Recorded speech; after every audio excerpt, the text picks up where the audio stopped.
Hi everyone, this is Killshot from 99 Gaming. This is Play Dead Live Chapter 3 Level Up event.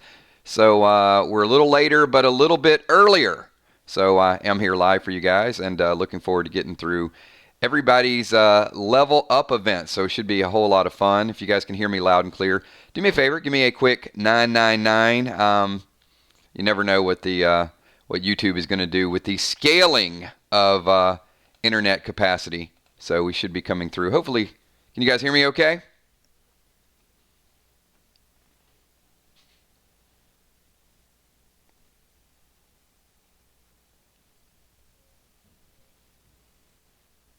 Yep, I see Father Ron in the house. I see B. What's up, man? Gemstone, Busy B, Amy, Julie J, Samantha Coombs, Tammy Hill. All right, everybody. So this is not going to be like your typical pack opening. Those last a little bit longer. These we're going to go through character by character. I doubt, because we're not doing selling of gear, we're not doing the banker, I doubt this is going to be more than a couple hours. Might not even be an hour, hour and a half, because it's going to be pretty straightforward. I'm going to just call in a few players. I'll go alphabetically. That way some different people can pop in. I'll explain to you what your stats mean. What your new stats are going to be. You guys can write them down. We're going to put the character record sheet up on the screen. So we're going to start out with that. And if you're toward the end of the alphabet, I apologize, but it will go relatively quickly. So I'm going to start out. Do we have unforeseen in the house? What's going on? Amanda, are you in the house?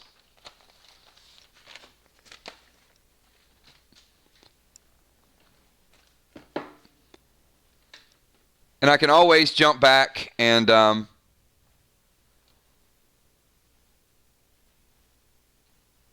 right, I don't see Amanda yet. So after Amanda, I've got Amy Bones. Amy, you ready to rock and roll with your stats? Now, I'm going to ask you guys again, do me a big favor. I'll put the experience points up on the screen. And super, hold on, Amanda's here. All right, we're going back. All right, Amanda, just in a nick of time. So I strongly recommend everybody to print out these two sheets. They are on the Facebook fan page. They've been there for a long period of time. These sheets are they've got everything that you need in order to keep up with your character.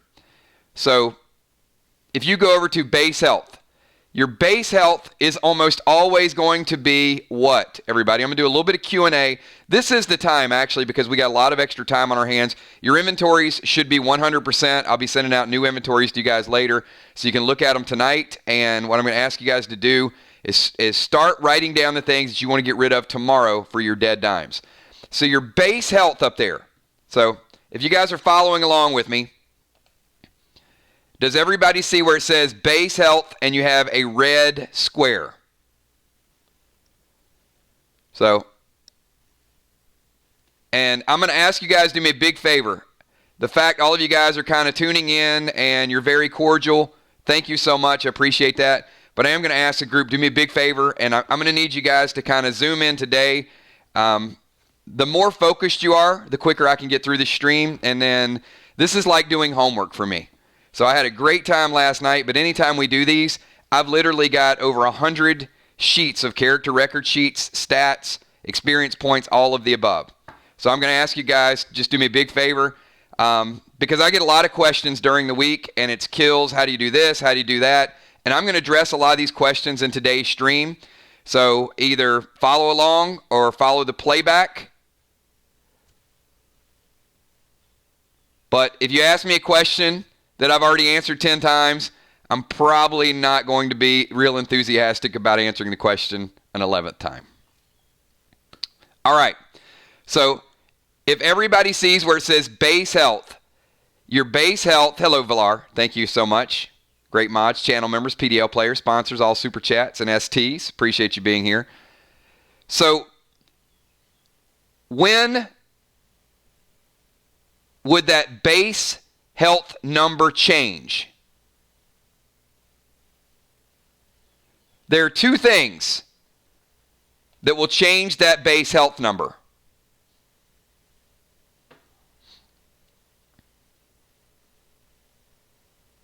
Nothing to do with ATT. Absolutely nothing to do with ATT, Hippo.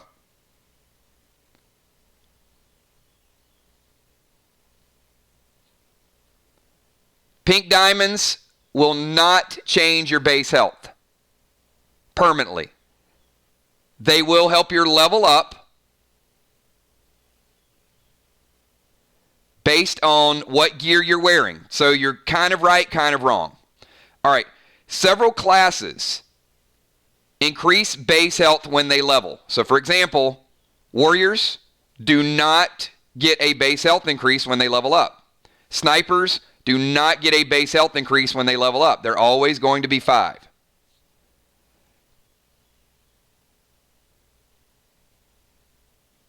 But you're correct. Some classes will increase their base health when they level up. The other way to increase your base health permanently is your bionic torsos. Okay, so a lot of people in this base health box are going to have the number 5. But if you're a medic, you're not going to have a 5 in there as long as you level up, because your health is going to go up every time. But if you're a warrior, for example, and you collect 10 of those bionic torsos, then Gina Crockett, Gemstone, you can go ahead and add 1 base health to that box. So Gina and Gemstone both have collected 10.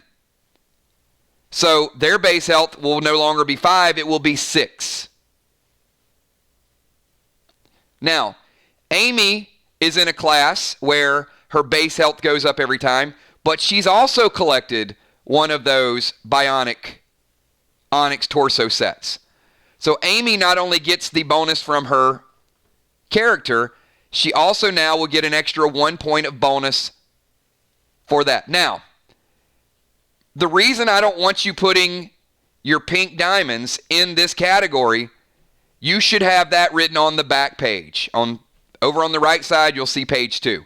You should only put your true base attribute, your true base health, because if you're holding, for example, a Sonic 5, your base health is going to be up as long as you're using that weapon.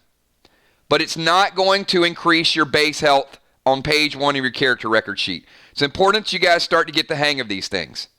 All right. That's base health. Now, current attribute. Current attribute is your current ATT level. Now, that is slightly different than your total base health. Because what raised your attribute level is like collecting those bionic pieces. Do not put your necklace in this category. I wouldn't. If you want to write all over it, that's fine. I would not put my necklace in this category. I would kind of add that on page 2, on the back of it. So, below that, you'll also see another red box. Notice how the red boxes are really your starting level, and then the other things are the modified. So down below where it says current attribute, that's going to be your starting attribute level. Now, that can change. So for example, if your starting ATT is a 4 and you find a bionic piece, then your starting attribute level goes to a 5. The highest that can be is a 6. Once it's a 6, your starting attribute level is always a 6. It's never going to go any higher than that. Which means that percentage down below is going to scale. So if your starting attribute is a 5, your percentage is going to be 50%. If you find a bionic piece and your starting attribute goes up to a 6, that number is going to be 60%. Your percentage can never be above 60%. Okay. Now, over to the right of that, underneath the strong arm, you'll see another red box. That is your base damage. There is only currently one way that your base damage can increase. So you guys follow along with me, answer the question. Now, there were 2 ways your base health can increase, but what is the only way that your base damage can increase? Base, not total.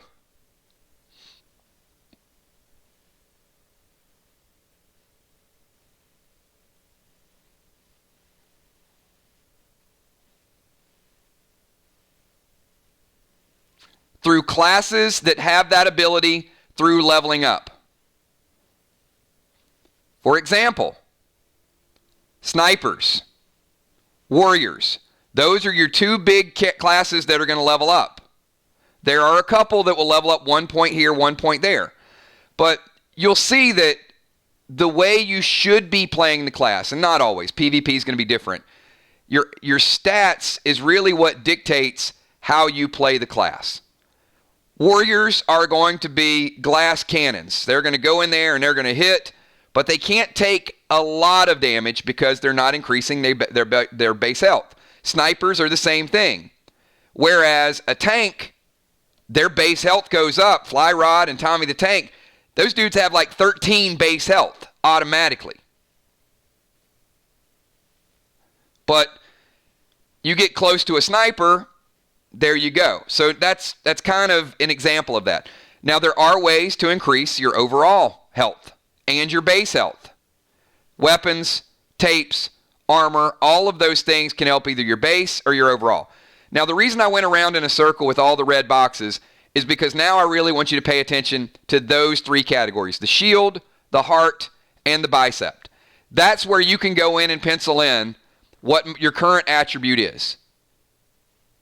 So every time you level up, if you raise your ATT, you'll go from, say, a 6 to a 7, 7 to an 8, 8 to a 9. Then you go to your total health. What is your total health? Well, your total health is your base health. Your total health is going to be your overall health with your gear, with all of your items. And then your damage is going to have all your modifiers on that as well. So that should give you kind of a complete overview, or a good overview of kind of where we stand as we start to level up. So now we're going to get back to experience, weapons. But before we do that, I do have one more request. And this is the way that I do it. I use page 2 of these character record sheets like you would not believe. And there's some neat things that you can do. So for example, I'm going to start on the left side and I'm going to work my way down. So you could have one of these for each one of your tier pieces. So what I would do, I would print one of these out, and if I'm wearing a red set, I would have one for a red set, one for a blue set, one for a white set. So we're going to start over on the left side. So on the left side, where it says face, this is going to be your goggles, your lenses, your mask, spectacles, etc. What's an item that, or an item or two, that you guys would put in this box? Name a couple items that some of you currently have written down here.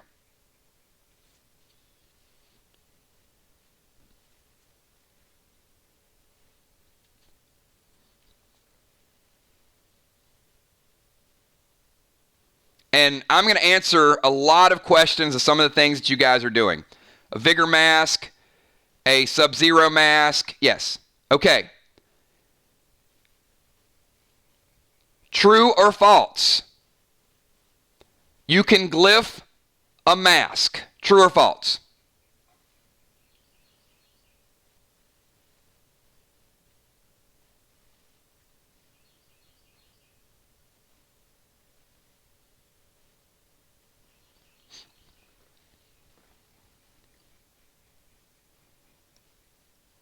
That is false. Some of you have sent me gear requests and you have glyphed your mask or tried to gem your mask. So those are not deducted from your inventory. These items cannot be gemmed, nor can they be glyphed. All right. Want to cover that. Okay. Next thing, where it says throat, you got amulets, badges, brooches, collars, medals, medallions, mainly necklaces. So I would, point of advice, never equipped your class necklace if you are max ATT, but always keep your class necklace. Never throw it away. So if you're a warrior, you don't really want to put warrior ATT +1 here. Sash does not go on the necklace category. I'm going to tell you why in just a minute. So This is going to be for your chamber necklace, other necklaces that will be rolled out. But the ATT necklace, your class necklace, only helps you if you're below the max on ATT. Many of you are at the max. For example, Mist is below. Tammy Hill is below. Ben Stevenson is below. All of those guys, I'm sorry, and I'm using guys as slang. All of those players should be wearing their ATT +1 necklace. The rest of you, if you're maxed, you keep it in your inventory just in case you level up at some point and you don't have an ATT potion. Holy Charm does not go in the necklace slot either. I'm going to show you guys where that goes. And this is why I wanted to talk about this, because we do have a little extra free time. The Holy Charm is kind of like a necklace, but you don't have to equip it in the necklace slot. All right, but I'll get back to that in 1 second. Okay. The next category is the body area. In that, all I really need to see you guys do, many of you, red T1. I write a lot of shorthand. If you're using this, if you're not using tier gear as of yet, you can put standard T1, you can put scale mail +1, whatever you want to put, but right above where it says the word body, the easiest way to do that to keep it organized is just put red T1, gold T1, and you know that's your chess piece. Now, if you want to write the stats out there beside it in parentheses, by all means do it. So if you're using full tier red gear, the way you can kind of come up with a quick number, chamber necklace would go in that necklace category. But right now, there's not a lot of necklaces in the game. So chamber necklace is probably the one that most of you would want to have so you can gem it. So in that body area, just put, if you want to put red T1 parentheses +6 damage, that's up to you. What I also like to do is underneath where it says Torques and above where the little box is, I like to write down the gems you guys are using. So when you send me something that says 2 red, 1 diamond, that's where I write that. So I'll put red T1, 2 red, 1 diamond, and then over to the left of it, if you use a fire glyph, I'm just going to put like FG, or I'm going to put SG for shock glyph. So that way I've got a snapshot of what your chess piece entails. I don't write down the sockets. The sockets are implied. You can't have the gem without the socket. So I'm trying to give you guys advice on the best way to sort of take shorthand where you can have your character record sheet in front of you. So you don't have to put meta sockets or super sockets. Just know that if you send me something that says that, I'm taking the sockets out automatically. And if you don't have the sockets, I'm not gemming it. So it's up to you to make sure that you have them. But that's kind of the way I do that. So then go down to the next category, which is hands. So hands are going to be your gauntlets and also your gloves, or I'm sorry, your bracers. Gauntlets and bracers are the only thing that goes in here. Grapple gloves and other items do not need to go in this category. So where it says hands, gauntlets and bracers are going to go in that category. Now, on the other side, and I've got some corrections to do with this, I know under arms it says armbands, bracelets, bracers. Ignore that. What I would like for you to do is think of a bracer like a gauntlet. A bracer is just a lighter version of a gauntlet. Gauntlets are more for like, gold armor and plate mail and all of those things. Bracers are more for leather. They're more like lightweight, but they cover basically the same area. They have the same purpose. So under the hands area is where I put gauntlets and bracers. Now, bracers do cover more of the arms, but like I said, I'll get you a corrected version of that. I'm just trying to give you guys something for consistency. But in the same category where it says hands, I would put gold T1, blue T1, green T1. So now on the left side, under body, you got your tier chest. Under hands, you got your tier items. Then you go down to, and same thing, above where it says standard, just write down, you got plenty of room there between where it says robes and where it says standard. Write down your gems there, and then over to the left side of it, just put whatever the glyph is. And you know what else I do? When I write like IG for ice glyph, I circle it. So that way, if you want to highlight it, highlight it. But I've got gems, I got glyphs circled, and then I got whatever your modifiers are in the equipment. Down below that, belt. So for example, I'll put battle B2, or I'll put D3. So when you start to see these items and they have H3 or D3, H stands for health, D stands for damage. So if it is belt H3, then I'm looking at that and just adding that to your overall health total. That adds to your health pool. You don't need to tell me that you're going into battle with a belt H3, because when you send me the gear upgrades, I'm already adding what your damage, or I'm sorry, what your health, what your damage, what your dodge, and what your reflect is. And then I'll do additional categories for poison and also shock damage. So under this category where it says waste, now, can you gem and glyph belts? Can belts be both gemmed and glyphed?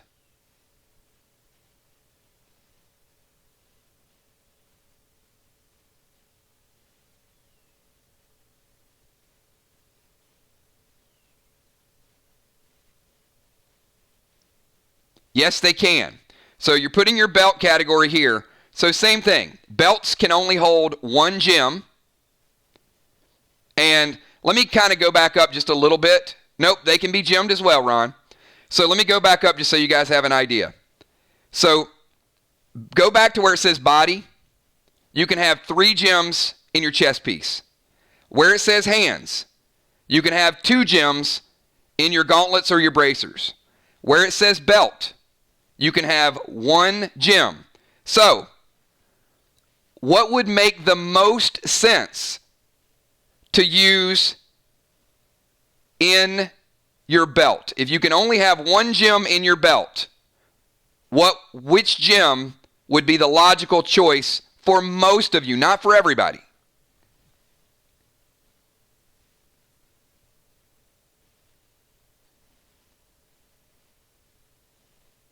Pink diamond, right?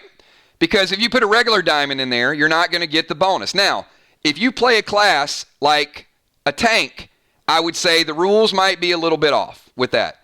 Because you might want to put, you don't have to put a pink diamond there. You could put a red diamond in there and get the extra damage. And in fact, as a tank, if I were a tank and we were fighting,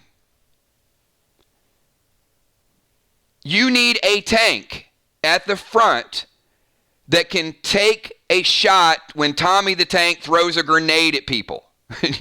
I want you guys to understand this. Like, it's not always bad to have somebody up there taking aggro and trying to get whatever you're fighting, like Bam Bam, to hit you. The idea with the tank is to distract them so they absorb the damage. And as you get more and more organized, you want Fly Rod or Tommy to be up there and to have blue gem and blue gem and blue gem. And then they would have another ideal set for PvP. So as the group starts to develop and evolve, you're going to need some of your really, really big, geared, strong players. Now, could a priest tank? Absolutely, a priest could tank based on their base health if they had the right gear. It's not ideal, but it's not the worst possible scenario. Heavy health, but heavy health does not always mean damage mitigation as well. But priests do have health and damage mitigation. Tanks have a lot of base health. So for example, if Fly Rod's up there, he could take a hit or two, and then instead of throwing these heal smokes and all these things in different areas, you could have 3 tanks stack up and just toss a heal smoke and let your tanks benefit from the heal.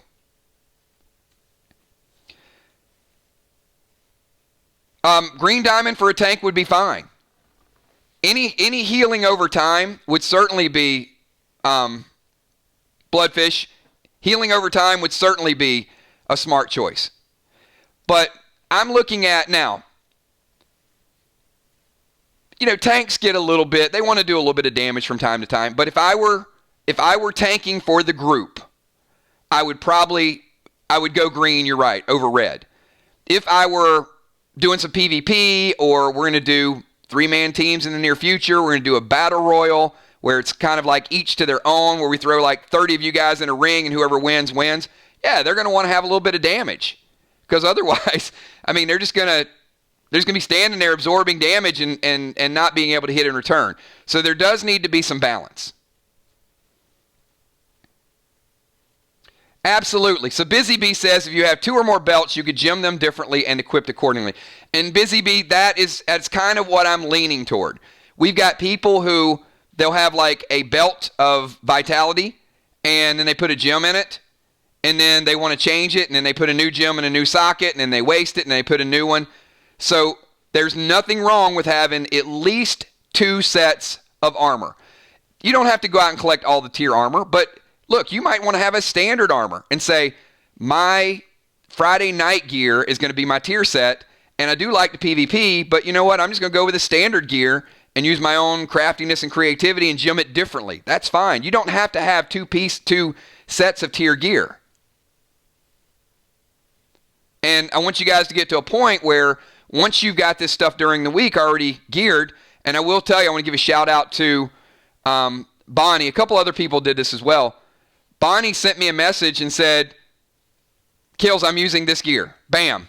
And I've got 2 sheets for Bonnie, and all I got to do is take, all right, and I'm not going to go through all of her gear, but all I got to do is say, okay, she's not wearing this color this night, she's wearing this color. And that plays out, right? It plays out based on what she wants to do that particular night. It's the same thing with PvP. PvP, you get a different opponent. There's going to be some nights that you're going to be thinking, man, I'm going to have to go super, super base, and I'm going to have to go a lot of health. And there's going to be some nights like, you know what? Hey, look, I don't have a lot of time. Let's try to blast them quick. Let's go straight red gear and just try to blow them out of the water. Now, that may work and it may not work. Sometimes it could be a 5-minute match and you could win. Sometimes it might be a 5-minute match and you could lose. But that's going to be the different strategies and how it plays out. All right, so feet, going to be the same thing as belts with one small caveat. The feet there are no tier feet, right? So that's going to be like your D3 boots. All you got to do in that category is put D3. And then you have 2 gem spots for these, and you can also glyph them. So it does not matter, for armor's sake, which glyph you put on which piece of armor, unless you plan on using Elysium tape to keep a person from potentially taking that piece of armor with an eagle. And let me tell you what I mean by that. This is where a slight strategy would come in. But if you want to send me and say, hey, put fire glyph on this, ice glyph on this, fire glyph on this, shock glyph on this, and let's say you only have 1 shock glyph, and you really, really don't want to lose that piece of armor, then you may put your shock glyph, say, on your helmet, and then put your Elysium tape underneath your helmet so you always have that. I probably wouldn't do that, to be honest, but I'm just kind of thinking how you could further protect your gear or the damage that you want to do.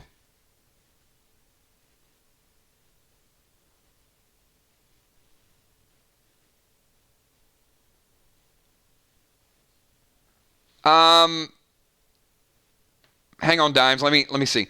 You mean when you take off a set of gear and then you put on a different set of gear?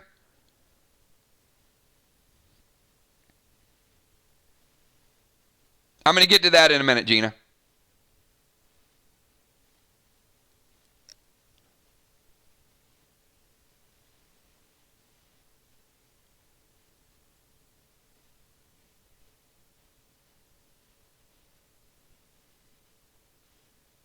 I want to get some clarification on Tammy's.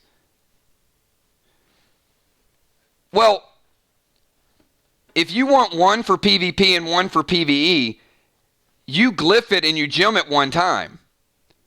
Changing it, like unequipping it and putting something else on, you don't have to do anything. But yes, if you do change it, you have to you can't use the same gems for both.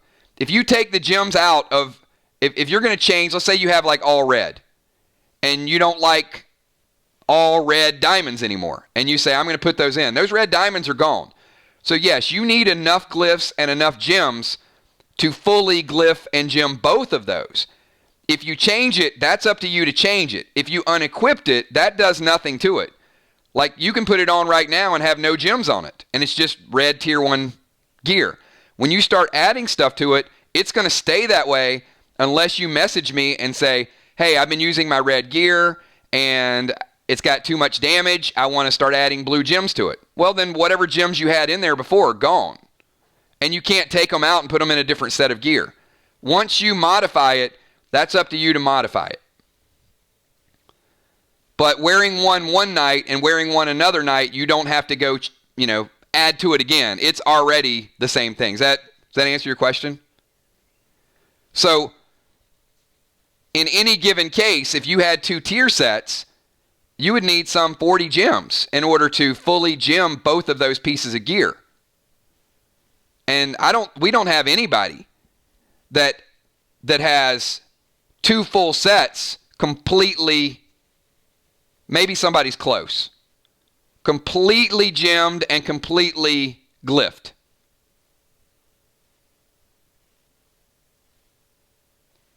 So look at it like this. It's like changing a shirt. Every time you change a shirt, you don't have to put a new button on it. But if you decide you want to change the buttons, then you got to put new buttons on it. Does that? Okay. Want to make sure it answers. All right. So now let's go over to all right. Well, before we get to the right side, since we just did feet, down below your feet, there are 6 little boxes.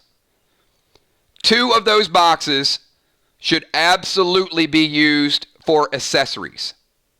So accessories are your holy charm. Accessories are your medic bag. Accessories are your silver quiver, your ninja fan. And I'm leaving one out.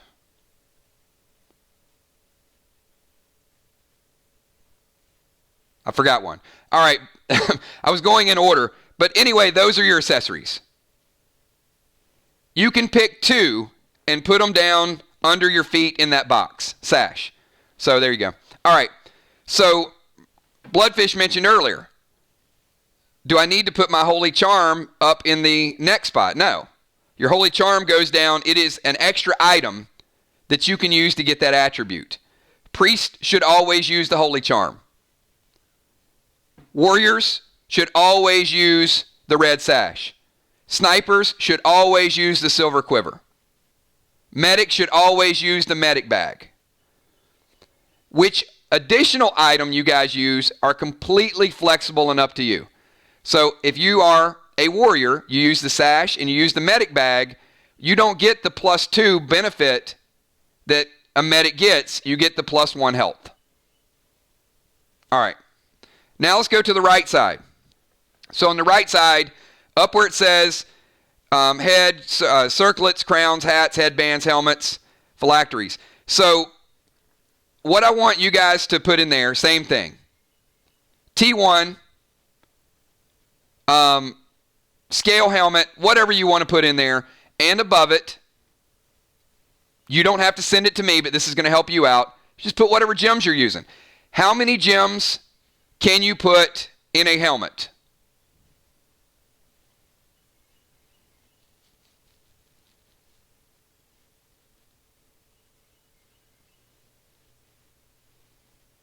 Three. Now, that gives you versatility, right? Now, I would say in most cases, the best thing to do to a helmet is put a diamond and 2 additional gems, for the most part. The leggings, the helmet, and the chest piece are where you should always give consideration to using a diamond and 2 additional ones, because that's where you can get the most bang for your buck.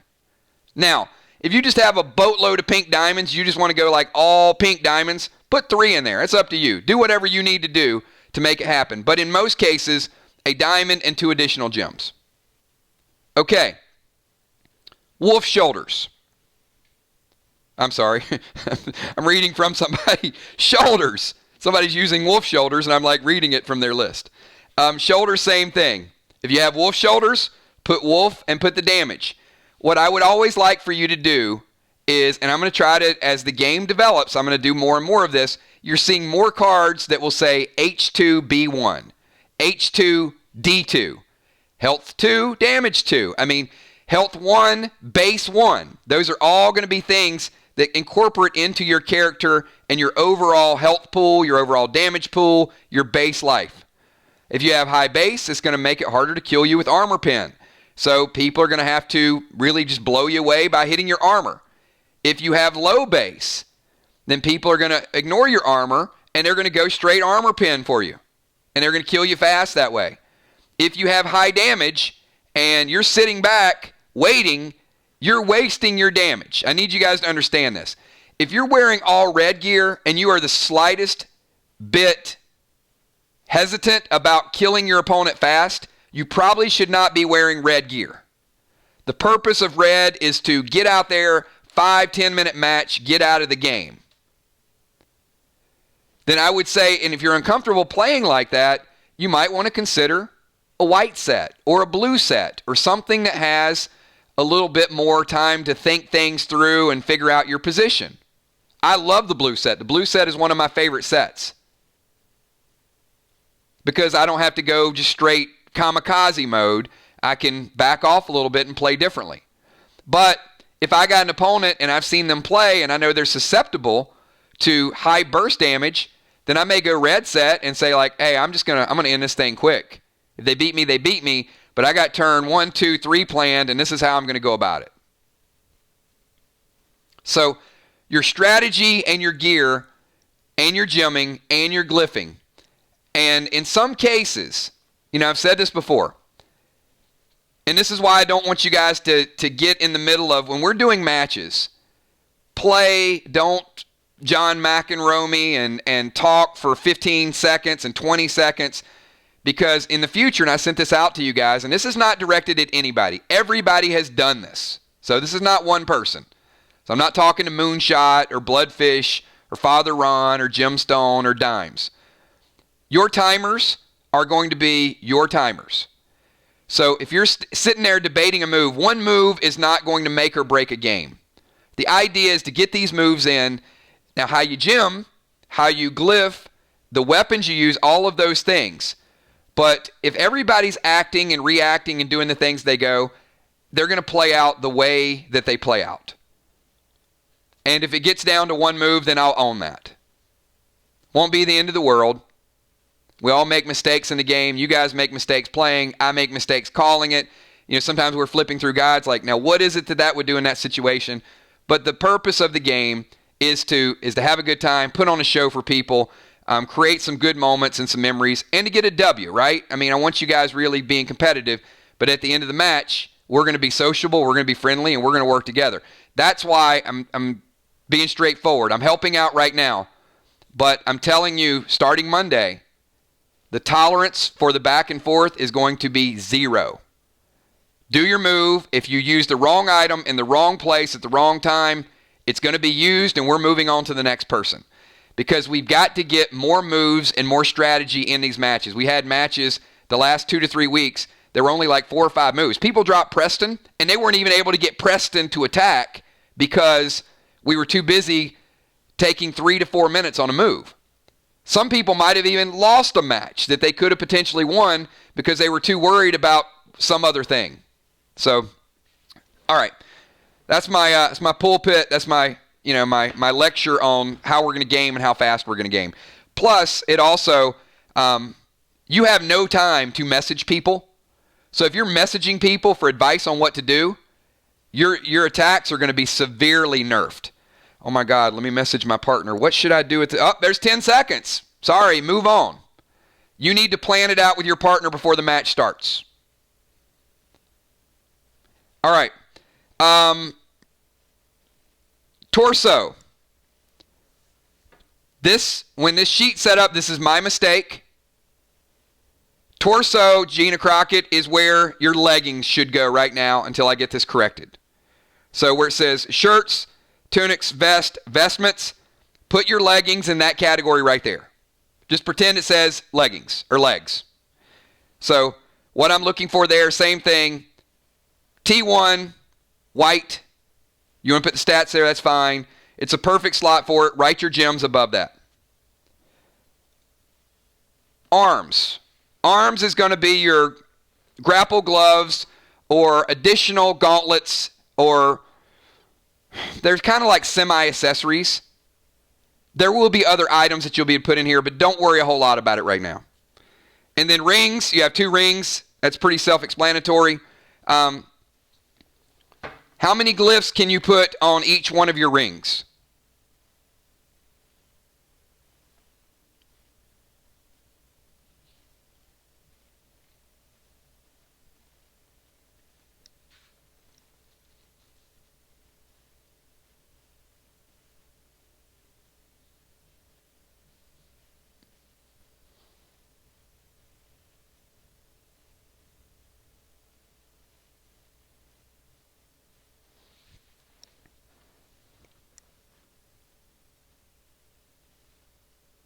The correct answer is 0. The correct answer is 0. You cannot glyph rings.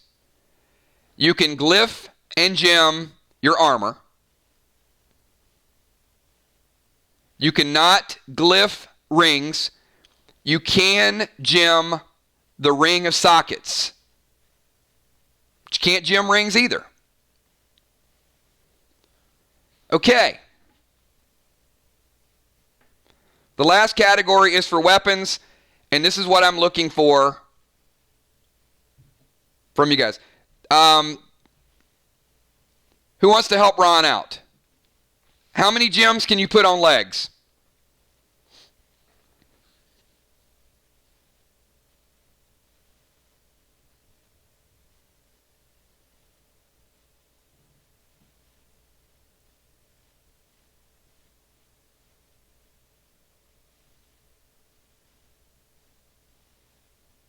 Correct answer is 4. You can put more gems on leggings than any other piece of armor. Kind of makes sense, right? If you have long legs. All right. So the last category is weapons. So here's what I would do. I would use that miscellaneous category for other weapons that you just kind of want to mess around with a little bit. Maybe write down some of the grenades that you plan to use in that match. There's not a lot for miscellaneous, but if there's 2 or 3 items, maybe like a pet that you want to remember to use or a grenade you want to remember to use, write that in the miscellaneous category over in the far left. You're going to have 4 more spots there because there's 6 and you're only putting 2 of your accessories. So in the weapons category, what type of gems can you use with weapons? There's only one type of gems that you can use with weapons currently.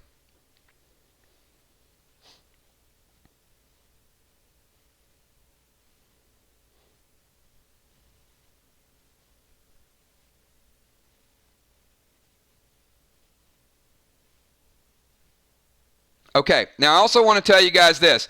Some of you guys do a great job with your armor, but I need to also let a few of you guys in on a secret. Some of you guys are leaving damage on the table because you're not using scopes on your weapon. So most of you glyph your weapons. Most of you are using jungle gems on your weapons, but a few of you have not even bothered to put the scope on a weapon. So just go back and take a look at it. Weapons, if they're fired weapons, they can have scopes, glyphs, and tiger gems as long as you have handle sockets. If you have handle sockets, that's the only way that you can glyph a gem a jungle gem.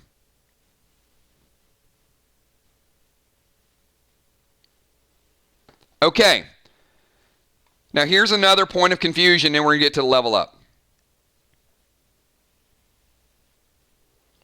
I'm a sniper,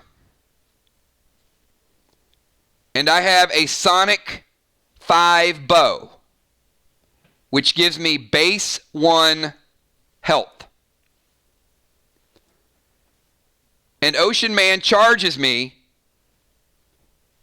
and I equipped my Starstruck. Do I get the benefit of the base 1 from the bow,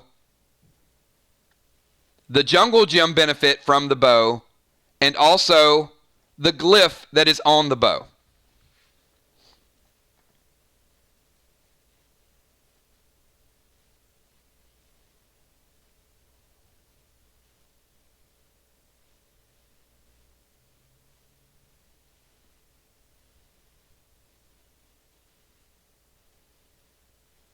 The answer is no. It is whichever weapon you have equipped. Now, I would recommend having 3 weapons if you really want to increase that base 1. If you have a bow and you've got, well, any other weapon that increases your base, there will be more. I don't want to go too far into it. There will be more that will increase base. But if you have one of each type of weapon, then you'll always get that little boost from it, unless you're disarmed. If an eagle takes a piece of your armor, you no longer have that gem, you no longer have that glyph, you no longer have that tier set. If a hawk takes one of your weapons, it's obviously not equipped. So that's the overview of your character record sheet. Now, last week we talked about snipers, that the yellow gems would now be split between distance and damage. So snipers got a little bit of a damage boost, and they got a little bit of a distance nerf. And nerfs are not going to be uncommon. And buffs are not going to be uncommon, right? So I don't want you guys to think like it happens to every character. If something is discovered, here's an example. So last night I created an in-game nerf. I'm going to give a free pack of cards next Saturday to the first person that can tell me what I changed on the fly last night. And I still haven't figured it out totally, but I changed it last night for the good of the game. Ah, there we go. Ocean Man. That was fast.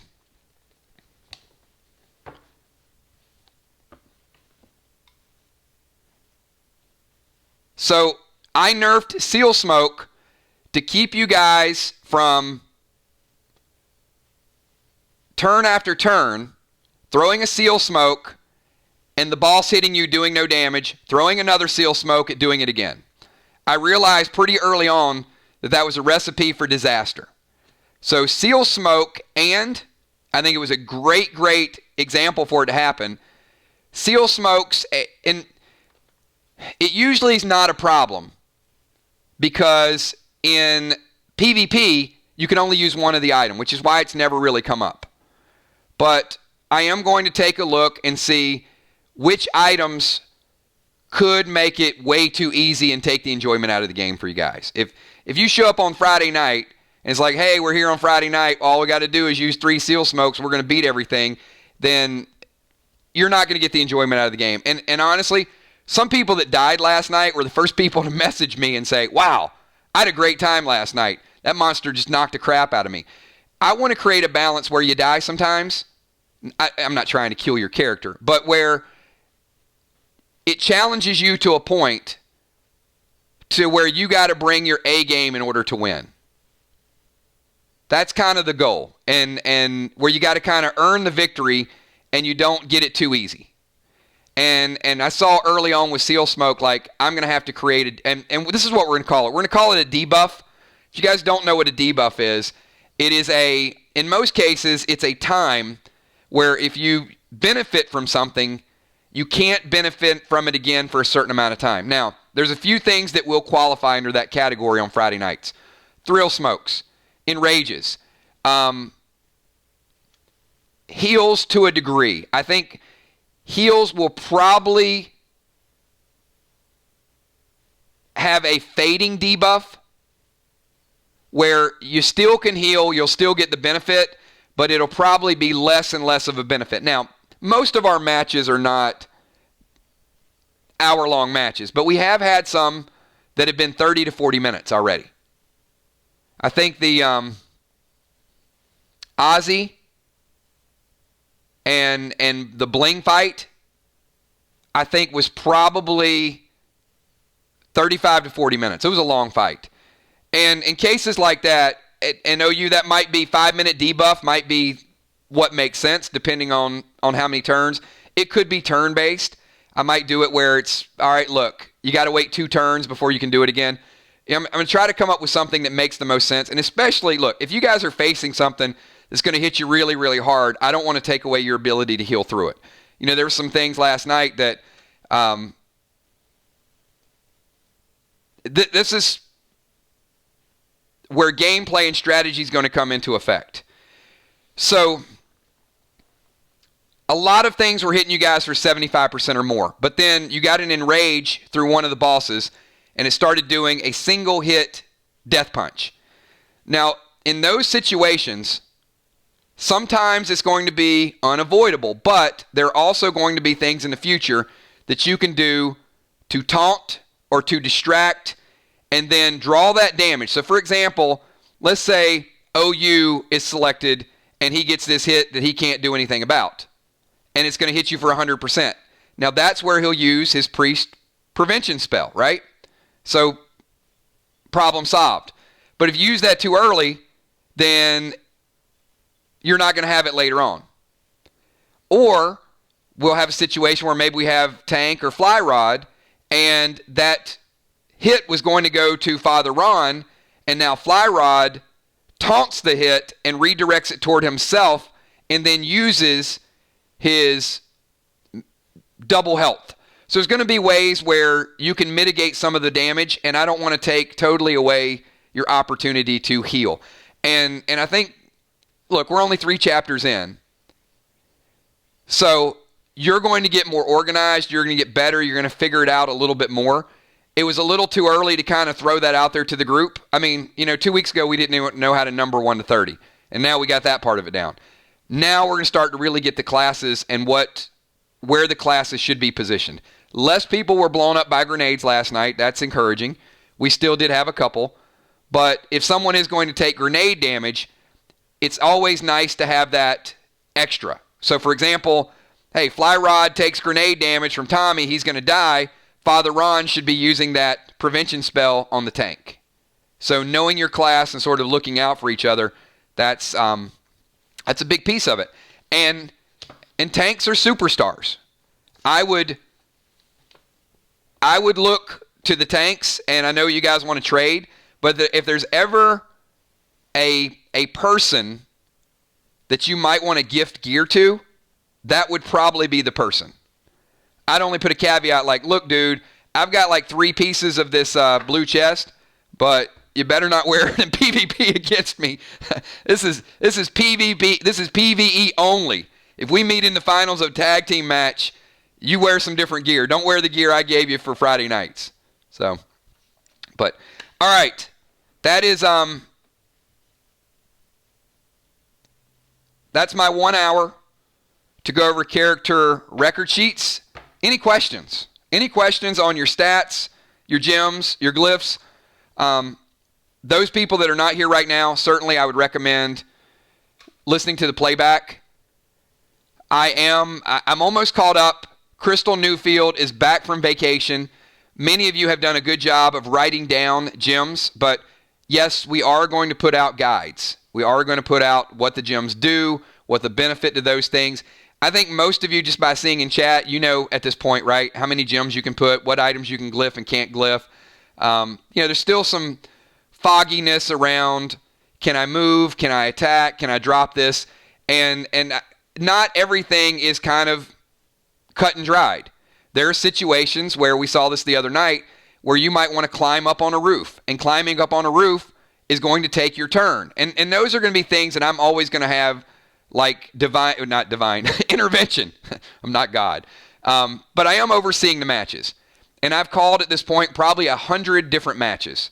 And I would say out of those 100, most of them have went relatively smooth. But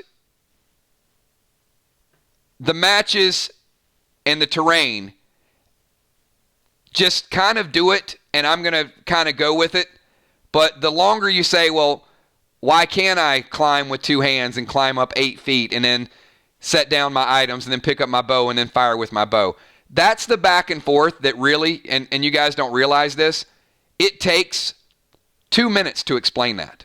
In a 45-minute match, that one question is like 2 minutes. And then sometimes I'm answering questions from people that are observing. And I am going to stop answering those questions as well. It's not fair to the people playing. If somebody asks a question and I'm like, okay, Kel, yeah, this is why this happens and this is the way it goes down, then I'm taking another 2 minutes away from the match.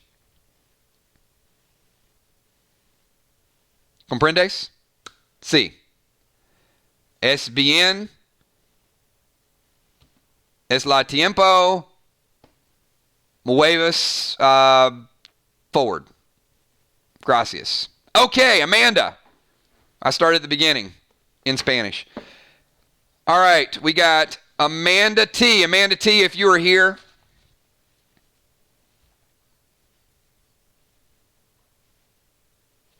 Oh, what's your question, B?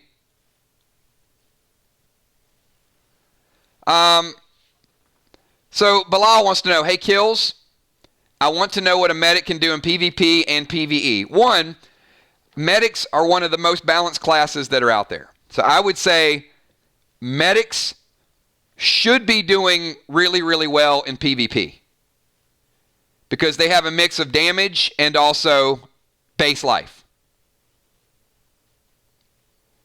So that part, you're going to have to figure out how to get the gear to balance. And the one thing that, if I'm a medic and I'm not hitting hard enough, then I want to get a weapon that hits a little bit harder. I would also say, Bilal, you might want to message Amy. Amy has very good gear. She plays the class really well. She balances how to play in battles with what to do to help the group out. So there's not a medic guild, but I'm not saying it's a bad idea. I mean, you guys can certainly bounce ideas off of each other.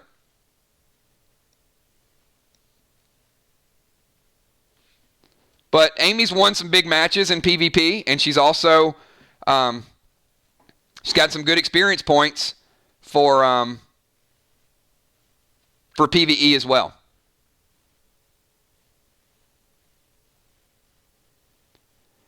All right. There's also a rumor. It's just a rumor at this point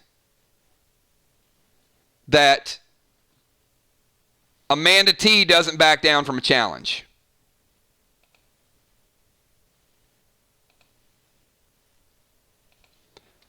So, Kel,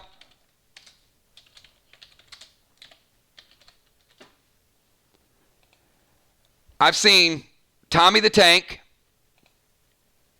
I've also seen Father Ron. But I'm going to throw 4 packs in the mix and for the Amanda T challenge. Now, here's the thing. And I don't mean this in a bad way or a sexist way. I'm just speaking in general terms. Women typically take dancing a little bit more seriously than men. And because of that, there's not the comedic value that there is. Would you guys agree with that? I'm choosing my words very carefully. So I'm not looking for flash dancing. I'm looking for funny as hell. So in order to get in the game here, it's not just, can you get out and dance? Because I know a lot of people can dance. I know men that can dance. But I would say in most cases, women tend to be better dancers. And they take it a little bit more seriously. So I'm expecting silly, stupid, crazy, funny, something that I can put in this video that people are going to laugh and yes. So does that make sense? And the reason I threw this out there is because, and if you guys saw Ocean Man last night, Ocean Man can dance. If you guys missed Ocean Man's dance last night, it was pretty good. And in fact, let me remind you about Ocean Man dancing.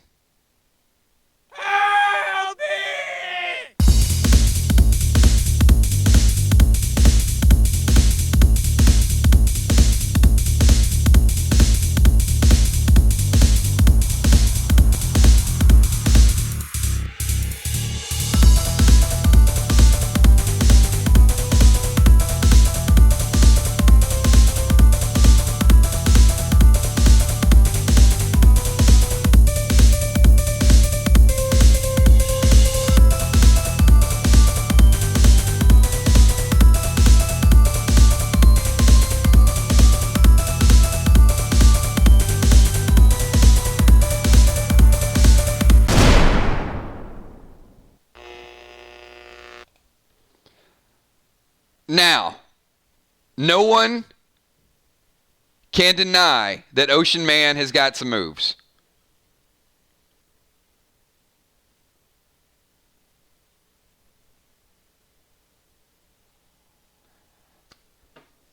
So if you forgot, I just want to remind you. So I would say that, and I did want to throw this challenge down because I know Will is down for a good dance-off. I know many of you guys, but, it has become more or less like, all right, let the men dress up, go down the street and do something silly. And we're still waiting on Kel to do her karaoke. So I thought it would be entertaining if the women got involved a little bit as well. So then we'll have, and later on, we might have a complete mixtape. We might have anybody bold enough. But I would like to throw down a dance challenge every week. I think it's another thing that, so if you guys have some interest, maybe next week, the week after. Amanda, you got till Wednesday to put something together. And actually, you got till Thursday. We'll give you till Thursday. We'll give you the extra day like we did Father Ron. Gina Rocket Crockett got the moves like Jagger. Gina, you got some votes. So this is what I would say is the worse you dance, probably the better the video is going to be honest. As long as you don't care, just go out, do it, have a good time with it. All right. Thanks so much. And once again, Gina, thanks for that super chat. And all super chats are going to the pack event next Saturday. So Saturday will be a big pack event. All right. I've covered PvP. I've covered standings, results, expectations, gyms. I've covered debuffs. So before we get into the level up, we're not doing any selling today. So today is going to be just about leveling up. This afternoon, I'm going to send you updated inventory that includes items deducted from last night.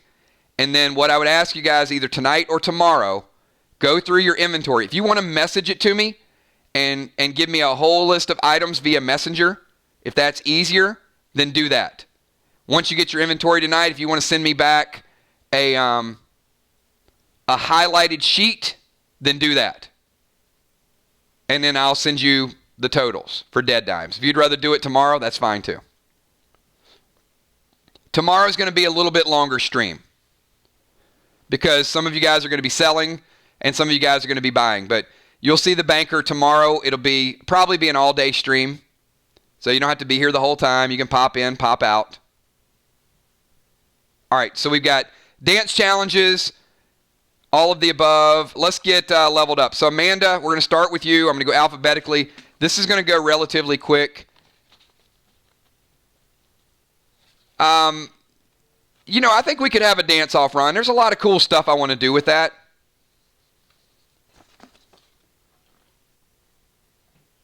And look, we straddle that line, right? I mean, we play the game, but we've got some balance between in-game and out-of-game. And I think that I look forward to Will's reaction video. Did you guys see Will's reaction video afterwards? Will always gets this, I don't know what it is.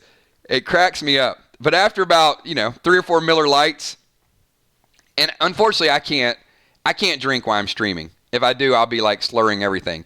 You guys can drink while you're playing. But Will will be focused, and then I'll say something, and I can't describe it, but he gets this light bulb moment. You guys know what I'm talking about? Like, I'll say something, and it, whether it's funny or inspirational or something, I'll say like, guys, I think we need to kind of get together, and it'd be a good idea if you do this. And Will kind of gets that look on his face like, yeah.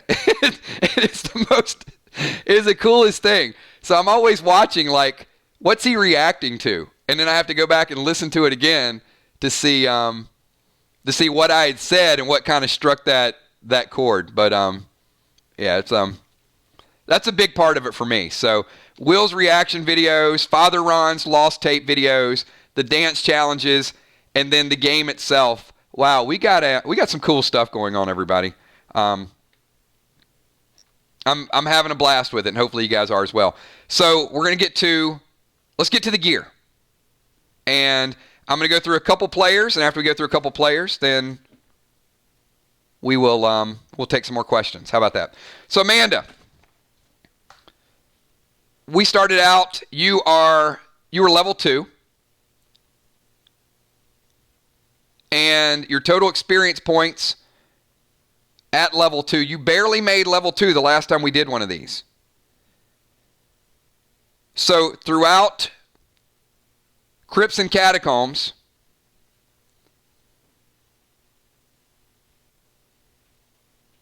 oh, you know what? Absolutely. And I said it on the Facebook fan page. You absolutely can. So thank you for reminding me of that, Gina. Can we stop everybody and just get a super happy birthday shout out to our very own Deadly Dimes? And thank you so much, Tammy. Tammy, buying 10 packs for her birthday. Look who's buying presents for herself. Hang on. Let me see if I can show you guys something.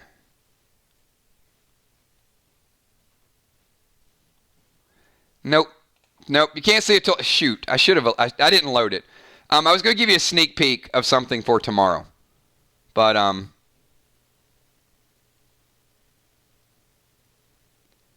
if it's not available tomorrow, Dimes, maybe that 10-pack you just picked up might be a belated birthday present. So, and you did, you know what? You did pick up the Platinum T1 chess piece, the only one that's out there. So that's kind of like a birthday present, right? But in all seriousness, happy birthday, Dimes. And we're going to put Deadly Dimes on the... I know Dimes isn't afraid of a camera. She's got some workout videos. She got some challenge videos for Bloodfish earlier. So, maybe we'll see that as well. Feliz cumpleaños. So, absolutely. All right. Back to Amanda, who's going to be leading our dance challenge. So, Amanda, I've got you at 4,100 experience points for Crypts and Catacombs, bringing your total to 6,100 total experience points. 6,100 total experience points. So,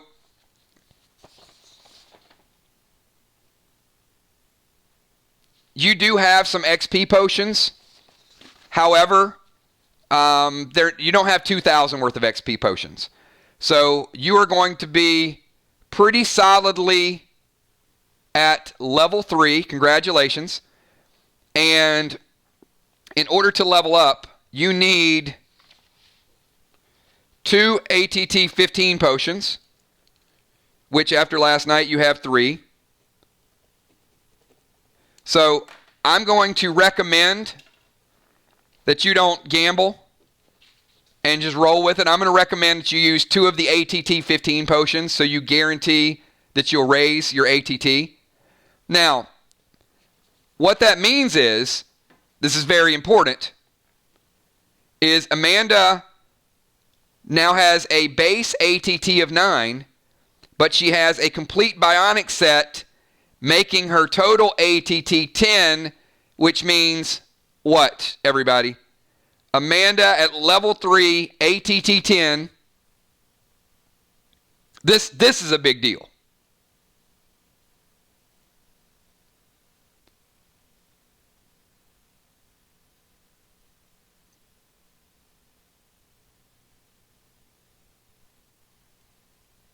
Exactly. It means Amanda can now get rid of the standard +2 helmet, the Warrior Wolf shoulders, the TAC leggings, the standard bracers. Amanda, welcome to tier gear. So Amanda can start glyphing and gearing up her gear to come a little bit stronger. Now, Amanda, here's the other part, and this is why I wanted to go through this. So I'm going to give you your brand new base stats. So this has nothing to do with your armor. This is your Hodor, your health, your damage, your dodge, and your reflect. So at your current level, you are 5, 7, 0, 0. So a level 3 sniper, you have a 5 base health, you have 7 base damage, 0 and 0 to dodge and reflect. So level 3, ATT 10, and 5700. Sounds like a song, right? 86753098867. All right. So Amanda, any questions about your character before we move on to Bones? And I'm sure I'll be getting some gear questions and messages and tier and upgrades coming soon.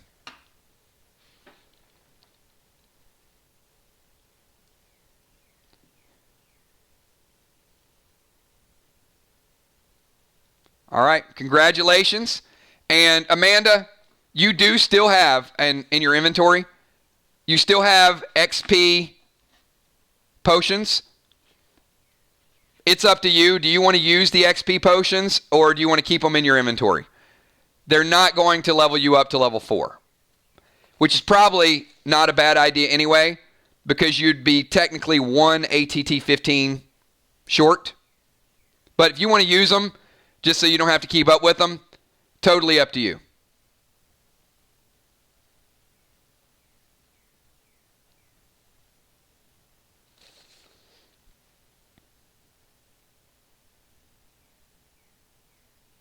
Okay. Sounds good. We're going to keep them. Let's go to Amy Bones. Amy Bones, you ready to go?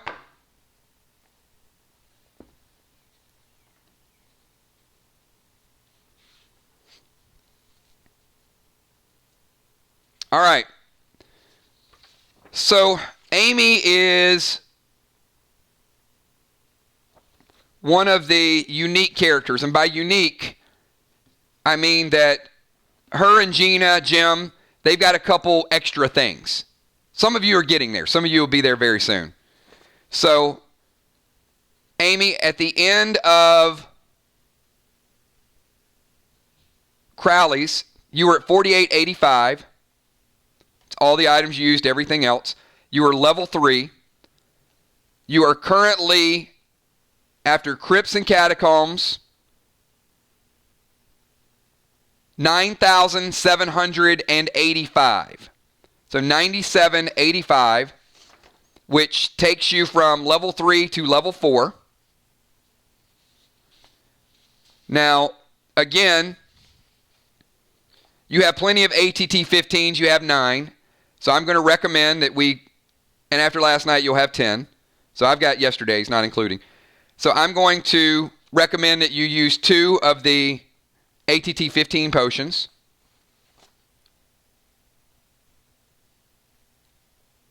You have several XP 250s. You don't have 7,000 worth of XP 250s. So it's going to keep you solidly at level 4. Now, your ATT at level 4 is 10, but you have a complete bionic set, which takes your ATT up to 11.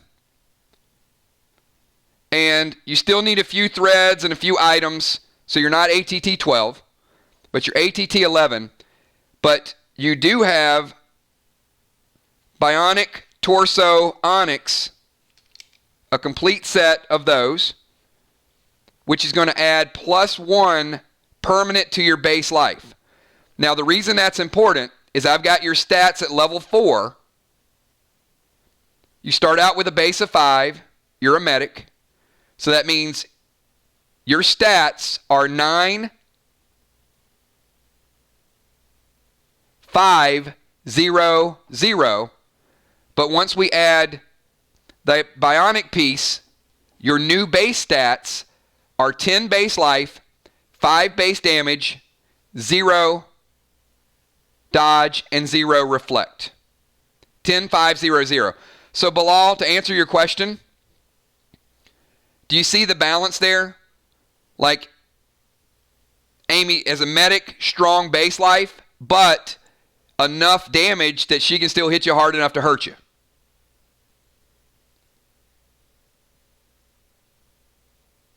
So, Amy, any questions? 10, 5, 0, 0, ATT 11, and just around the corner from going up to ATT 12.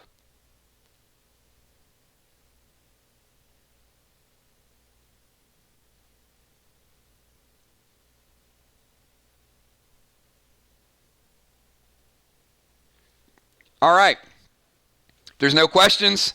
We will move on. So, Amy, since we're not using the XP potions, your new XP, 97.85.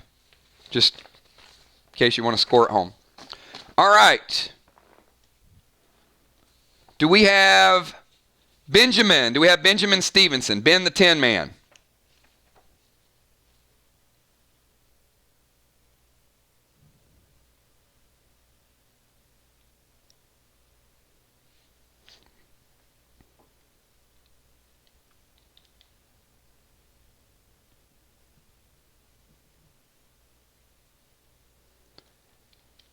All right, I am going to act on behalf of Ben.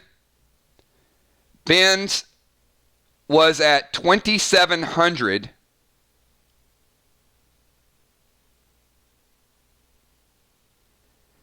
His total is 6,700. He advanced from level 2 to level 3. And we're going to have to use Ben's ATT potions and also his ATT 15 to raise his base. His base is 5, so Ben is not maxed out. But he did get another ATT 15, so he has 2 ATT 15s. And his ATT 10 will give him a 100% chance to raise. So it doesn't change his base, but it changes his overall. His base is still 5. But he's wearing a warrior necklace. So his total ATT is 9. Fly Rod might have some interest in that too. And Ben's base stats as a warrior, 5 health, 7 damage, 0, 0. So Ben is a level 3 warrior, 5, 7, 0, 0. And snipers, pay attention to that, because snipers, your stats are going to be very similar to warrior stats. So Ben's new total is 6,700. All right. Do we have Bloodfish in the house? I know Bloodfish was here earlier.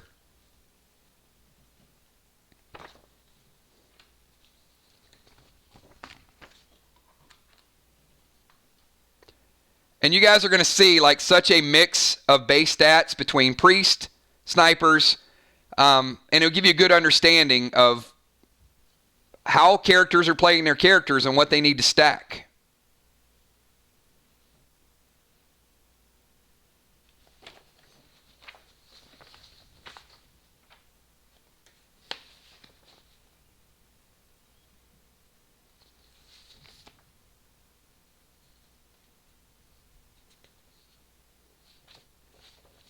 Yeah, from looking at the numbers, OU, Gina, Bonnie, Gemstone were probably the closest.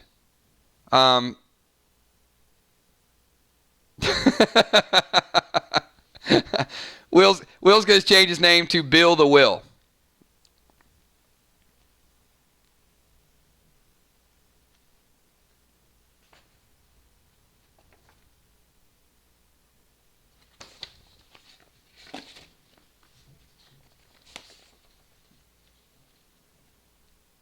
All right, we can come back to Bloodfish.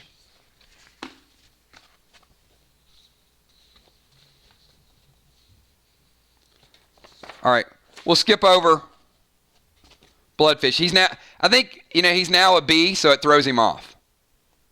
He still wants to go with the O's, but we'll get back to him. All right, Bilal, it is your turn. So, Bilal, you started out, and Bilal is a medic.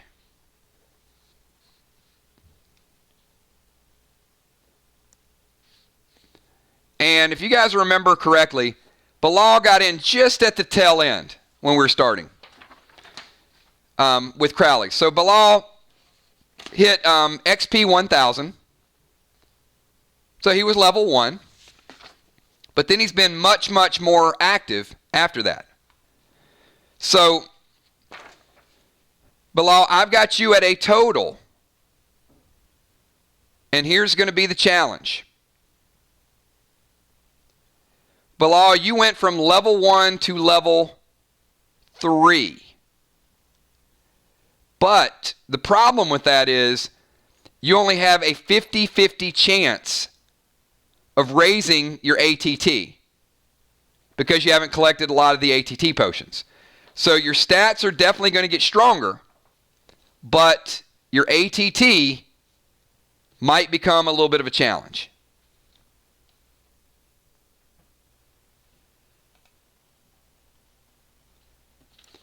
And remember, Bilal, your base is 5100, but as a medic, you're going to raise your intelligence, which is going to be health and medic. So your health is going to go to an 8. Your damage is going to go to a 4.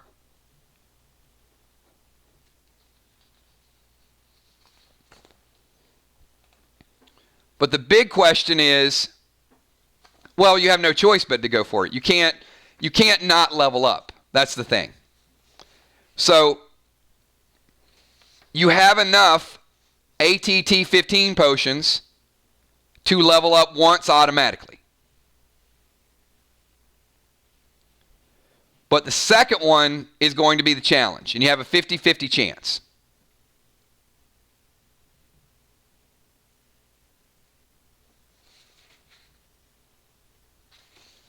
So your base ATT was 6 at level 1.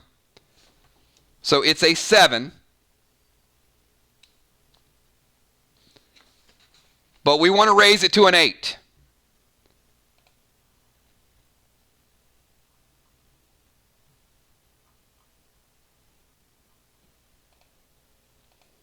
Now, you did well with your initial roll. You rolled a 5, sorry. So I need you to pick a number, and you need a 4, 5, or a 6. So hold on. He needs 3 ATT 15 potions.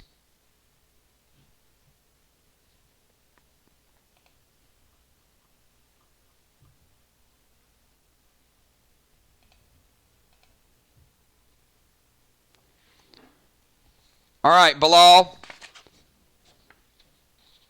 Bloodfish is going to send over 3 ATT 15 potions. And that is going to take you automatically up to ATT 8.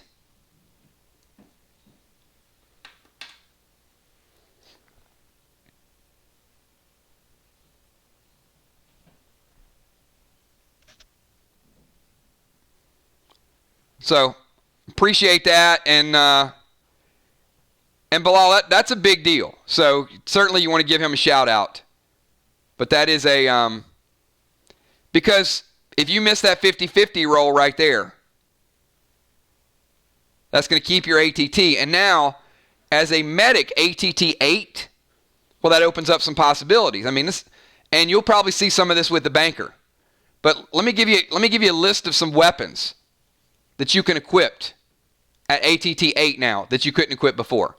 An Infused 32, a Starstruck, a Warglaive +3, a Crowley's Crusher, the Scathed Sin +5, Phoenix 335 bow, Brace 4, Blaze 5, Space, Displace. All those are ATT 8 weapons that you now have the ability to equip. And when you see the banker tomorrow, likely some of those weapons will be there. And in some cases, some people are going to be selling those weapons tomorrow, which will inflate the inventory. So Bilal, your new stats, and there you go. And you know what?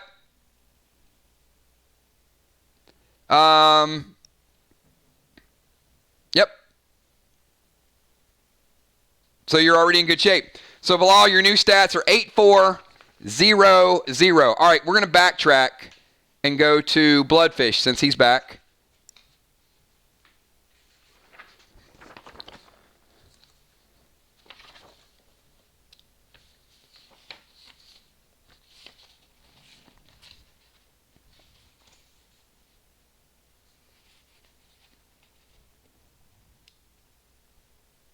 All right. So Bloodfish, you guys know, ended the last. There were 3 people really, really close around 6,000. So Bloodfish ended after the first 2 chapters, 6,175. So after the 3 chapters of Crypts and Catacombs, your new total is 11,275. 11,275. So you guys saw those 3 chapters. And this is without a major fight, because last night you guys did not get the experience points credit from the dinosaurs. But even without the dinosaurs, you can see how the experience is starting to scale up. So 11,275, still a ways away from level 5, but certainly well on the path to level 5. So first person in double digits, first person over 10,000, 11,275, which takes him to level 4, as I said. So Bloodfish, do you want to use 3 of the ATT 10s or 2 of the ATT 15s? Either way, you have an assortment of each. And I'm going to go over his base stats as well, so you guys will see what the difference, this is important. It's important for you guys to see how priests level up, how medics level up, how warriors level up. And so he's going to use the 15s.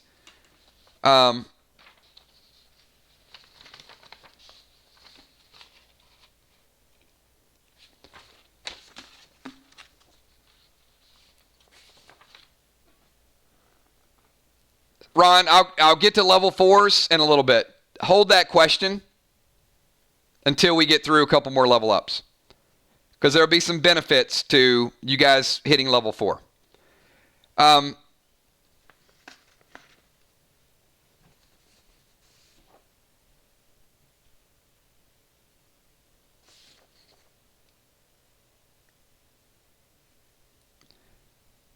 So Bloodfish is at ATT 10.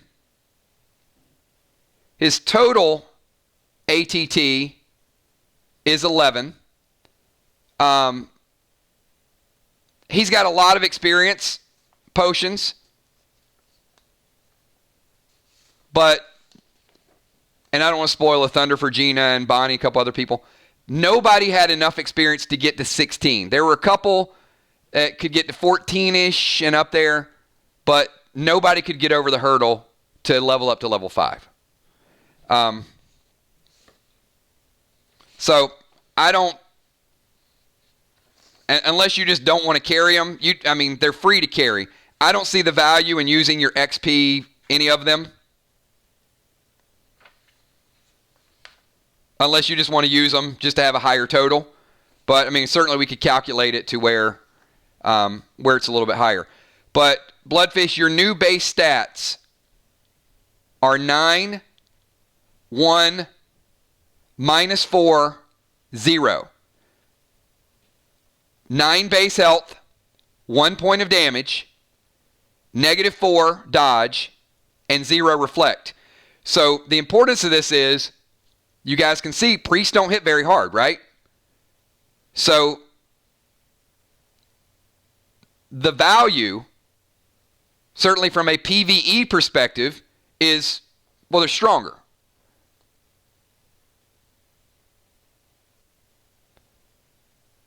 But the incentive is to stack more damage if you want to hit a little harder.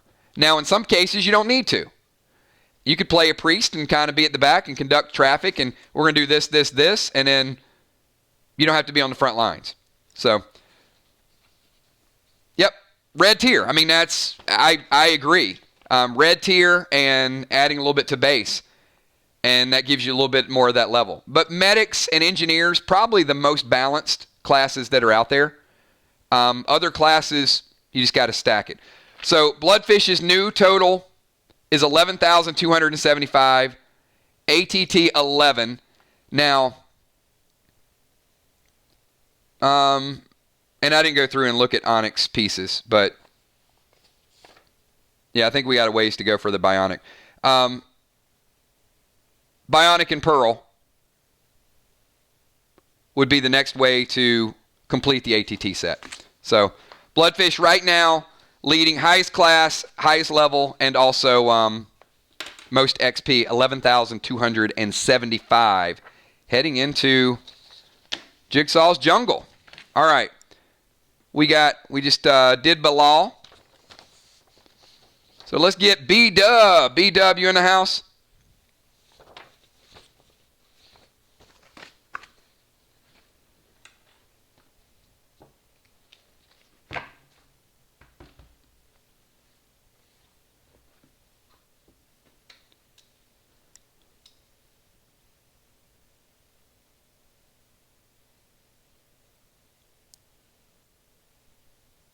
All right, we got Bonnie here.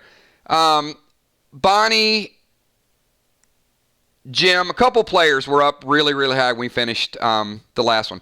Bonnie was a little less than Bloodfish. 59.25 was her total. At the end of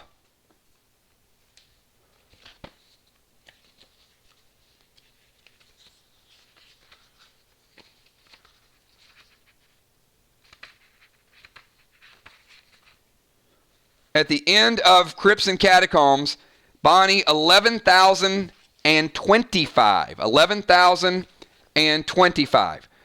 Now, there's a couple of things here that I want you guys to keep in mind. Experience happens in a vast degree of ways. There are some players who are given extra experience for problem solving, leadership. There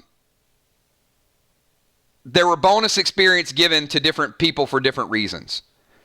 There are also players who got bonus experience for the amount of damage they dealt, the amount of healing they did, playing their class properly as well.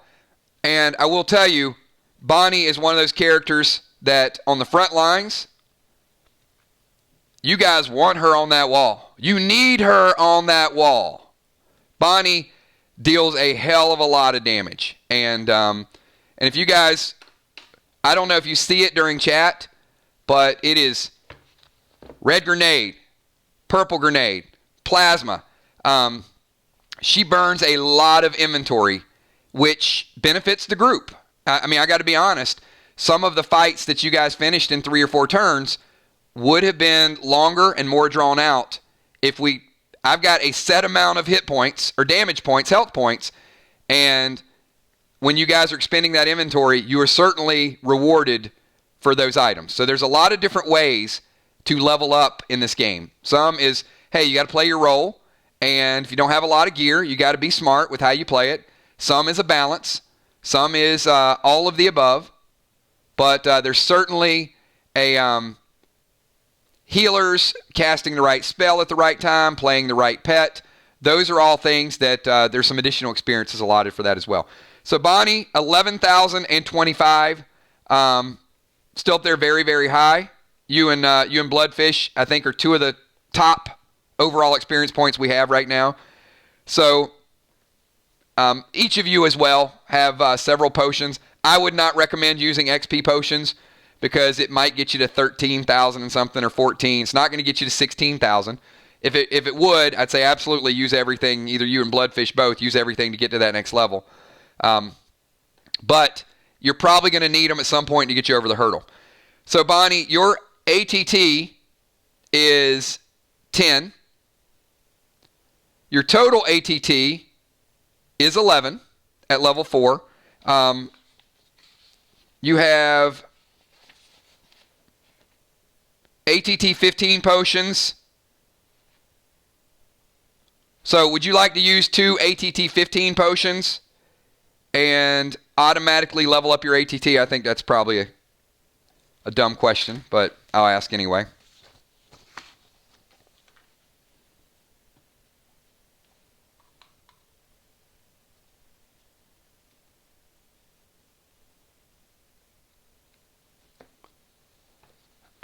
All right. So also, and I don't want, this is not a spoiler, but I want you guys to know this. Bonnie also has 9 bionic torso onyx. So Bonnie's 1 bionic torso onyx away from turning it into 10 and increasing her base life by 1. And that's important for a warrior, right? Because Bonnie, your new base stats, so your ATT is 11 because of the complete bionic set you put together. But your new base stats are 5, 9, 0, 0. And when you collect the next bionic onyx piece, your base will go up forever to 6, then 9, then 0, 0. So close.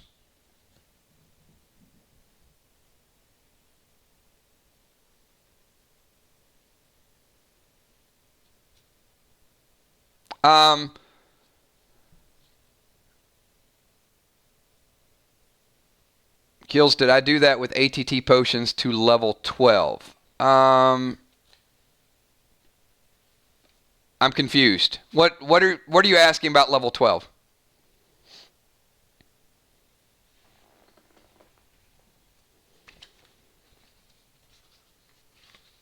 That's a lot of levels, Amy.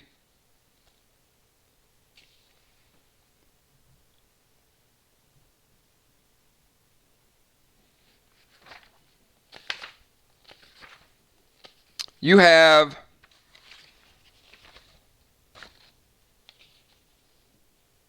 right. You have 9, but you have 7. So yes, you use 2. You actually have 8 because the one from last night has not been added to these inventories. So yes, you'll go from 10 to 8. No.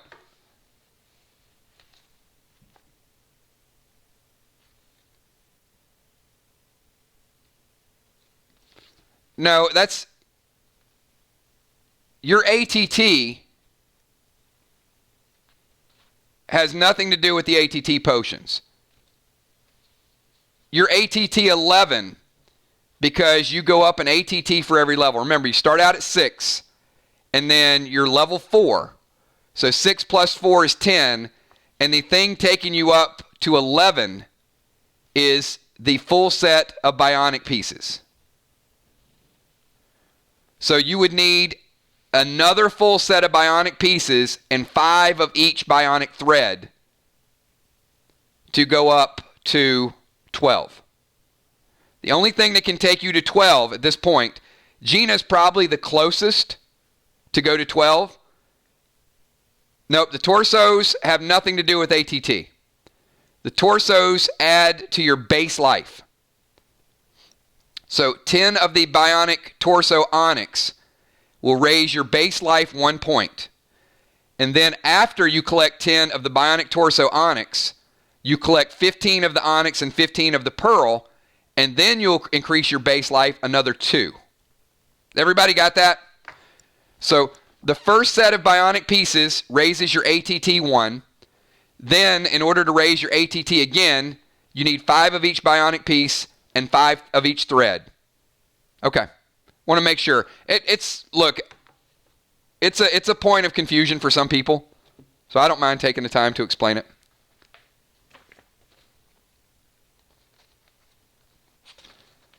All right, so I've got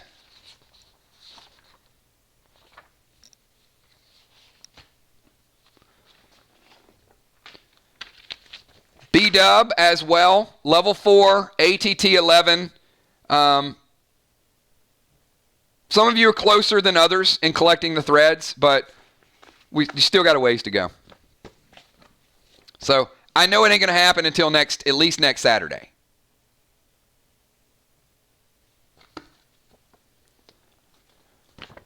All right, we've got, where's Busy Bee?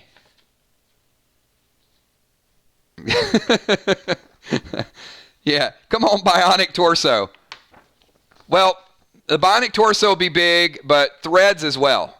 I mean, that ATT is probably huge, and you guys are starting to see the ATT 12 gear. I mean, Dimes has got some platinum gear she can't use till she hits ATT 12, but I'm sure we'll see more of it eventually, but we're not going to be flooded with it anytime soon.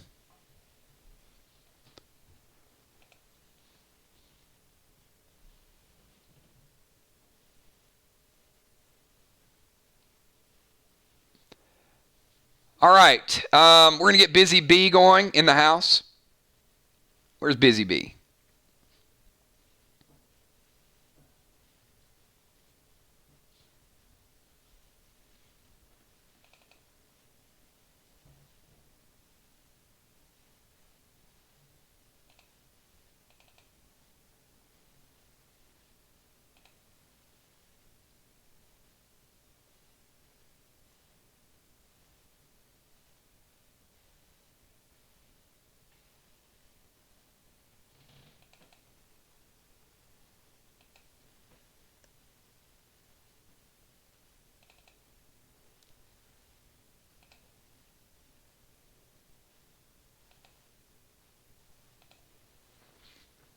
There you are. All right. Oh, there's a lot to see here. So, and this is going to get interesting, B, because Busy Bee is going up 2 levels. So, Busy Bee at the end of Crowley's was level 1, 1850, and much, much more active. So, Busy Bee, I've got you currently at 5,950, which is going to take you from level 1 up to level 3. So we got a level 3 engineer.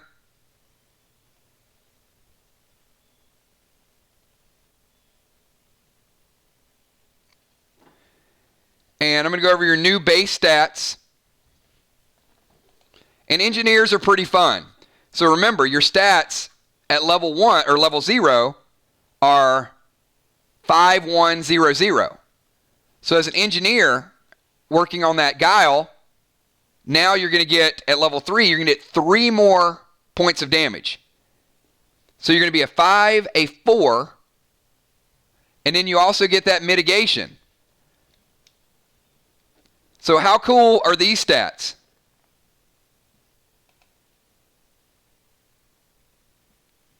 5, 4, -3, 0. Those are your stats.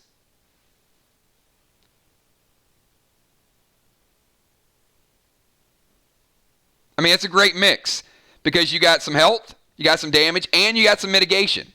It's like you're a set of white armor. You're your own working white armor set. All right, so Busy Bee, you are much like our friend Bilal. So you have enough ATT potions, and your base is 6, so you have 2, so we can automatically level you up 1 time. That puts your brand new ATT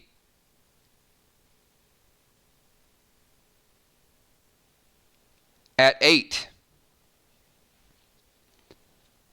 So you have a 60% chance of leveling your ATT 1 additional to 9.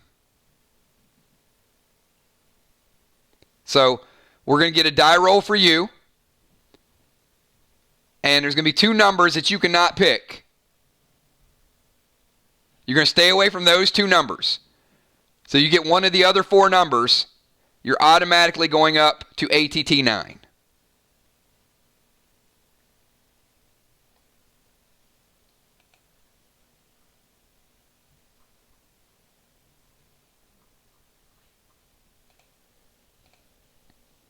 Do not pick a 1 or a 2. Anything except a 1 or a 2.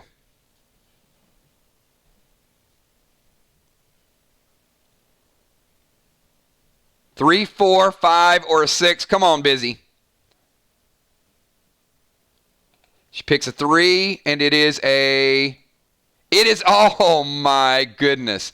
You could not have been any closer with that die roll. Whew. Talk about edging it out, living on a wing and a prayer. Very nice. All right, Busy Bee, you are now ATT 9.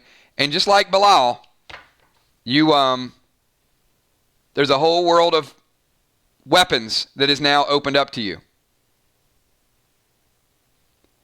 So the next big step is for you to get... Oh, wait. Hold on. Stop what you're doing, because I'm about to ruin the image and the style that you used to. I look funny, but yo, I'm making money, see? So yo, world, I hope you're ready for me to gather round. I'm the new fool in town, and my sound's laid down by the underground. I drink up all the Hennessy you got on your shelf, so just let me introduce myself. My name is Busy. And Busy, I just noticed looking at your inventory. Hold on. Busy Bee, 1.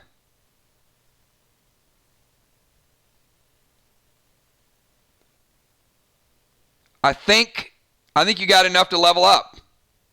I'm going to go back and double check your inventory, but I think she might have enough to level up her ATT. So let me double check my counts, and I'll get back to you by the end of the stream. So hold tight.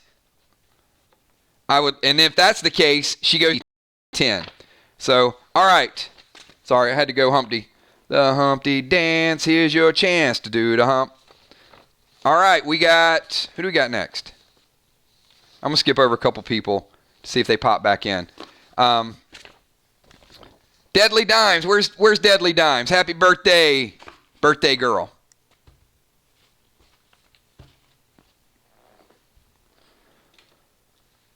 Let's see. Where you at, Deadly?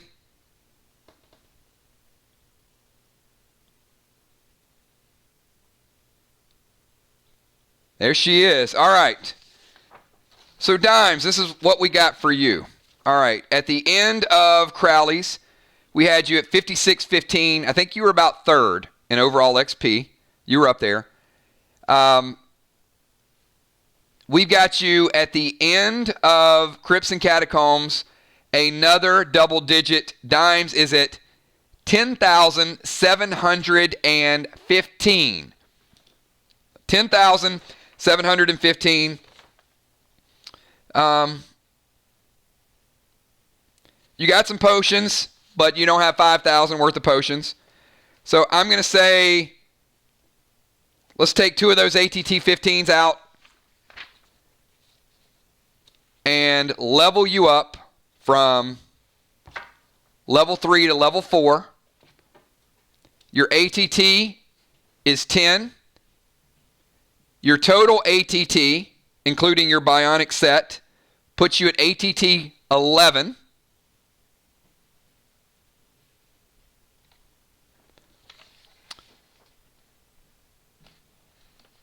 You as well. Oh my goodness. This is painful. Dimes, you are short 1 bionic torso onyx, just like B-Dub is. You're at 9.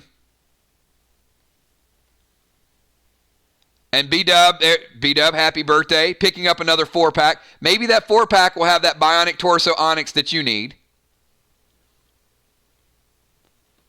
So Dimes needs 1 more onyx to raise her base health by 1. She can turn in those 10.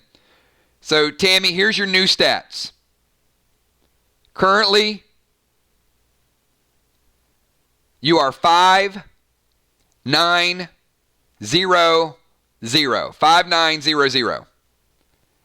And when you get that next bionic torso onyx, you'll go to 6, base health, 9 damage, 0, and 0.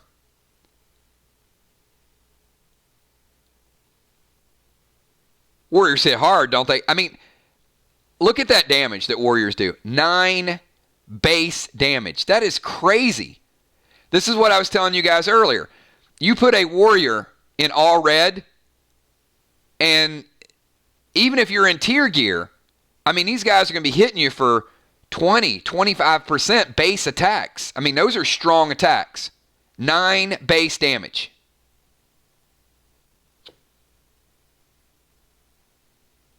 So, there we go. Dimes, any questions? Pretty straightforward, right?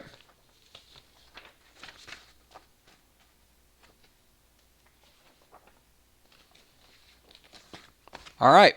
Congratulations, Dimes. 10,715, level 4. Good place to be moving into Jigsaw's jungle.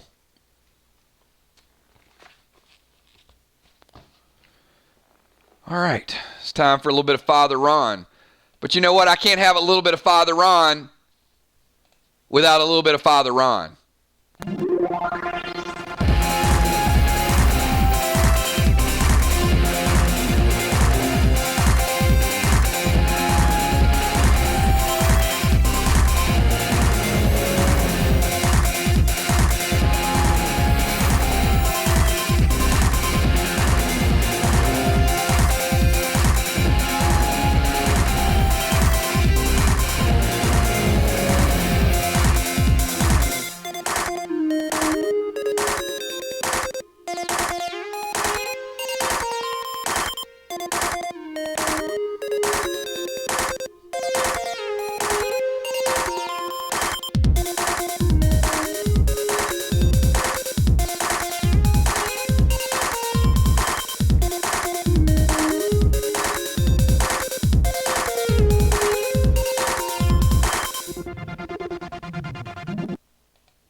Wow, and that is how we do, everybody. I mean, that is serious. So we've thrown down the challenge. I want you guys to be in the next introductory part of our video. Tommy the Tank is a permanent part of Play Dead Live history. Father Ron as well. Unforeseen might be the next, and any of you can get your dance video. Look, we got a lot of reasons right now to be happy, and we got a lot of time on our hands. So let's do our video challenges and make sure that we're safe and we have a good time. So Father Ron, let's get this stuff ready to roll. So Father Ron, I had you at the end of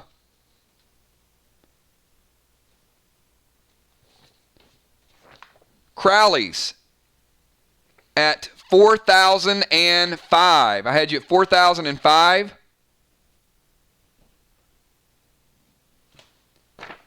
And I've got you currently at 8605. 8605, pretty solid.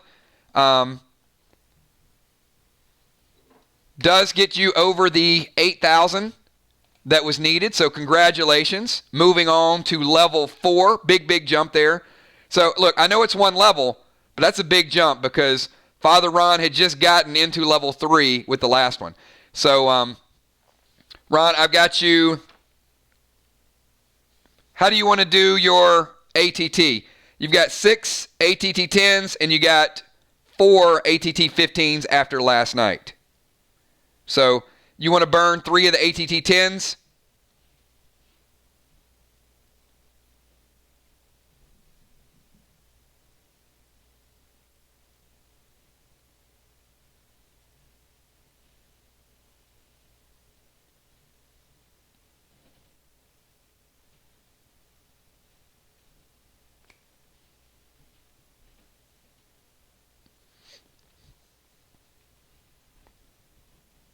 All right, he's going to do 1 and 2. You got it. All right, so Ron is now, let me give you his base stats. So he's ATT 10. He has the Bionic set, which pushes his total ATT to ATT 11. His new base stats are 9, 1, -4, and 0. 9, 1, -4, and 0. All right. We got Football Master. Where's the Football Master?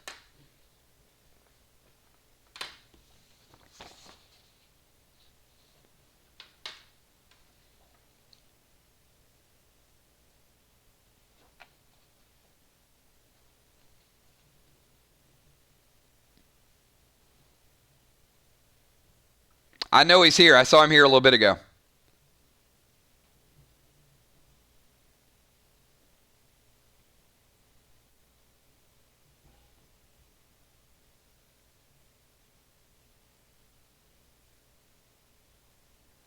Okay. So moonshot. And hold on one second, Football Master.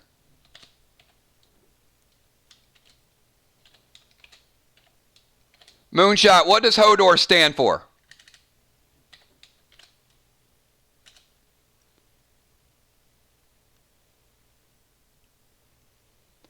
And if you guys are watching along at home, please write this down.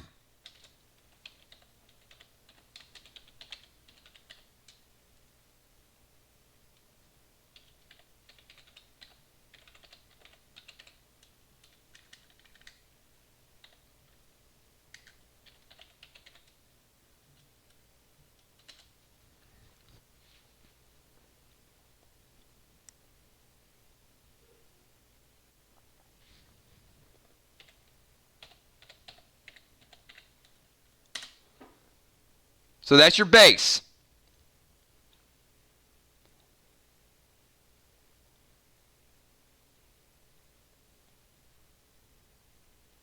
So if you're a class, for example, like a sniper,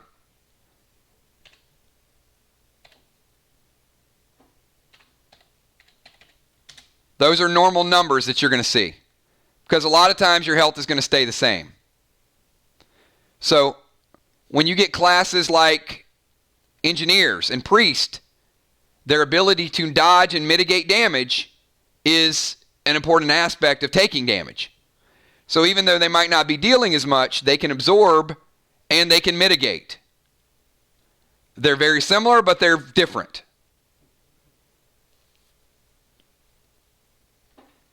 All right, Football Master. He's ready to go. I'm going to give you these numbers. So Football Master, at the end of Crowley's, we had you coming in at 2750. So you were solidly at level 2. Ron, you are, that third number is a negative.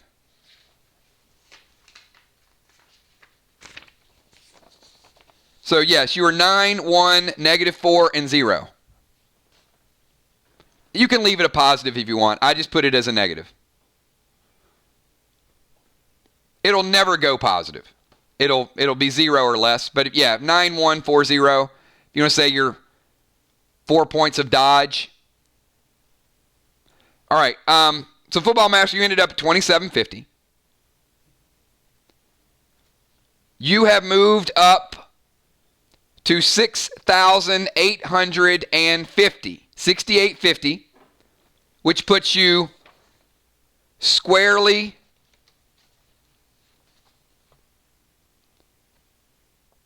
at level 3.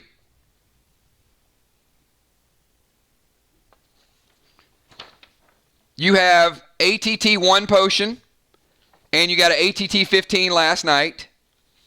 So we're going to push your ATT up to ATT 9. So Football Master, 6850 is your new XP. Your ATT total is 9. Your new base stats are 5, 7, 0, 0. 5 points of health. You hit for 7 points of damage. 0 and 0. And this is where I want you guys to understand the balance of the game. Because, look, a level 4 warrior can hit for 9, but a level 3 warrior can hit for 7. It's a difference, but it's not always going to be make or break. Like, he hits hard enough to win a match. It's always better to hit harder. I fully agree. It's always better to have a little better glyphs and a little better gems. But it doesn't mean that you can't build and work with what you got.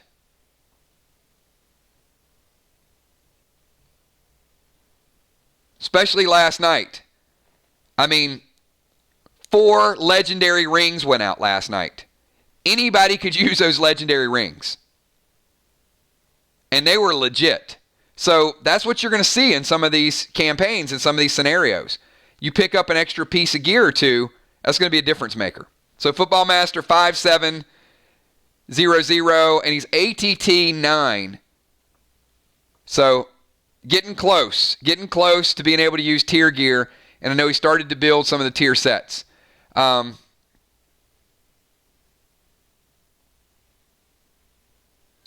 In fact, I got you with one bionic foot, one bionic hand, so you either need a shoulder and an elbow or two bionic wild cards. So literally, Football Master, you're two bionic wild cards away from wearing tier gear. And a couple weeks ago, Father Ron was in that situation, right? Father Ron was missing two, and then he got one, and he was just like, I got to get this extra wild card. And then he got a wild card, and then all of a sudden he's wearing tier gear. So two wild cards, Football Master, and that changes a lot of stuff for you because you already have a few tier pieces. So, cool. All right, we got, where is Fly Rod? Fly Rod in the house.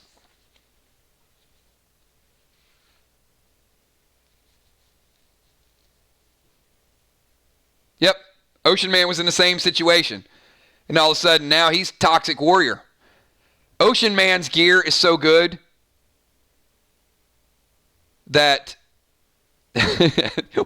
where's Will? I love Will, but Ocean Man's gear is so good that Father Ron and Croft Bloodfish did not even hit him.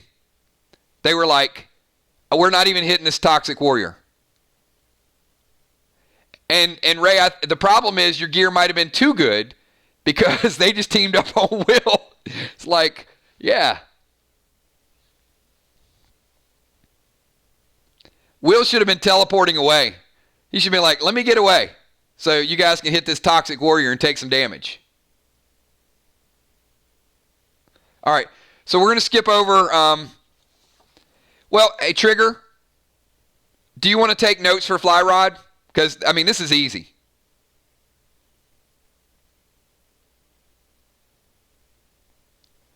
I almost don't want to skip over him because I want you guys to hear these stats. Because it'll hit home for everybody. Of why you want him at the front of the crowd holding his shield. Okay.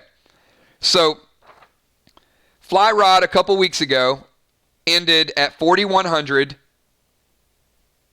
and level 3. He's been very active in playing his character. Fly Rod is now 9,300 and he is level 4. So he went from level 3 to level 4. So we're going to use two ATT 15s. And we're going to take him up an automatic ATT. So Fly Rod is now base ATT 10, but he has a complete bionic set.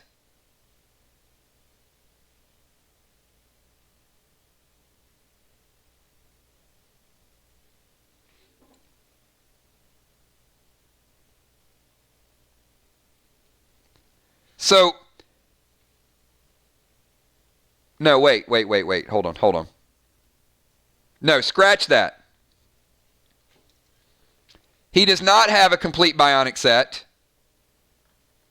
but he's ATT 10.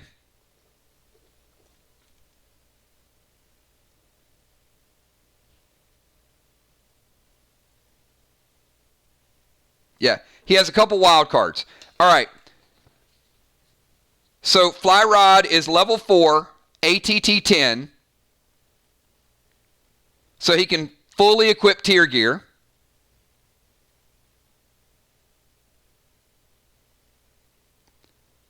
But his base stats, this is crazy. 13 base health, 1 damage, 0, 0. So you guys getting the picture here? Look, he doesn't hit hard at all, unless he's using a nice weapon. But his base life is 13.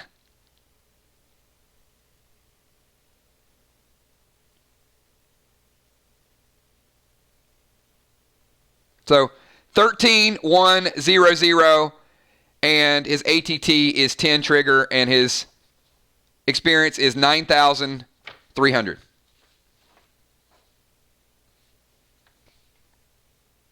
All right.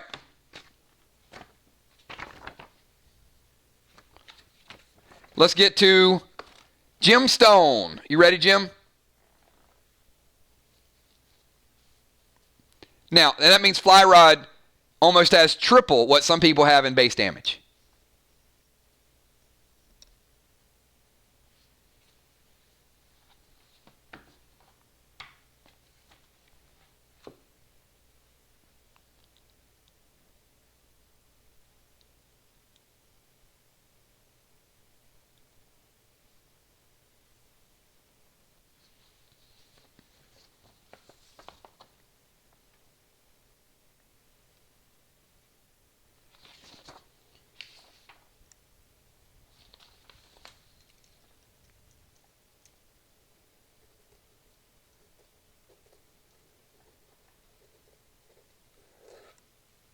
All right. Jim Stone she started out level 3. She ended up finishing Crowley's Farm at 45-25.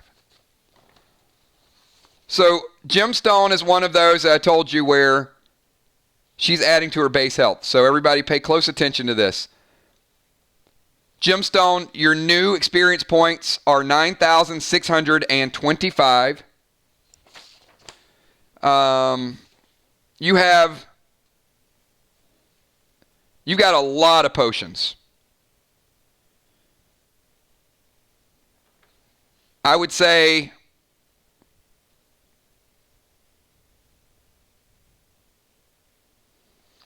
you got about 4,000 in potions. You might have been one of the closest to get to level 5, but you're still a little short because you've accumulated quite a few inventory. Now, you want to use them or save them, that's up to you.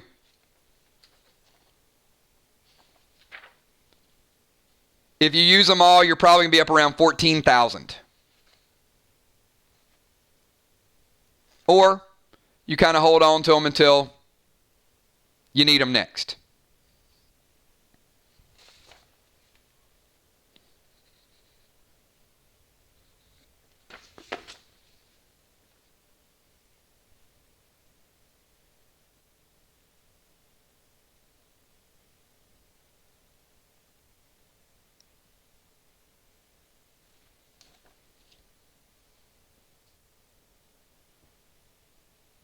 I mean, it would be kind of cool to calculate it all out, though.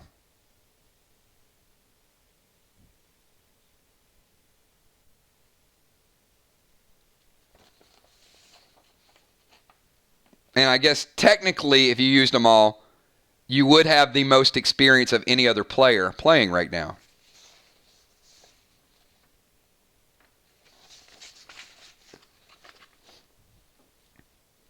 But if you died and you did not use System Restore, you could lose some of that experience, but you do have System Restores as well.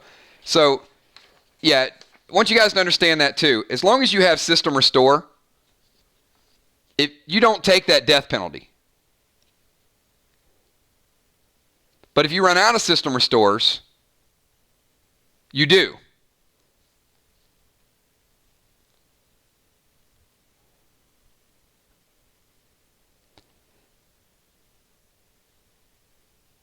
Yeah, I think it would put you... It puts you somewhere 14,000 and something. You'd still be short. All right, but... She's like, let's add it up. All right, let's add it up. All right, you got 9,625. And if you use all of these potions...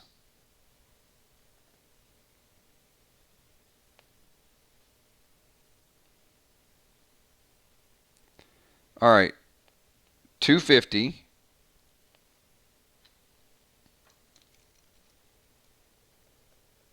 I'm kind of curious myself now.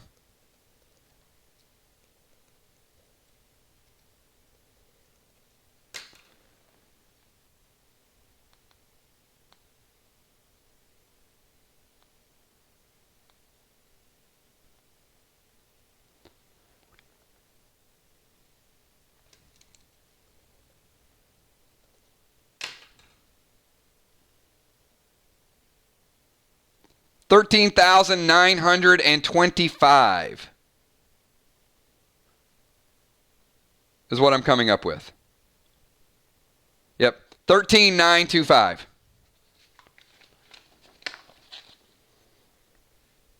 I mean, that would be kind of cool is, hey, I got the most experience points. I mean, it would put you on top of the list right now. What do you guys think she should do? Here, let's get the crowd to chime in. Should she use all of her XP potions because she's got system restores, or should she just kind of hold on to them in case she needs a couple here or there?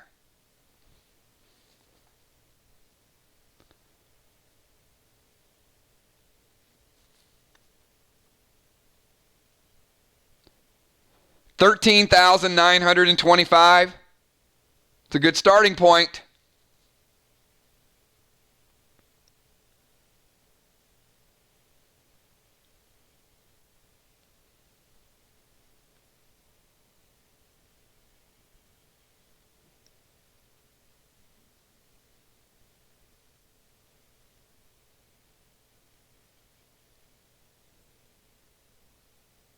All right, she's going to hold off.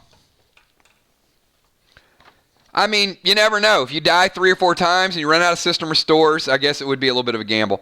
All right, so Gemstone, 9625. Gem is at ATT 10 with her level, but with her bionic set she has put together, she is ATT 11. And Gemstone is one of only 3 players who has added 1 point to her base life.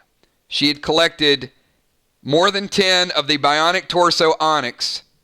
And Jim, in your inventory, it says more than 10. I did not take that out, so I'll get that adjusted. So you'll see a deduction, but then you'll see a brand new item that says complete set Bionic Torso Onyx base health +1. So Jim, your new stats are 6 base health, 9 damage, 0/0. So you're one of those warriors is actually increasing your base health by bionic pieces. So congratulations on that. 6 health, 9 damage, 0/0, and ATT 11.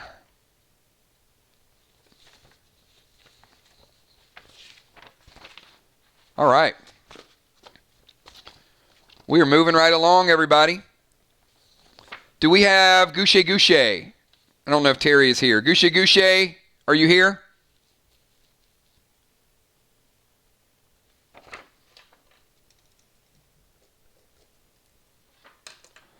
If not, Goucher Goucher's, maybe she's listening to the playback. This is pretty straightforward. She was level 1, 1650. She's added an additional 1,000 in experience points through Crypts and Catacombs. And her new total is 2650, which puts her at level 2, and her ATT is ATT 8. So, easy. All right. Where is Nixie? Heart of Nixie.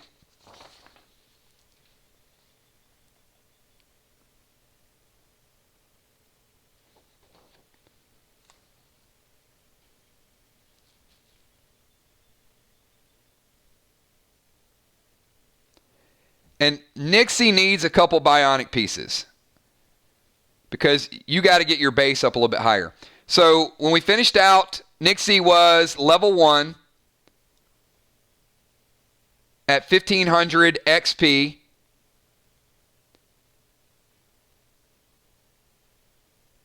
Throughout Crypts and Catacombs, Nixie is now 4,100 XP. So going from level 1 to level 3. But here's the challenge with Nixie as well, everybody. ATT 10 potions. Because remember, her base is only 40. So this is going to get a little bit dicey unless there's some donations out there. So I know she got one last night, ATT 10 potion, which is going to put it a little bit above 50-50. So as an engineer, level 3, your new base stats are going to be 5, 4, -3, and 0.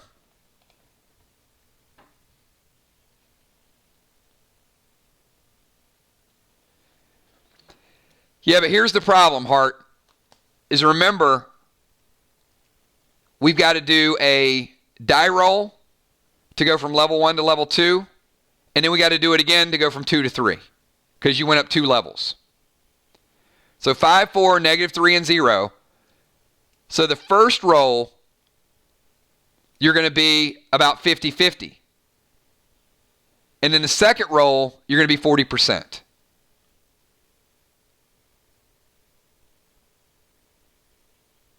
Because we have to let that first one resolve.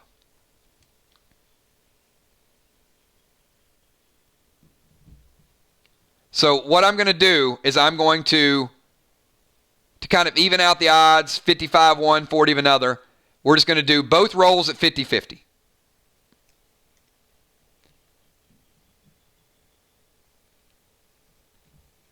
Correct.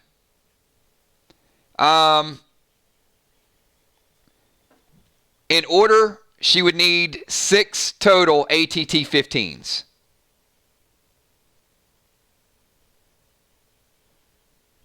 Six total ATT 15s would guarantee her leveling up her ATT. And currently she is, well, she was 4, and level 1 made her 5. The necklace made her 6. So if she can level both of these up, she can go to ATT 8. And as you guys know, ATT 8 is where the real gear kicks in.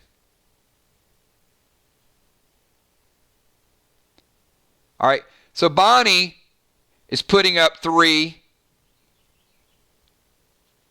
So if we could come up with another 3, Nixie would go to an ATT 8, which means she could start using brace, space, displace, a whole list of weapons. Wow, and I'm going to look at some of these weapons again. The ATT 8 weapons really where the game changed. Starstruck. Infuse 32. There's going to be people selling Starstruck and Infuse 32 tomorrow, like Crimson Axe plus 3. You know, Crimson Axe plus 3 was really where a lot of players, even Kel, I remember, you know, Kel got her first Crimson Axe plus 3, and that's where she started doing a little bit of damage.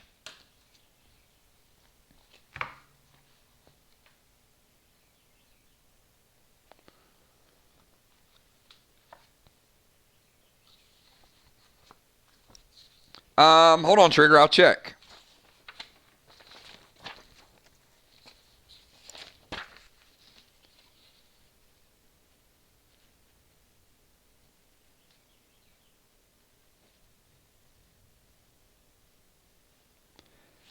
So, Trigger, I've got you with 1 from last night. So, you certainly have none to give away. Because you're going to be risking now. And Trigger, you might need to reach out to Flyrod because you're not even guaranteed to level up. So let me look at Flyrod.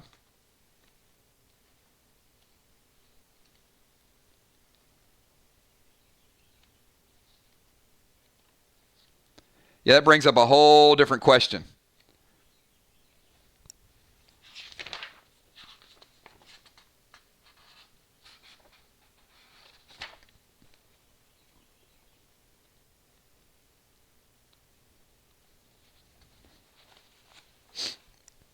All right, Flyrod has...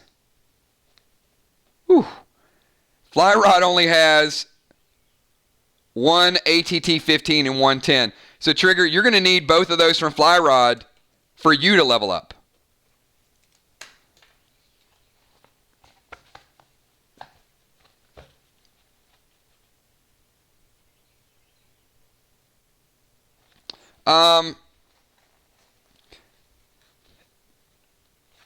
Let me look. Gemstone.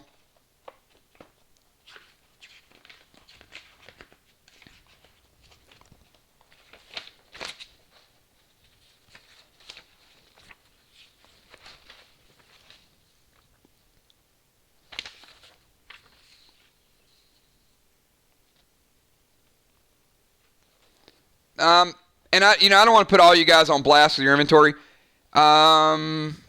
Jim, you used 2 to level up because you did go up 1 level.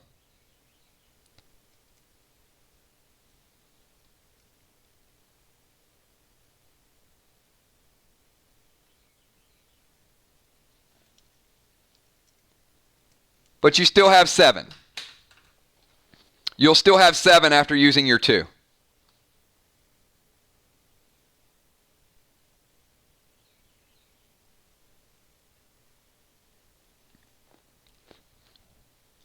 Some of you picked up a couple, but hey, I mean, these have certainly been more scarce. And you need at least 2 to level up. Now, how many levels are you going to gain over next month? That depends. Some people could level up 2 levels.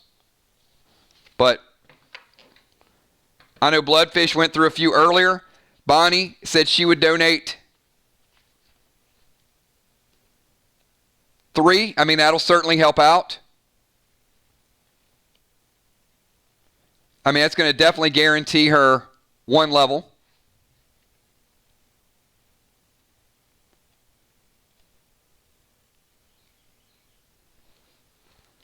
But, helping, and I understand, helping is great, but you got to be careful as well because you don't know when there's going to be a shortage. So there is a balance.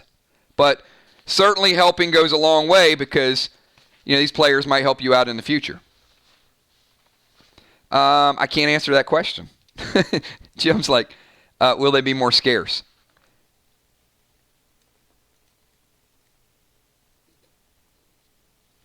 They could be. I mean, we just don't know. Things kind of, so far in the game have sort of came in waves. There was a shortage for a while of res potions and system restores. And the one thing I've said from day one is, and this is why we had one last night, that the ATT potions are huge. You don't want to miss that opportunity to level up. Well, it could, Moonshot, but it could also make her fail both die rolls.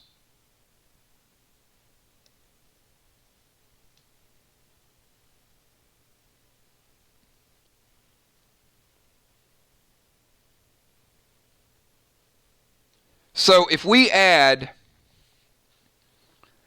Bonnie's 3,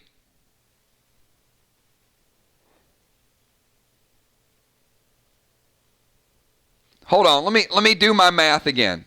Maybe it's not 6. So Bonnie's 3, so Nixie has a 55% chance. So 2 of those would put her up to 90. You know what? I might have been wrong. Hold on. And then 1 would put her to 55. No, I was right. So she's guaranteed to go up once, and now she has a 55% chance.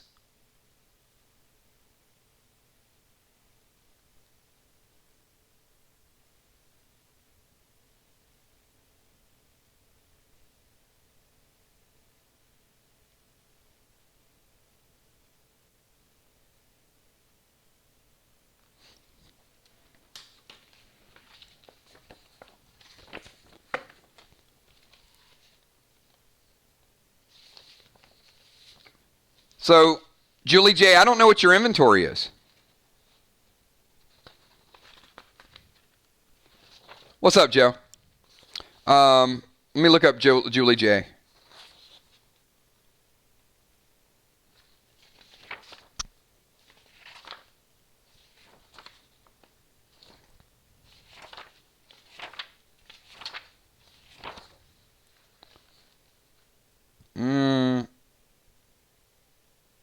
Yeah, Julie J., I don't have you with any either, and you are going to need the one that you got from last night to level up. Yeah, they don't seem to be super.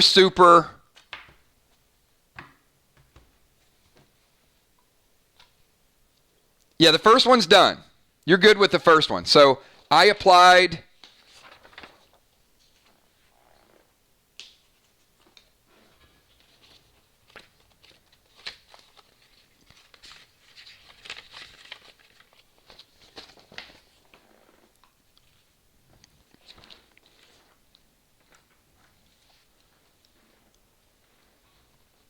so after the first die roll, you are currently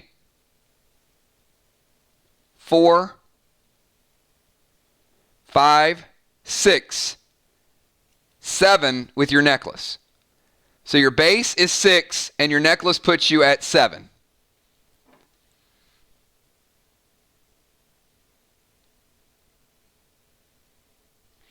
All right, so Sheila Beasley. All right, hold on, Sheila.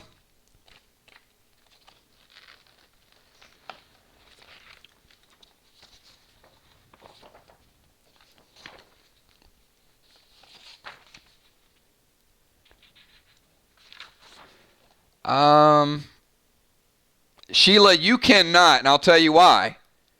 Because, Sheila, you were one of 2 players. You leveled up twice. So you are going to need yours in order to level up as well. And, Sheila, you might be one short from guaranteeing yourself because I think you have 3 and you would need 4 to level up 2 times.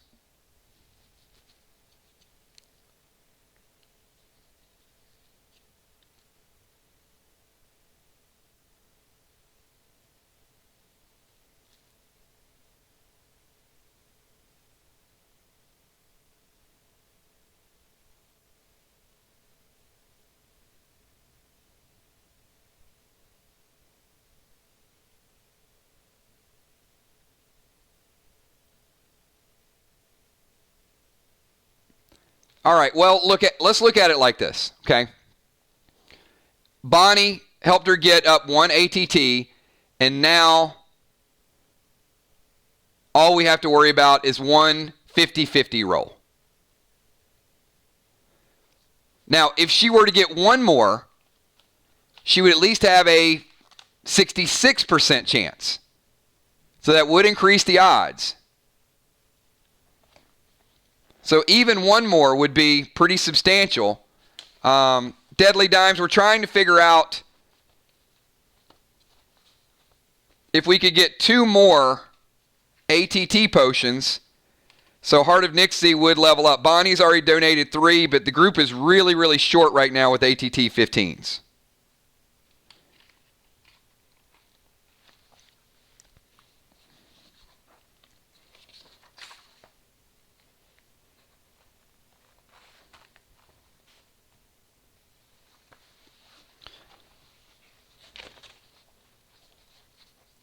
And Dimes, you do have a couple, so we will certainly... All right.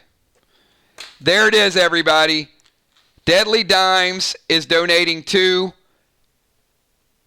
which is going to push her ATT. Thank you so much, Tammy.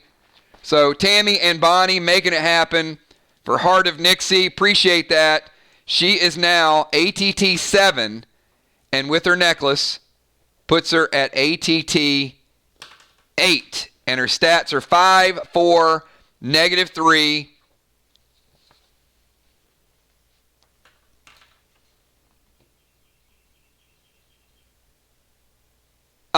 I did, Jim, but hold on. There might be somebody else that needs it. Don't go too far away. We're like halfway through the alphabet. I see it now. I didn't see it before. So certainly appreciate B-Dub, Gemstone, Deadly Dimes, and also Bloodfish earlier helping out Bilal. So 4 people jumping in and stepping up to help the team out. So appreciate all 4 of you guys and everybody. I mean, I know more people would do it if they could, but there's a couple people that are short and they still got to level up. So great job. And now, if a couple of you guys have an extra brace pistol or a Crimson Axe +3 or a Starstruck or something along those lines, then you can jump into the mix.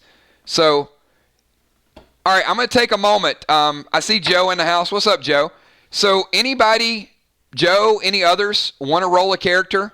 Because this is the opportunity.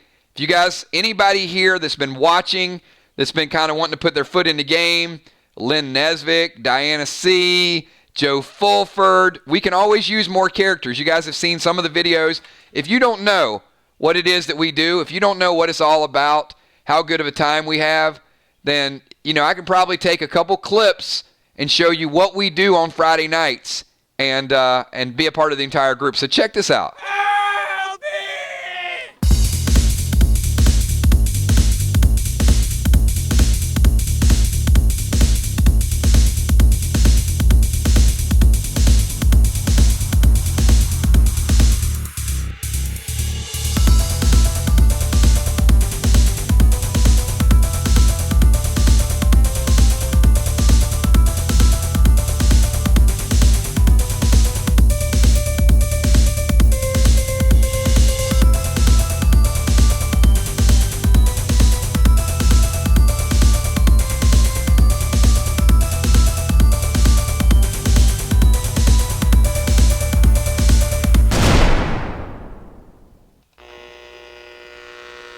Sir, we're going to send in Bam Bam.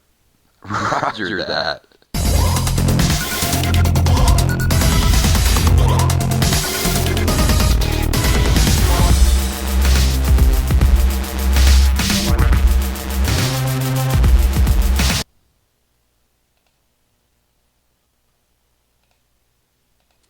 And that is just a little taste of what we do, everybody. And I see Bonnie Wright. Absolutely, Bonnie. Bonnie says, and this is why I love this Army. There's competition in this group, and sometimes we see the best of people, and sometimes we see the worst of people, right? We've seen both.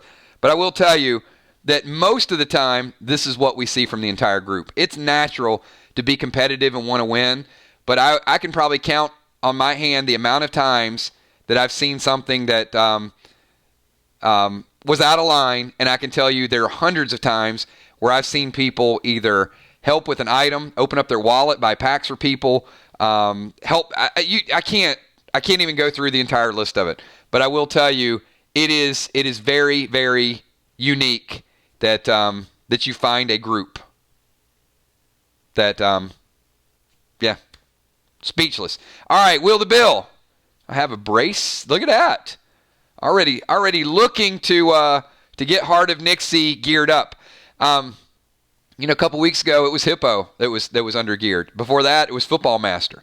Then it was Mist.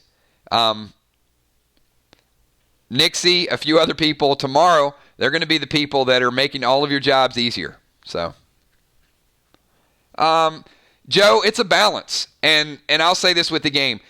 It doesn't cost any more than you can afford. You can play the game for free. You can pick up a pack here, a pack there. You can play, and there's times that we do giveaways. There's times that we do bundles. So it's a mix. We never want people to spend anything that they can't afford to contribute to the game. But certainly, like every other game, there's the opportunity to add to your own enjoyment, to help other people out, and to get an edge from time to time. It depends on. I've been both types of gamers. I've been type of gamer where I just went in, I just wanted to do all strategy, and then I played some games where it's on. I want the best gear, and I want the best items, and I want to and play the experience from that level. So certainly, it's there's a mix for everybody.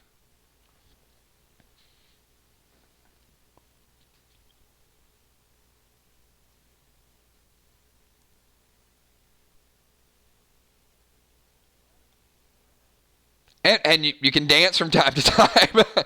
I mean, Tommy picked up a box of cards by doing an awesome video. Father Ron too, and I got the Amanda challenge going next. I started out with the donation this morning for Unforeseen, so something with some dancing and some cowboy boots and something silly. But I would expect that there will be some people to jump in that as well. So hopefully. We'll get a few more. And I think we're going to do a weekly dance. We just do silly stuff. We got trading cards. We got experiences. We do videos at the end of it. We got a little bit of everything. So the thing is, roll a character, pick a class that you like, and then play it and you put forth the level of time and energy and stuff that you choose to put forth.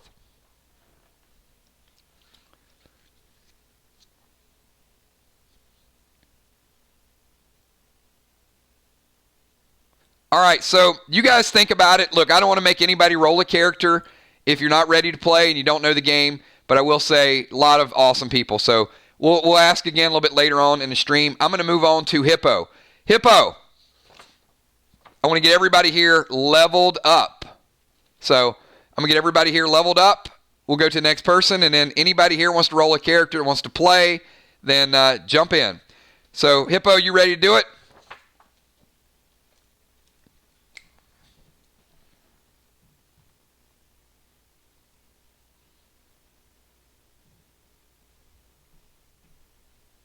All right, Hippo. This is going to be tough too. So get your. I'm glad I just made that speech about generosity. So Hippo is another one like Sheila Beasley. Hippo was level 1 XP 1500. Hippo is 5,600 now. Hippo. Big jump going from level 1 to level 3. So Hippo, your stats at level 3 are now 5. And then for your guile, you get 1 range damage for each level. 4, -3, and 0. Your ATT was a 7. So you have enough to raise 1. So your ATT will go up from 7 to 8.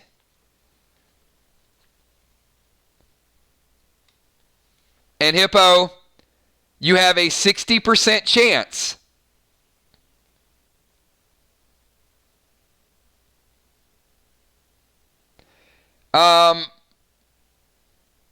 Hippo, yours was a 4, but remember you got bionic pieces. And it took your ATT up to 6. You were a 4 and you got 2 bionic pieces. Remember the wild cards? Yep. So that took your base up to 6, which means you have a 60% chance. So we use your ATT potions from last night in inventory, and that takes you were 6, but then at level 1 you were a 7. So now you just went up to level 2. So you just became an 8. But now we have to do the die roll to see if you go from an 8 to a 9. And you got a 60% chance. So, Hippo, you feeling lucky?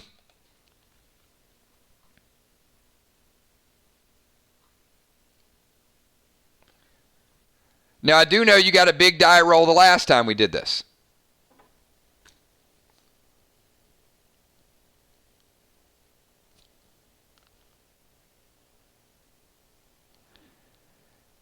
All right. Hippo, do not pick a 1 or a 2. Anything except a 1 or a 2, and you will level up to ATT 9. Otherwise, you're going to need to find an engineering necklace.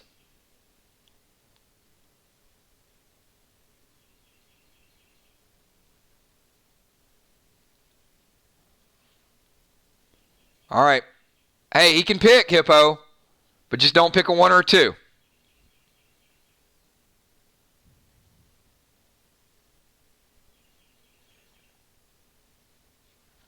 Hippo Jr. says 5. All right, good luck.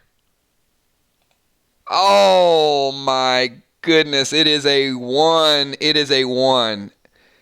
And he is maintaining. So, that means a couple different things. Hippo is still at ATT 8. So, he's going to need to pick up the engineering necklace to get to 9. And now he is going to need another bionic part to raise that ATT up. So it can still happen.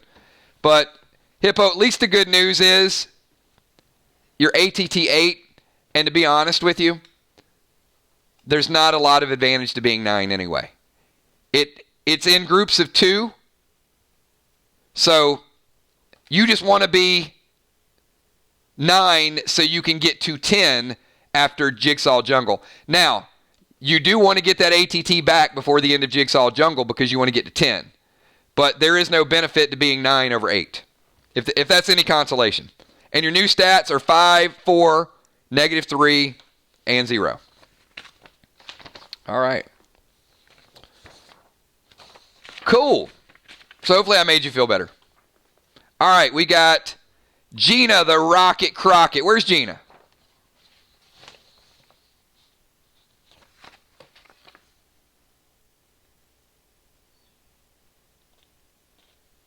That's my man Will. And by the way, tomorrow we are going to be starting early. We're going to be starting at noon. I'll be streaming all day tomorrow. And if you guys want to sell your gear today, send me a messenger list in advance if you want to sell it today. Otherwise, I'll be streaming all day tomorrow. We can do it live. I'll have your inventories in front of me tomorrow. But tomorrow's going to be your opportunity to sell, get some dead dimes, and buy some gear. There'll be a unique selection of gear. All right. Thanks for that, Will. All right, Gina Crockett, I've got you at the following. When we finished Crowley's Farm, you were at 4,300 experience points. I now have you at 9,400 experience points, Gina. I've got you moving up from level 3 to level 4.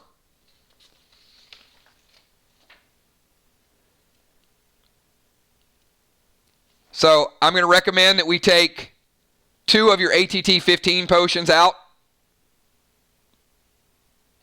to guarantee that you raise your ATT. Once I get that confirmation, I'll tell you the rest of the stats.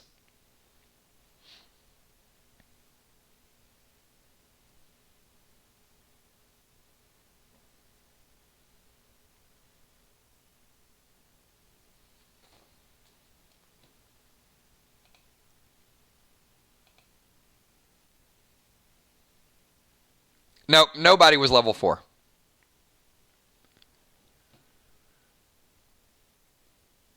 The highest we have now is level 4. So you were at 4,000 XP, but not level 4.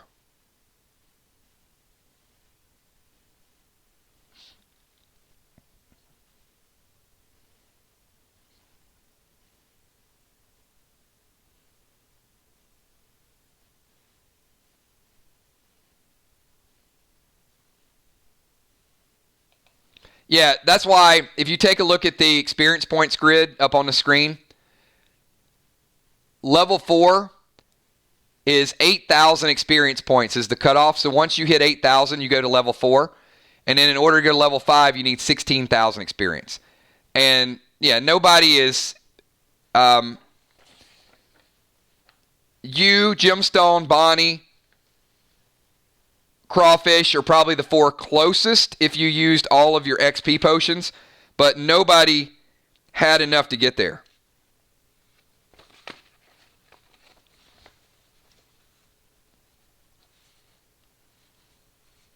So, Gina, if we use 2 of your ATT 15s, we deduct 2 of those from your inventory, then that will raise your ATT to ATT 10 base. And then your complete bionic set is going to raise it to ATT 11.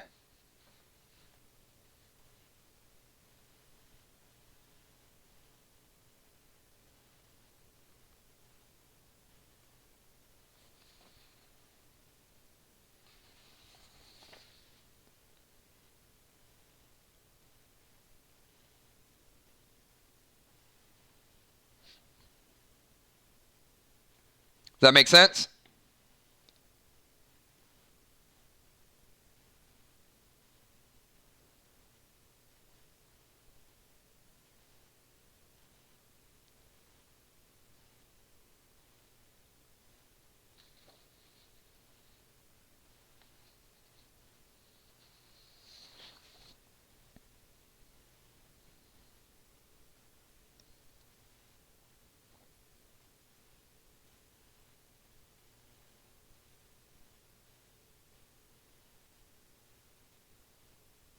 All right. Hold on. Let me get through this first, and then I'll explain it to you, okay? All right. First thing we need to do is we need to level you up before we worry about any stats.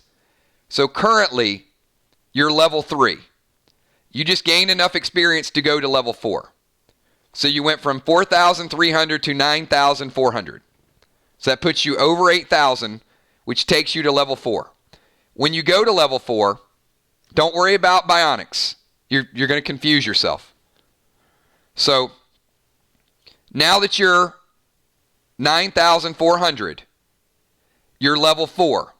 So we need to raise your ATT, not any modifiers. So your 60% chance, in order to raise that, we need to use 2 ATT 15s. That puts you up to a 90% chance. Because I'm using 6-sided die, I give you guys the benefit. Instead of going a 9 out of 10 chance, you get an extra 10% automatically.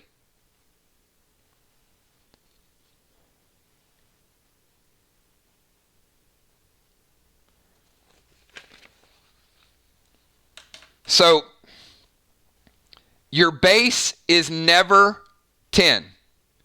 Your base can only be 6.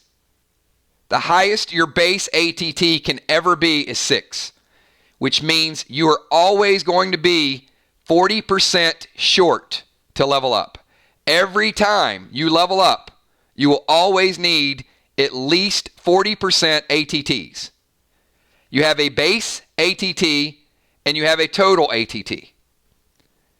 So once you level, we need to take that 60% up to 90%. So don't worry about what your bionic stuff does right now. I'm going to explain your bionics. Your bionic score is added to your ATT at the end of your level up. Okay? So what we need to do is we need to take out 2 ATT 15 potions. So are we good with that?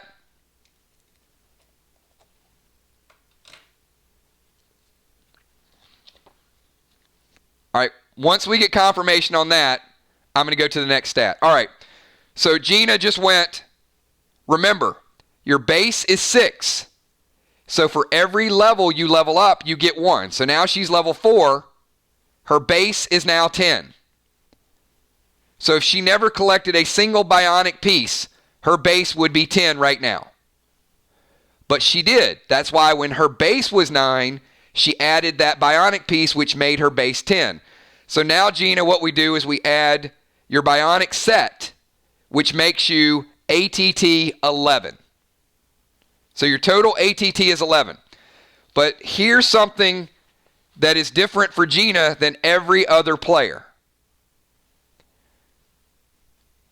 Well, let me go to the bionic torsos.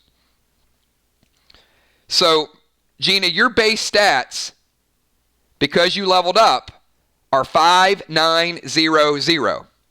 So your health is 5, your damage is 9, your dodge is 0, and your reflect is 0. But you collected 10 onyx pieces, just like Gemstone, just like Amy. So now your base stats are 6 health, 9 damage, 0 dodge, and 0 reflect. Now that should get us up to date. However, Gina is 1 bionic shoulder thread. This is important, everybody.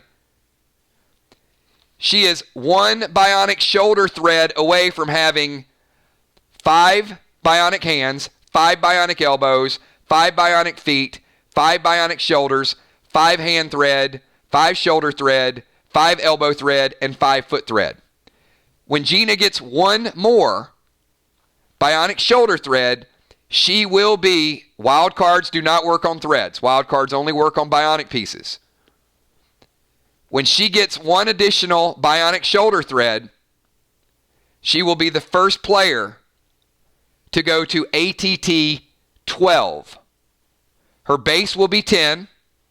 Her first bionic set will take her up to ATT 11. Her second bionic set will take her to ATT 12. which means she will be the only player that can use PvP gear, the PvP weapon, and the brand new Platinum set. One bionic shoulder thread, and she will be the only ATT 12 player that we have. So that's a big deal. And I want you guys, look, it's a grind. It's not a race. So it takes time to accumulate these items, which is why everybody's not ATT 12, right? Nobody is ATT 12. And we got one player that's on the verge of it. So is she going to have an advantage? Absolutely she's going to have an advantage. But she's earned some of that advantage. And we got a couple players that are right around the corner from that as well. But the game is conditioned to where players just don't jump to the front of the pack. I mean, you got to kind of grind it out. So Gina, you look, I know you wished you had that one additional thread, but hey, that's a heck of a thing. I mean, you were one thread away from being the first ATT, and you're also actually working on. She's working on another base set as well. She needs a few bionic torso pearls, but it's likely she'll be the first person to complete that pearl and that onyx set, which would give her 2 additional base health. But the ATT is a big deal. All right, so to recap, Gina, you're ATT 10, or ATT 11 after your bionic set, and your base stats are 6, 9, 0, and 0. So you will be able to use the wild cards for bionic pieces. So you're going to want those wild cards as well. Because you can imagine, once you put together this next set, it's going to get a lot harder to put together the third set. You're going to need more bionic pieces, and you're going to need additional components in order to put that together. No player is just going to stroll into picking up complete bionic sets like that easily. There is going to be a chance for you to raise it again, but it is going to be even more challenging. So those bionic cards will be used. They will come into play. All right. Make sense? But congratulations, Gina. You're certainly up there with the top geared players in the game. And there's a couple of you guys are really close to ATT 12. All right. Where is the mod? Where's Julia Muse? Where's my moderator at? I'm going to tell you what. Our Warriors are legit. I mean, I ain't going to lie. Our Warriors, Dimes and Jim and Mod and Gina and Bonnie, if I was putting together a 5-man team, could you imagine? Could you imagine going 5 versus 5 and facing the 5 of them? Whew. Yeah, that would be some damage. Bonnie, Gina, Julia, Dimes, and Jim. I mean, that's some gear. That's some gear right there.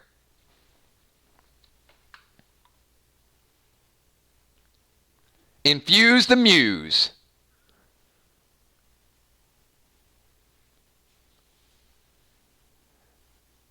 And Ray. I left Ray out. Sorry, Ray. I forgot you. I did. But let's not forget the Ocean Man. All right. Okay, Julia Muse, this is what we got for you. So Julia finished up Crowley's Farm at 4,050. She barely got level 3 last time. Much better this time around. Julia is at 9,150. And Julia, we are going to deduct both of your ATT 15 potions. Luckily you had one in inventory, and you got one last night, so just barely enough in your inventory. Do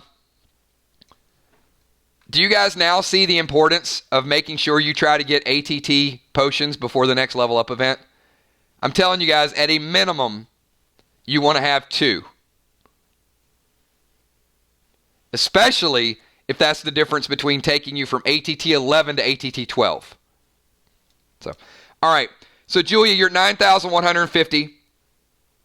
You had just enough potions to level your ATT. Your total ATT is 11 because you're at 10, and you also have a complete bionic set as well, which puts you at 11. Your base stats are 5900. 5900. And that should be it for Julia. All right. I can't keep up with all the chat because I do want to get these level ups done. But I know I saw Joe and a couple people popped in and out. Do we have players that are watching along that are ready to get into the game that either want to roll a character or have some questions about new characters? We got plenty of people here that can answer. First part of this video, I spent the first hour really talking about stats and character record sheets and things that you guys can do to have your characters ready. But some people are popping in, popping out. So anybody that wants to create a character, speak now.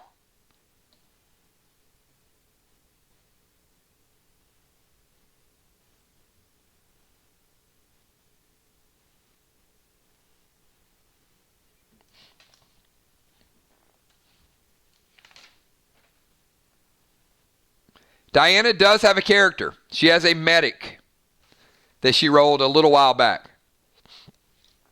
All right, we got Joe Fulford. Joe's going to roll a medic. Hey, medic's making a run here. Bilal's a medic. Wow, you know, a few of our last few characters have been medics. All right, Joe, here's the deal. It's so easy. All right, everybody.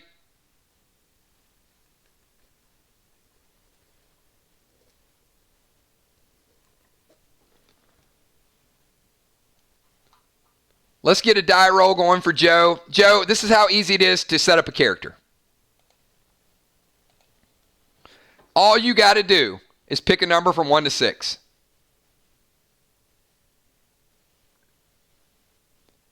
If it is a 3 or below, you will start out with a 3 attribute. Now, obviously, you want a 6. But you start out at level 0.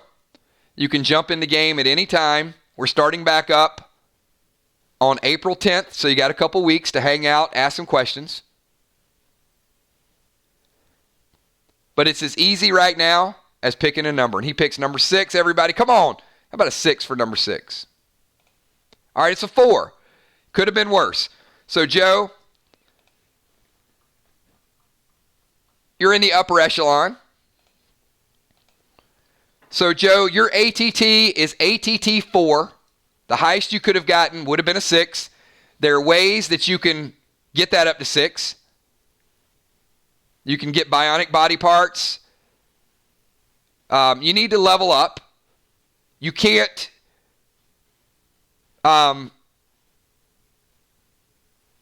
gain experience unless you're playing the game. So obviously, Friday nights, you want to show up. Amy's a medic. Bilal is a medic. Kel is a medic. Goucher is a medic. We got several medics. No Luck Chuck is a medic.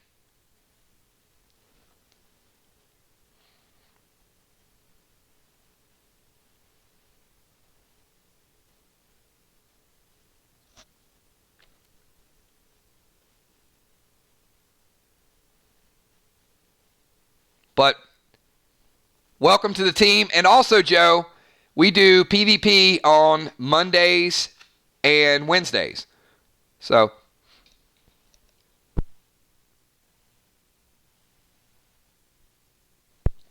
you can pick a tag team partner, get in, do a little bit of PvP, have some fun. We got some new teams out there. Speaking of Priest, Father Ron, we got to level up this next priest. We got Julie J. All right, Julie. Julie finished up Crowley's Farms at 3,050. So she was level 2.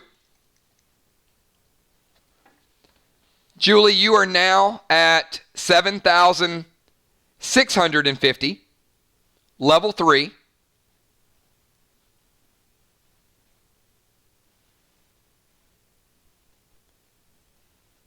And your ATT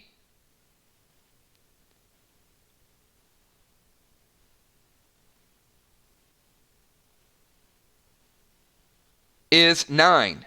So with the potions, with your inventory, we are going to level your ATT up to ATT 9. So, Julie, your new stats as a priest are 8, 1, -3, and 0. 8, 1, -3, and 0, and your ATT is 9. So you made a pretty good jump there, actually, with Crypts and Catacombs.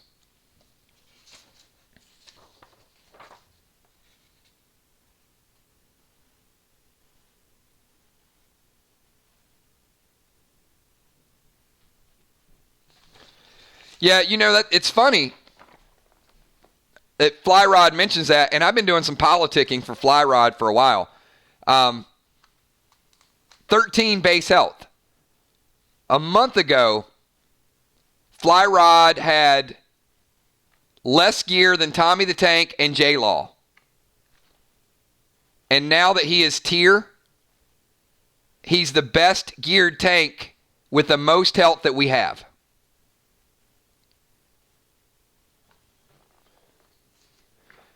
Julie, your experience is now 7,650. Your ATT is 9. And your stats are 8, 1, -3, and 0.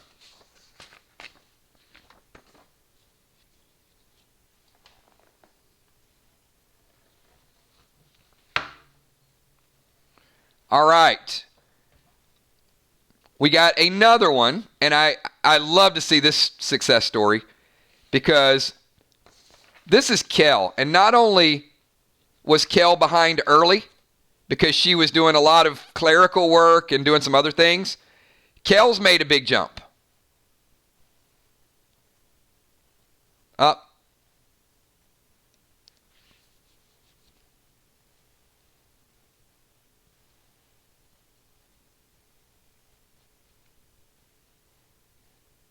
Hold on, Ron. What am I waiting on?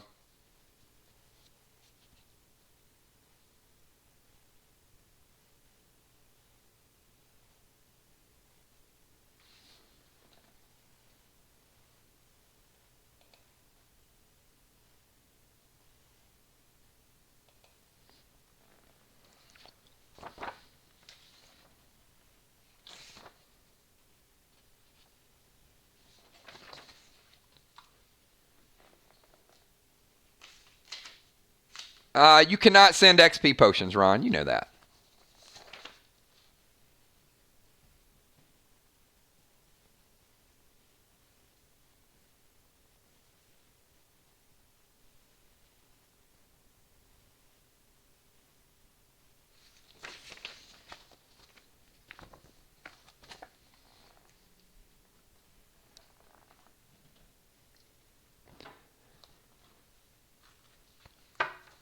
All right, Kel.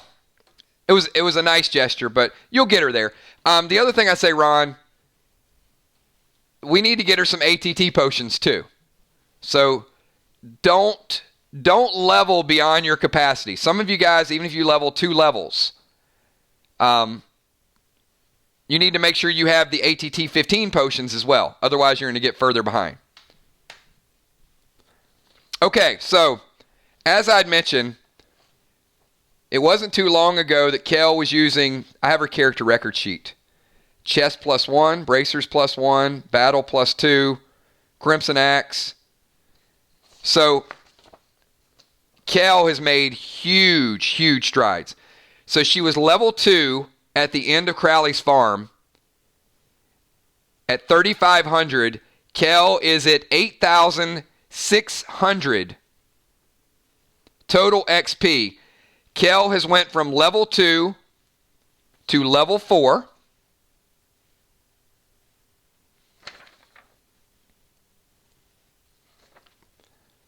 And she has raised her ATT from ATT where she was a month ago, she is now ATT 11. Her base is 10. She has a complete bionic set, which takes her total base to ATT 11. Her base stats are 9500, and she is in full tier gear, completely glyphed and completely gemmed. Let me say that again. Completely glyphed and completely gemmed. She is geared almost as well as Amy.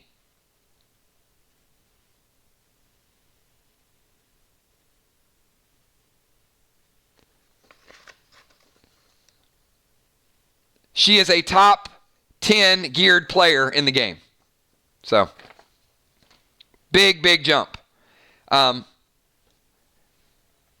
Kel's base stats again, 9 health, 5 damage, 0 and 0. Her ATT is 11. And full tier gear.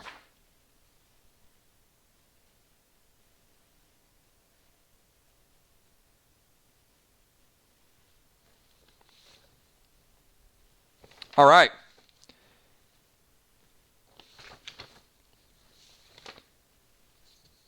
We've got Moonshot. Speaking of Kel, here's her tag team partner. Moonshot, you guys got a big match this week, don't you?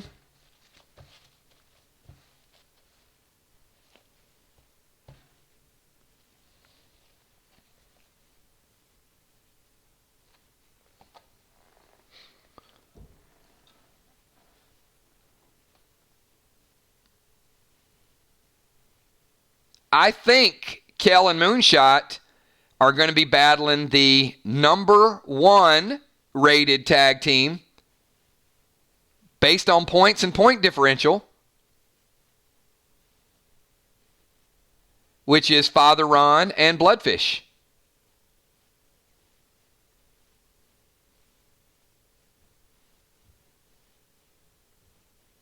Undefeated, most points for, best points against, best point differential right now in tag team. There's some people close near the top.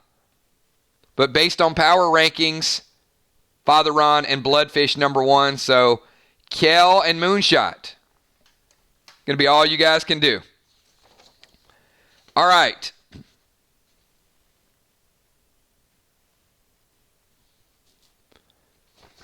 Moonshot. And I still need to get a lot of gear upgrades from Moonshot too. Still waiting on that list, Jason. All right, so Jason, level 3. I've got you at 4,005 from Crowley's. You made a big move up to 9,165.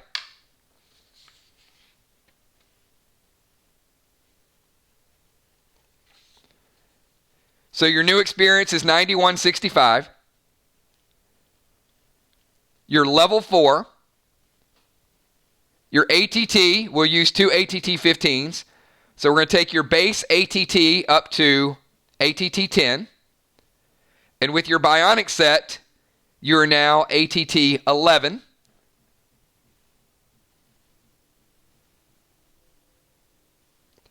Your new base stats are 5 health, 9 damage, 0 dodge, and 0 reflect. 5900. And ATT 11. And a whole lot of gems and a whole lot of glyphs that you need to do something with. All right. Okay, Moonshot. So, yeah, let me know. Send it over to me what your new equipment's going to be, if you want to have it included this week. All right, we got Mist the Ninja. Where's Mist the Ninja?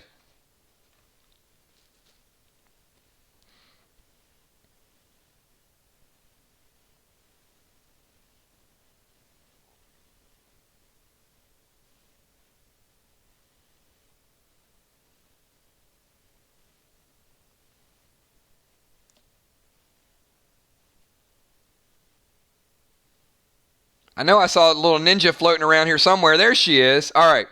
So, Miss really needs a bionic piece, like a bionic wild card so bad. So Mist finished up level 2 at the end of Crowley's. Mist, pretty big move as well. Mist, you were at 2885. Your new total is 6,885. You're level 3. Your base is 5. And the reason that's important is because if she could get one bionic piece, she is getting the advantage of her ninja necklace, so that does help out. So, Ninja, after we raise your ATT, your base is still 5.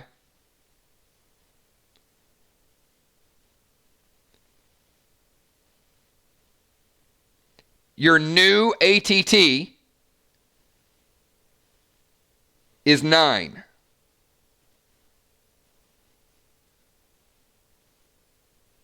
Your new ATT is 9.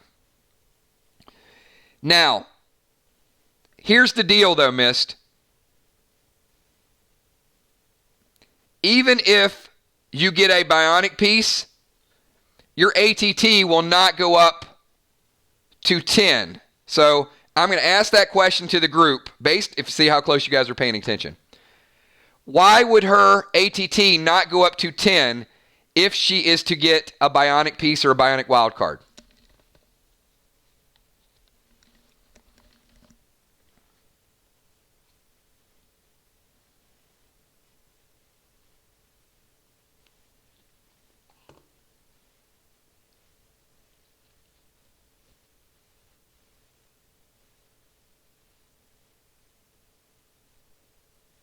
I'm going to be impressed with these answers. Like, whoever answers this question correctly, there you see, that's when I know you guys are in tune to the game. Exactly, Father Ron. Because she's using the necklace to compensate for her max base.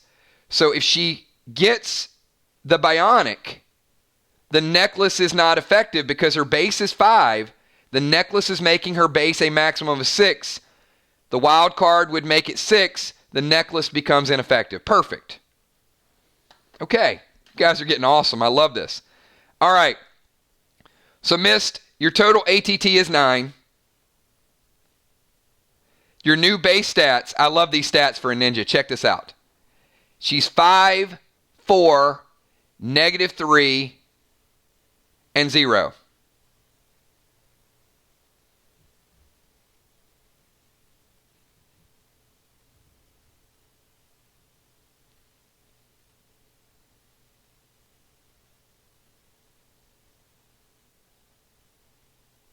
Yeah. Mariah, we absolutely will. And, our thoughts and prayers certainly go out to your family. And I will message you offline, and we'll talk, okay? But yeah, certainly very, very difficult time that I know a lot of families are going through. And sadly, I have a microphone, and I got to keep the show going. But I'll certainly message you, okay? And you certainly have my thoughts and my support. All right, Mist, we've got we have to transition. So 5, 4, -3, and 0.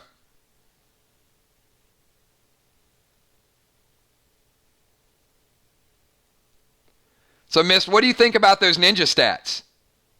I mean, they're kind of split down the middle, right? 5 health, so you can survive a little bit. 4 damage, so you're formidable. And then a little bit of dodge.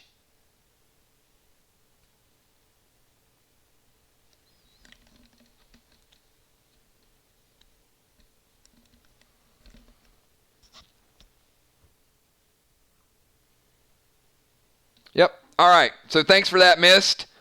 Do we have Ray in the house? It's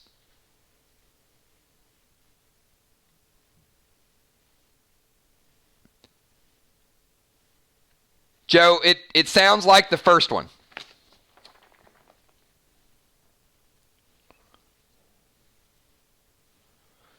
It would probably be closer to that.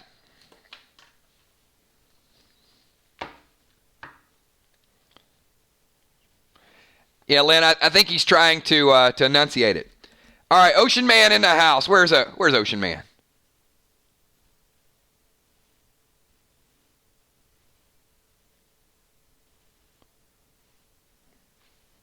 Making good time, everybody. We're going to get through this entire level up event so we can focus completely on inventory tomorrow. All right, Ocean Man. Let's talk some numbers. Get you some base stats in here. All right, I've got Ray was one of those that lagged a little bit behind because, as you guys know, the Asylum was not good to Ray. He liked to die. He liked to die often. And he was one of those that got a little bit behind with the experience and the system restores, and he was level 2. But Ocean Man went from being a lowercase g to a big G. So he finished up at 3505 at the end of Crowley's. And now Ray is 7405, which puts him at level 3. But, Ray, you are one of those players that absolutely could use your XP potions to kick it up a little bit higher.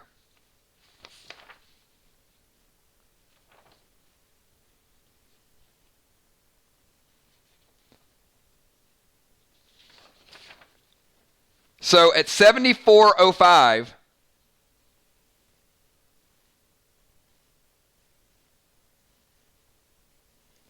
we're going to need to use at least 3 of your XP 250s.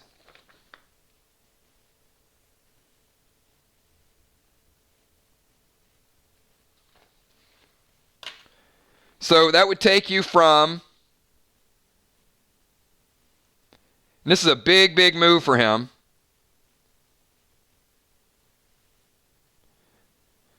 So Ray, you would go from 7405 to 8155. 8155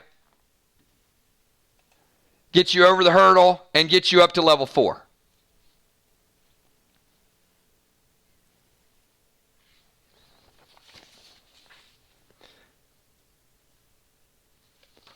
And then what we have to do, which is essential, is we have to use all 4 of your ATT 15 potions. Because we're going to use 2, which is going to take you up from an ATT 8 to an ATT 9.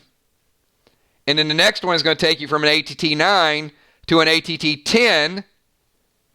And then after we add your bionic set, we're going to take you all the way up to ATT 11, tied for the highest we have in the game.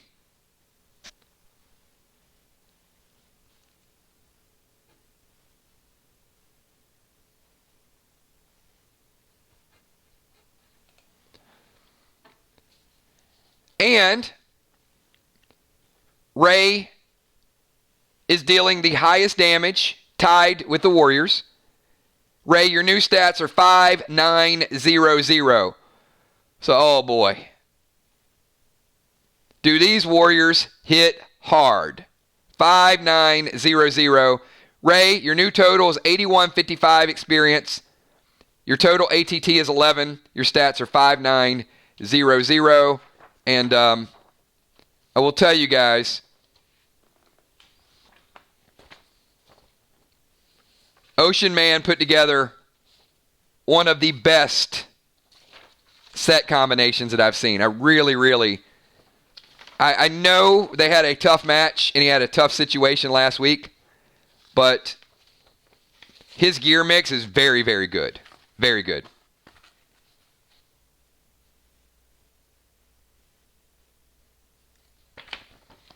And I think when the smoke clears, Ray, I think that armor setup you have is going to be very tough for people to deal with. You know, like the first time people started facing Jim, they didn't know how to deal with the reflection. I think when people, it's going to take them a couple times to figure out your setup. All right. Where is Beastly? Max ATT for level 4 is 10. Unless you have bionic pieces. No, it's 10, but you have a bionic set, which makes it 11.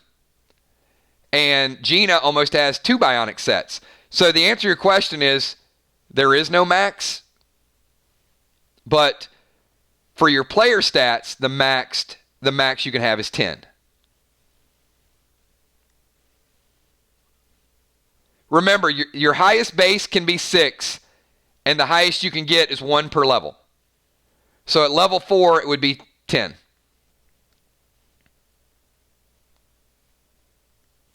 All right, Sheila. You're another one that we got to deal with.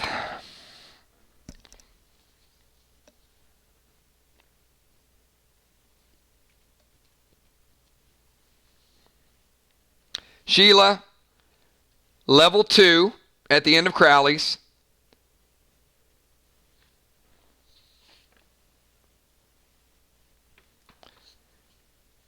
Sheila, you are at 7,110. 7,110.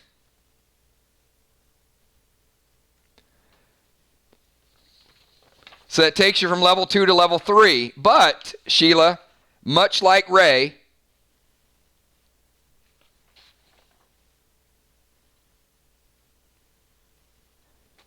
you have 950 worth of XP potions that can take you all the way up to level 4.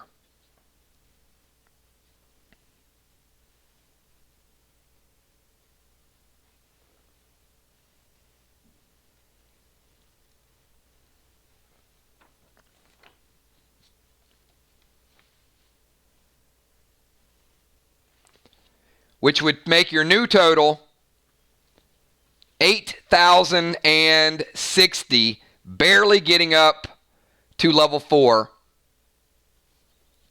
And I got even better news for you.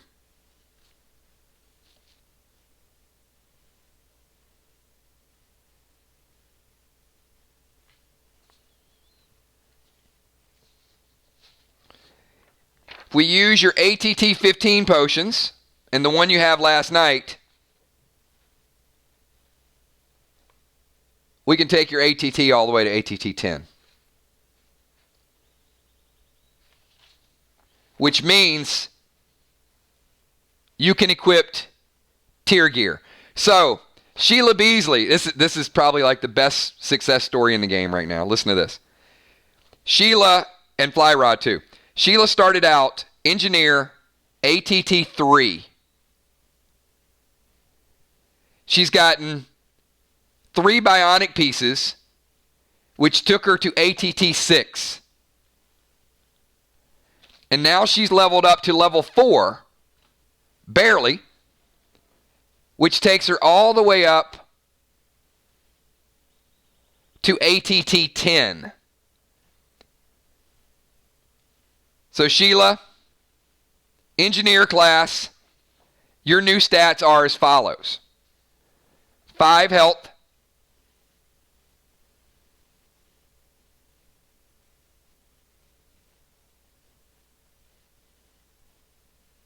5 damage,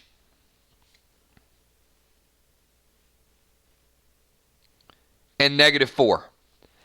5, 5, -4. And I'm going to be expecting a message from you very soon about what you want to do with this tier gear and how you want to set it up. Because I see some diamonds, and I see some glyphs, and I see some tier. So, not only are you level 4, but pretty legit setup here.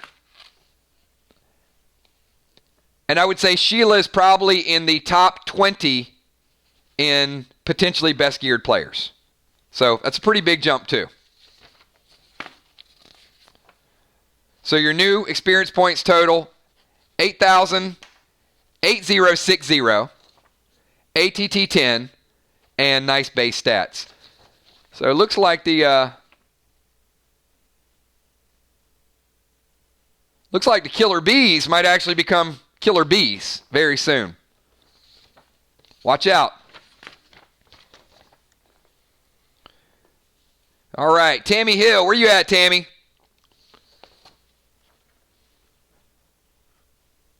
Tammy's starting to make some moves here. Little by little, Tammy.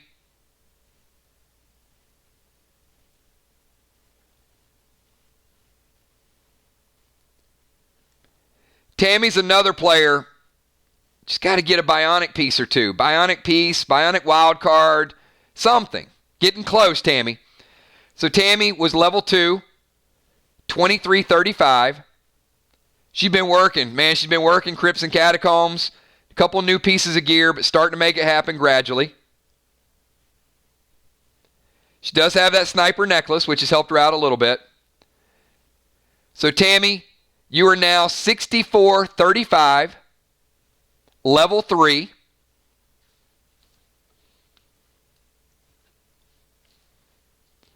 Using your ATT to level up your ATT.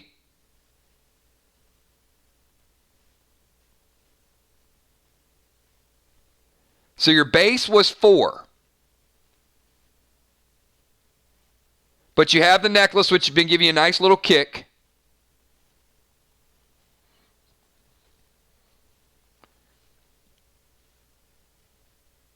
So Tammy, big news for you as well. Your ATT is now 8. Your ATT is now 8. So what does that mean for you? Let me give you a list of some of the gear that you can now equip. Blaze 5, Crimson +3, Crowley's Crusher, Infuse 32, Warglaves, Scathe +5, Starstruck, Brace, Space, Displace, Phoenix Bow 335. So what I need you to do, Tammy, you got to start working the phone lines here. There are people that are sitting on Phoenix 335s. There are people that are moving on to ATT 10 gear. You got to make some of that magic happen and start picking up a piece of this gear or two. I know you got the Black Widow bow, but now that you can equip the Phoenix 335 and do a little bit more damage, you're going to impact the entire group. And here's the nice thing, everybody. You guys want to help Tammy out?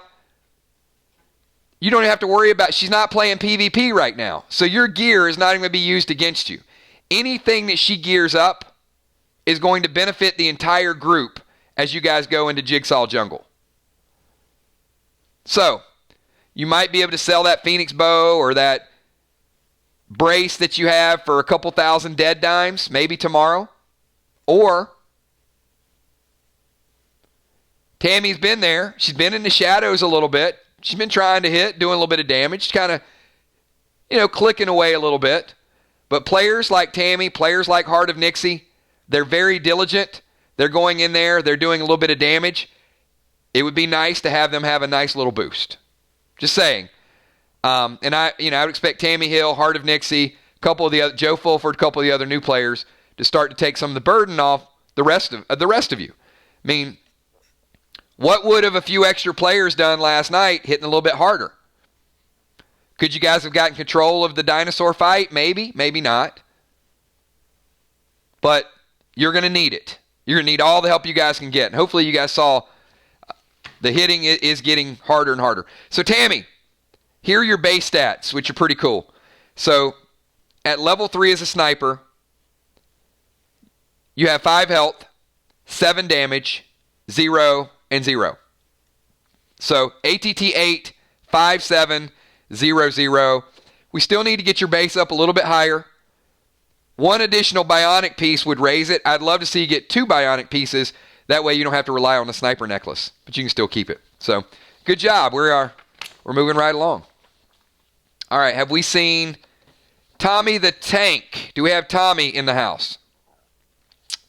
Where is Tommy?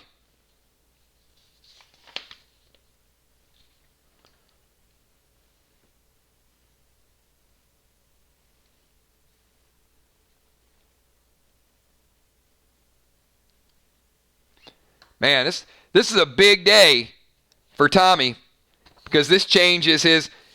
You know what, Deadly Dimes? You need to get on the phone with your tag team partner because the dude's getting ready to go to ATT 10 and tier gear, which is going to tremendously help you guys out. And he's AWOL. All right. Let me move to Trigger.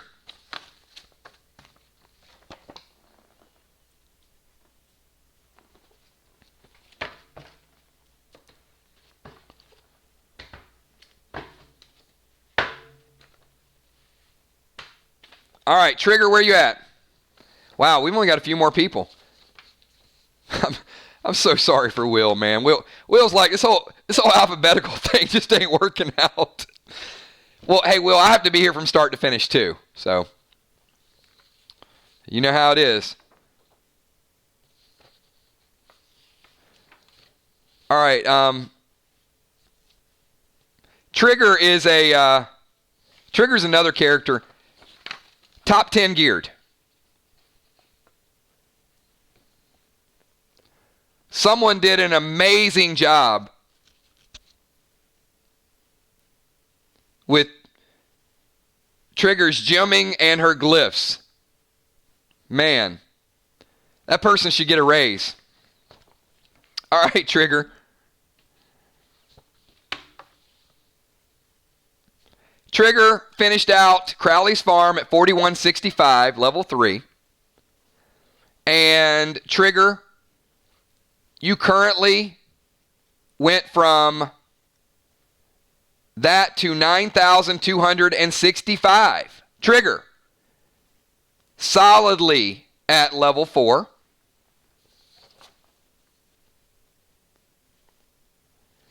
And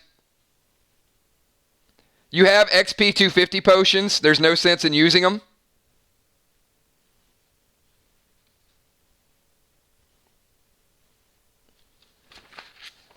So, as I said before, we're going to transfer Fly Rod's remaining ATT 15 potion to you because you have to have it to level up your ATT.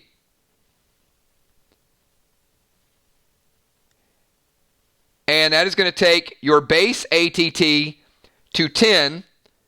But because you have the complete bionic set, your total ATT is 11. And Trigger, your new base stats are 5 health, 9 damage, 0, and 0. 5, 9, 0, 0. ATT 11. 9,265. All right. Cool. All right.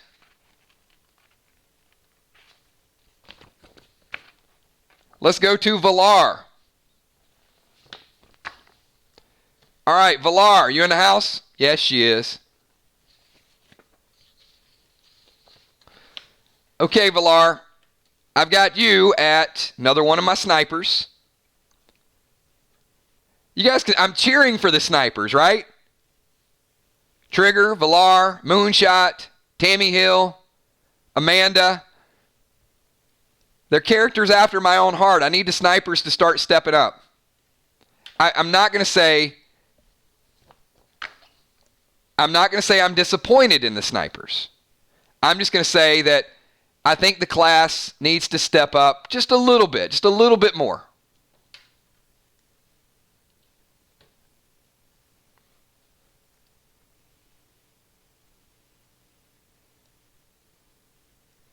All right.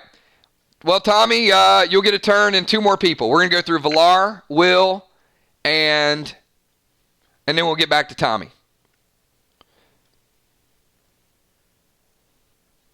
But I will tell you this. The snipers have been playing hard. Might need a sniper guild. And we just had a little bit of lag. Let's do a quick speed check. Everybody do me a favor. Type 999 if you guys can all hear me real time. Give me a quick 999.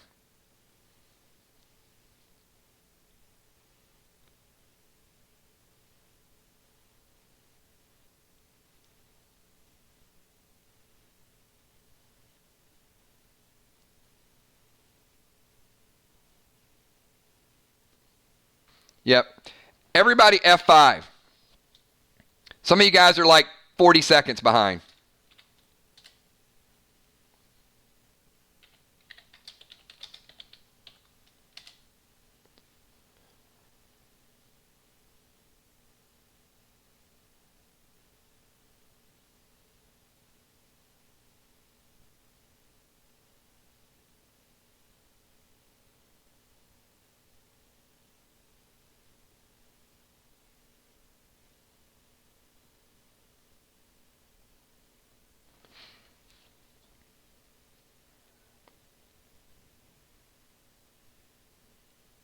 It cracks me up.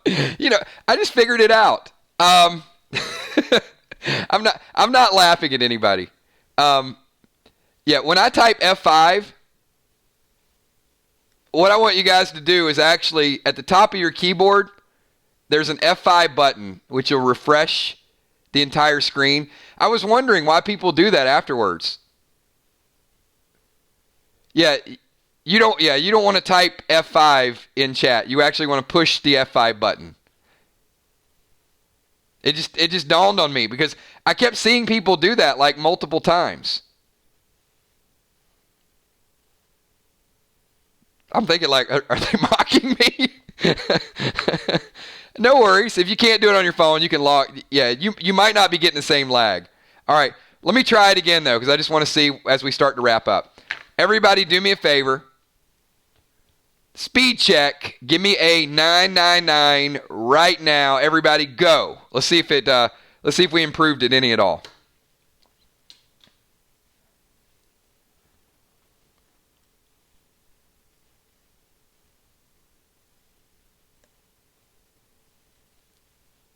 All right, much better, much better. Okay, thank you for that. Okay, so Villar, I had you at 4150. I now have you at 9,250. XP potions, you got a few, but not enough that's going to make a huge difference. So we need to use your ATT potion from last night and your other ATT potion.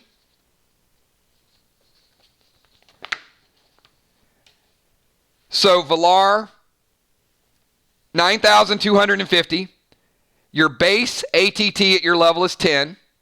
Your total ATT, because of your bionic set, is 11. And same as Trigger, your brand new stats are 5, 9, 0, and 0. 5 health, 9 damage, 0, and 0. So think about your gear setup, everybody. And Villar has a nice gear setup too. So many of you have really worked on your tier pieces. So I got Will. Thank you so much, Gemstone. Gemstone picking up another box for next Saturday. I wanted to do a couple sneak peek. I'll talk about that in a little bit, though. Gemstone says, if you're using mobile, just click the screen, hit the live button. It should be red. No need to go out and come back in YouTube. There you go. Thank you so much, Jim. Tomorrow, you guys are going to want to be here. You're going to want to use some of those dead dimes. If you have some free time on your hand tonight and you want to start sending me items that you want to sell. Because you guys are only seeing the banker every 3 weeks, and some of you guys are keeping, keep in mind, when you get your inventory and you see like 200 items, 300 items, those are not 200 or 300 line items. Many of those items are multiple quantities. For example, you may have 20 shotgun shells, or you may have 10 pieces of tape. So it's not all different items. And if some of those items accumulate, you may want to liquidate them. If it's an item you haven't used in 2 months, I know some of it's going to have sentimental value, but certainly you can send it to me. Getting something for it is better than the longer it waits getting nothing for it. And the longer you wait to sell some of those items to the banker, I can tell you the value goes down on many. Now, unless it's something that makes it's round back around, I guess. But for the most part, the early items, once you upgrade it, you want to get rid of it, get something for it. And tomorrow you're going to be, you know what? Sentimental value. When B-Dub's Tire Iron +1 got accidentally deleted from her inventory. Oh my gosh. You guys think that you faced the wrath of B-Dub in the middle of PvP. You should have saw her bringing the wrath at me. That was her first walker kill. So of course that's got to be in your inventory. But certainly there are going to be things that you guys want to hang on to, absolutely. I understand it. But there's also going to be other items that, like Will in a slingshot, right? A couple of you guys with your Christmas special, your Frosty Revolver. What if Deadly Dimes would have got rid of that old dusty iris ring she's got? You guys know Deadly Dimes is the only player with an iris ring, right?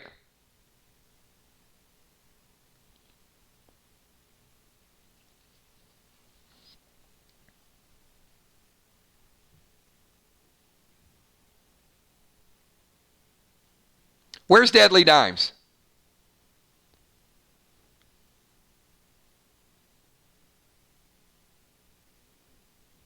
All right, watch this. Deadly Dimes.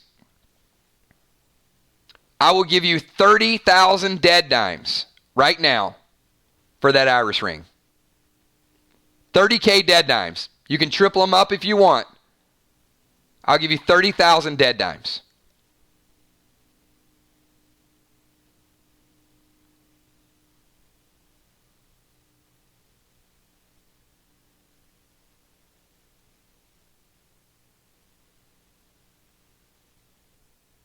Now, if you don't think that ring has some value, think again. It took her like 2 seconds, right? To say not happening.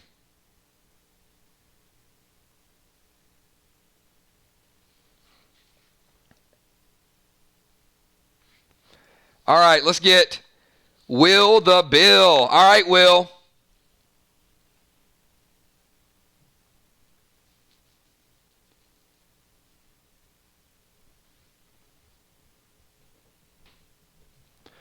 Will, at the end of Crowley's, was at 4,235 XP in level 3. Will is currently at 9,335 total XP. He has went up from level 3 to level 4.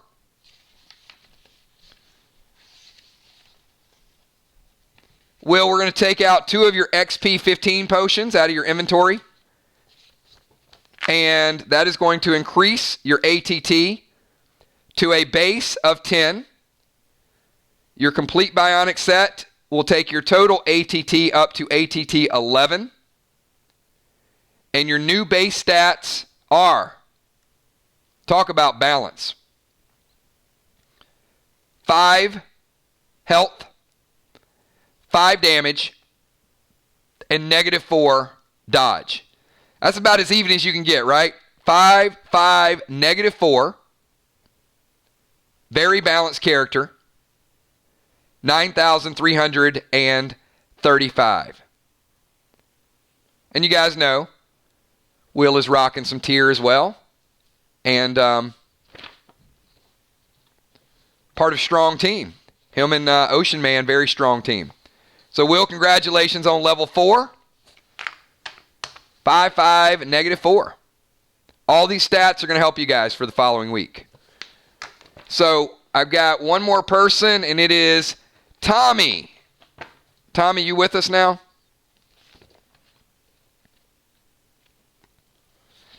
This is a pretty important level up, too. As I said, with Tommy and his partner, Deadly Dimes. There's an interest with some of you guys. And once I get through Tommy, hold tight, because I got 2 or 3 more announcements. I'm not going to stop the stream immediately. We probably got about 15 more minutes, and then we're going to call it a day, but I got a few more things I want to talk about.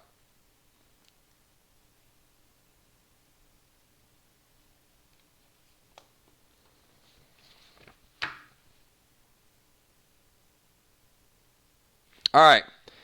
Tommy was much like my man, Ocean Man. Tommy liked to die a lot in the beginning. The tank, he went in. But remember, level 0 tanks were not really tanks. They were just kind of players. But Tommy played the role of tank, but he did get a little bit behind. So remember, Tommy was level 2, and he was XP 2840. Tommy is 7,040.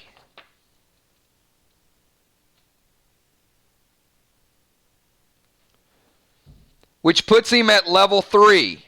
However, Tommy, if you use your XP 250s, your XP 150, and your XP 100,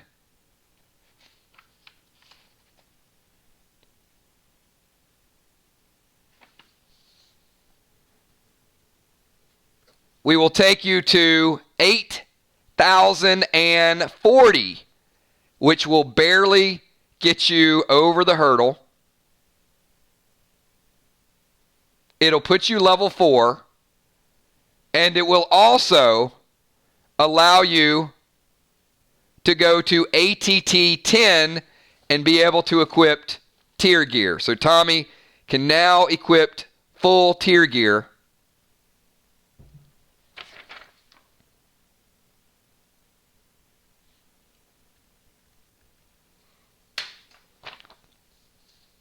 And I'm going to give you the brand new base stats for Tommy before he has any gear. And as I said with Fly Rod, this is sick. Tommy's base health is 13. His damage is 1 and 0 and 0. So Tommy, 13, 1, 0, and 0. Tommy and Fly Rod are tied for the highest base health in the game.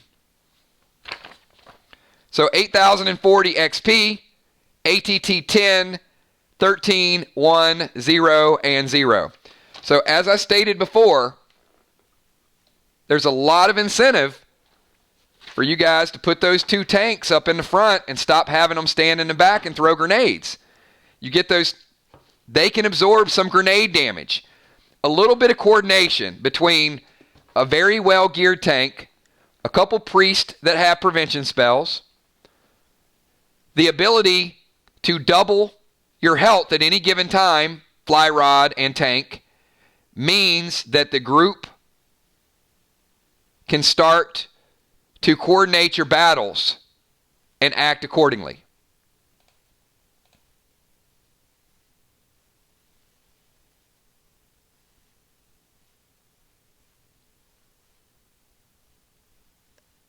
And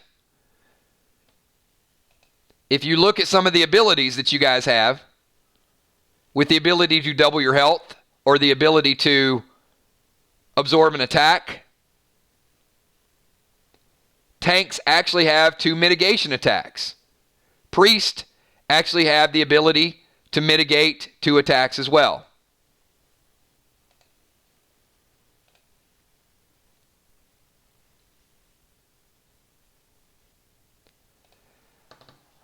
All right, before we wind down the stream, I did want to just address a couple more topics. So, as you guys know, this Friday night, there is no scenario. We take 2 weeks off in between scenarios. This is our level up event. So here's what the schedule is going to be like for the rest of the week. And I'm going to ask you guys, because I got an idea, something I think will be a whole lot of fun, but we'll see how it goes. So tomorrow, starting at noon, we're going to see the banker. Sell your gear, be ready. So let me give my speech once again. Not everybody has the time to put into the game that I do. But this level up event was the smoothest, most efficient level up event we've done. This is our third one. And the reason it is because you guys know your character, you know your items, and I only did one thing today, which was level up. We didn't level up and sell in the same motion. The last time was an absolute disaster. It was terrible.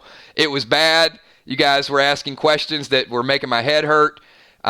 We were trying to sell. We were trying to trade. We were doing all these things. It was 5 different things. We got nothing done. Nothing. Today was efficient. You guys were prepared, and I thank you for that. Tomorrow has the potential to be a little bit crazy, but the fact that we're limiting trades helps that. So tomorrow my expectation is sell and buy. Liquidate the inventory you don't need and buy the things that you do need. And if you can sell in advance and you went through all your inventory and you know there's 20, 30, 40 items you want to get rid of, send me the list tonight. You don't have to, but it helps. All right. So, yeah, Father Ron, I got a list of questions, so hold tight. Tomorrow after we visit the banker, we're going to do our Walking Dead thing, right? We watch the show, we do our reaction. So we're going to have some Walking Dead fun tomorrow night. Monday night, we have tag teams and we got some big matches. Now, some of you, and I mean this as lovingly as playful as possible, some of you wait till 10 minutes before your match to start thinking about Play Dead Live. And you struggle, and you lose, and you wonder why you struggle and you lose. Some of you send me your gear 2 days in advance, and you are prepared, and you have a list of items, and you have your moves, and you understand what it takes to win. Not telling you that you all have to do that. I'm just telling you, I have the luxury of seeing all the messages that come into me. So I see the people that are panicking, and I see the people that are organized and structured. You can be either one. I don't hate you for being either one. You have a right to play your character how you want. But I'm just saying, there is a difference between the people that talk during the week, the people that communicate. I can see it in your actions. I can see it in your strategies. I can see it in your results. I can see it in your gear. So your choice, how you want to play your character. Make sense? Everybody see where I'm coming from with that? But if you lose, you lose. It's not my win-loss record. It's your win-loss record. But that's not all that's important. If you have fun doing it that way, have a good time. But don't get stressed out if you lose and you weren't prepared, because that's on you. But if you are prepared and you lose, you'll probably enjoy the game because you know that you did your best. All right. So we got that. Now, we've got Monday night, big matches. There's no pack openings this week. So we will probably do bundles maybe on Wednesday. So your inventories should be good. If you find something in your inventory, send it to me. Don't send me something like, hey, you asshat, why am I missing this? I hate you. I'm never talking to you again. Send me the inventory so I can fix it. Don't do it in an angry message. Just send it to me, and we'll get it fixed. We'll get it straightened out for you. It's a lot of inventory. You guys are using inventory on matches. You're using inventory on Friday nights. You're trading inventory. You're buying inventory. You're selling inventory. Just send it to me, and I'll get it fixed for you. I'll make it right for you. Got a few more topics. Tuesday we'll do Walking Dead. Wednesday we got more tag team matches. But some people might have Play Dead Live withdrawals.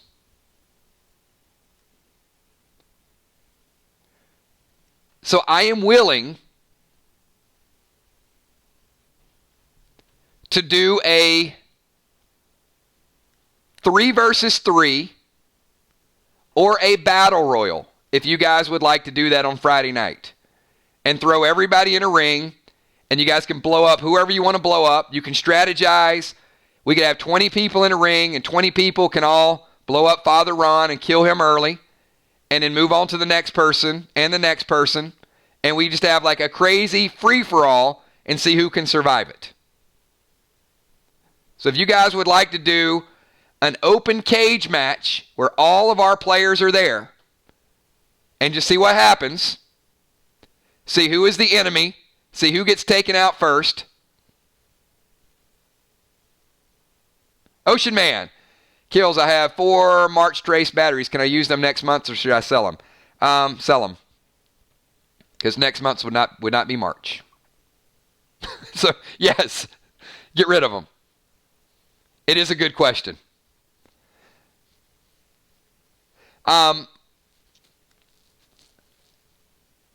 Let me figure something out with that, Ray. Don't do anything yet.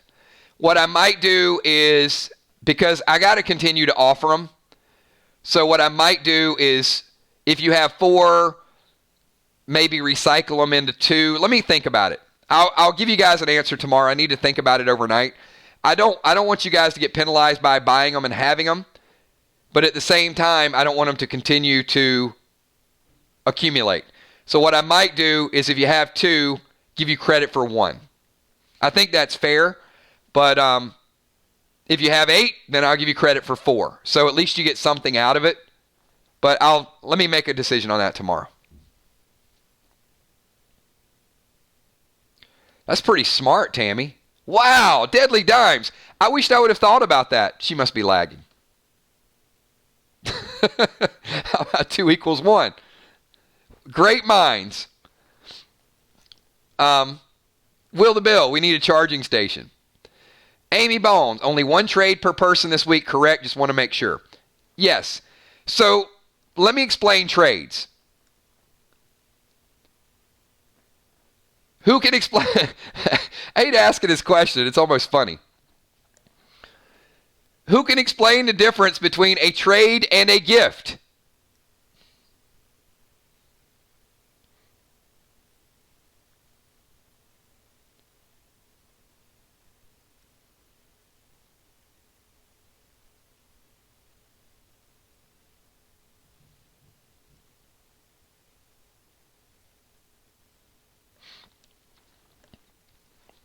Exactly. Gifts come with bows. That's exactly right.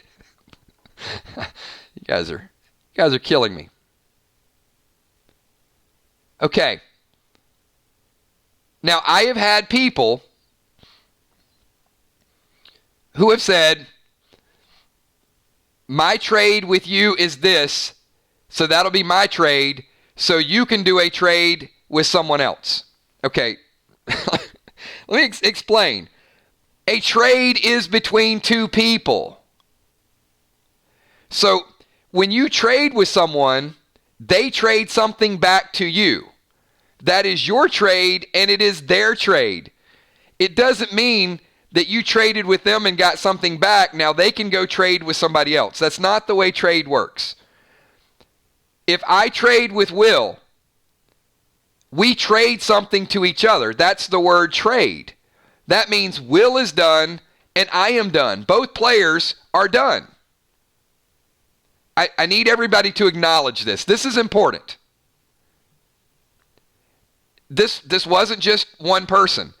This was 4 different people that tried this. 4 people, so there's some misunderstanding out there. Gemstone, how about a matchup fight when you choose the players on site and we play? Let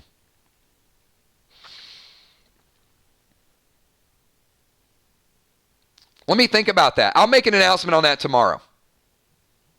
Gemstone. Deadly Dimes, a gift is what looks like a PDL box that I'm not getting because I joined too late.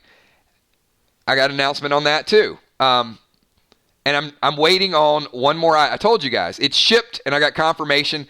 I've got everything ready for the PDL sponsor boxes. I'm waiting on one more thing that has to go in the box.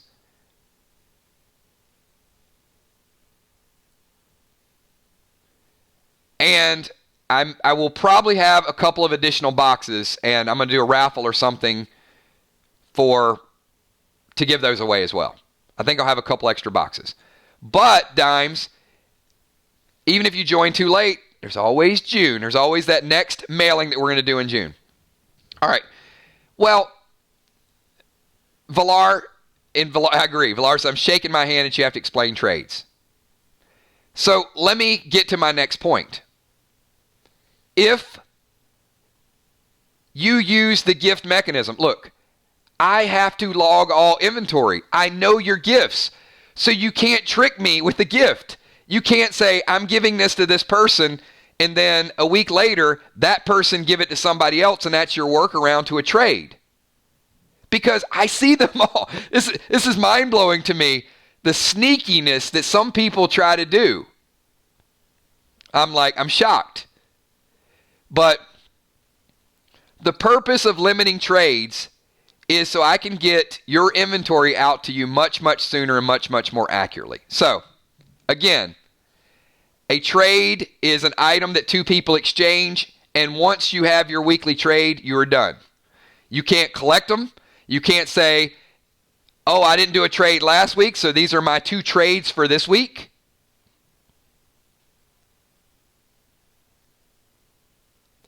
One trade per week. These are not rollover points.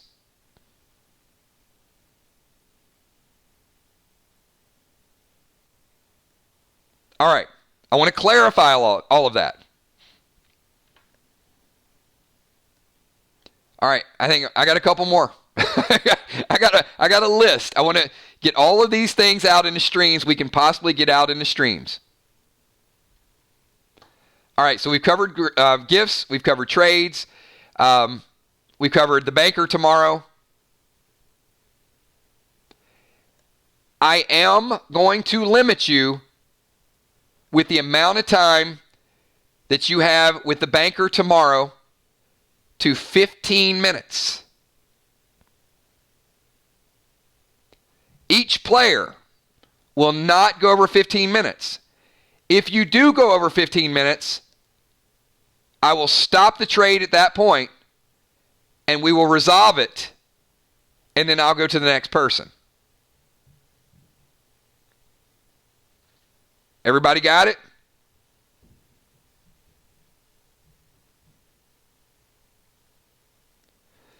You know, it seems like a lot of time, Julia, but we had trades and bankers the last time that took 45 minutes. We had a person that took almost 45 minutes.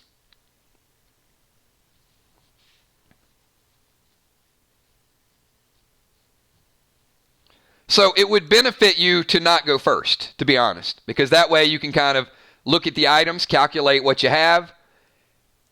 Probably benefits you to go after, 30, 40 minutes after you see some of the items and some of the prices.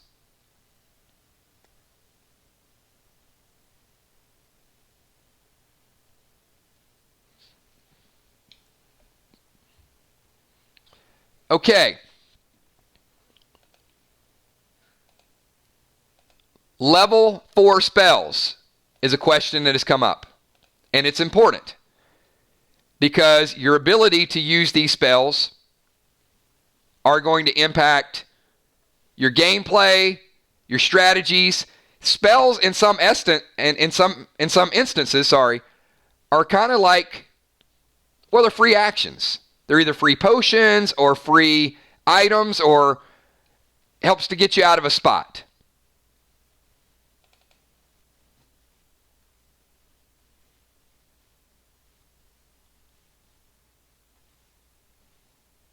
All right. I am going to start out with the engineer level 4 ability. Will, what is the engineer level 4 ability?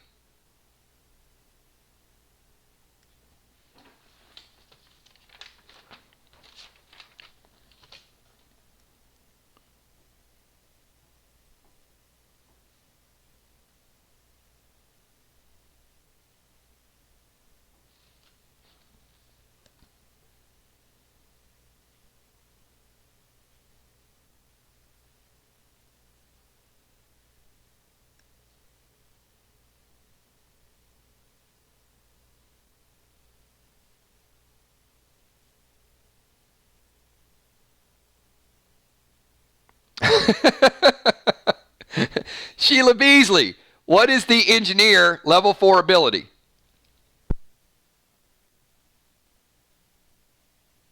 Heart of Nixie, what is the engineer level 4 ability? The person that has the least amount of gear is the person who's going to answer the question.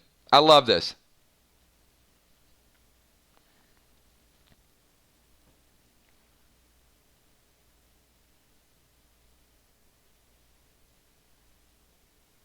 Make gunpowder.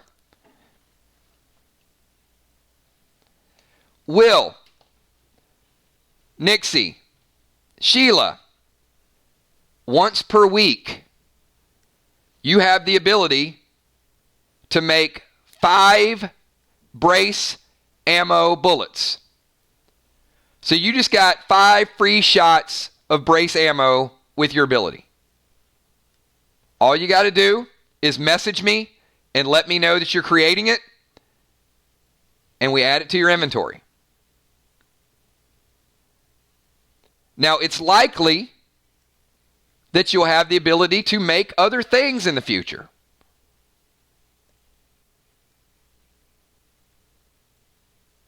But you have the ability to create ammo. As the game changes, I'm pretty sure you'll have the ability to create better ammo. Which means there's going to be some items in packs. There will now be items that some of our players can create.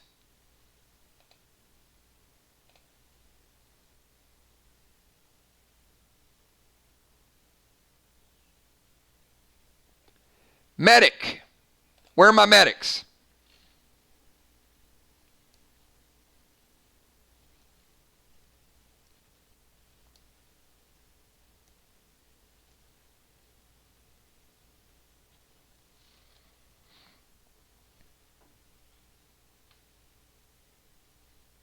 What is the medic?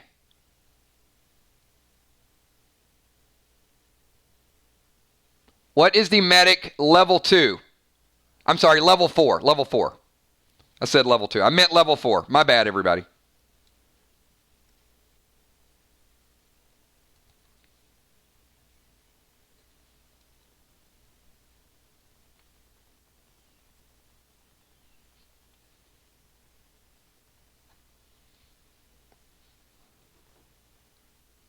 Julia says, make medicine. That's a nice guess, Julia. No, it's not make medicine. That was the best guess.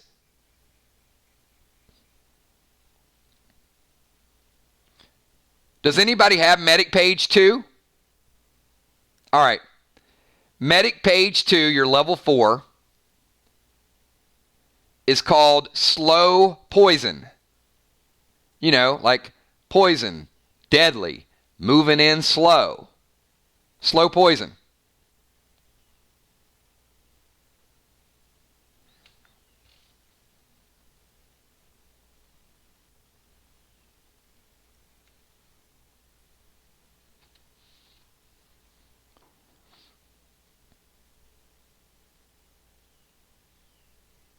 Okay. The slow poison ability, Amy. Joe, Kelly.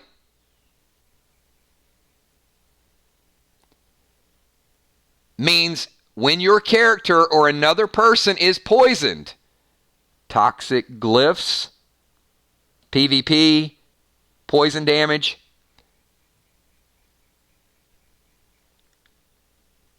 You cut the damage in half.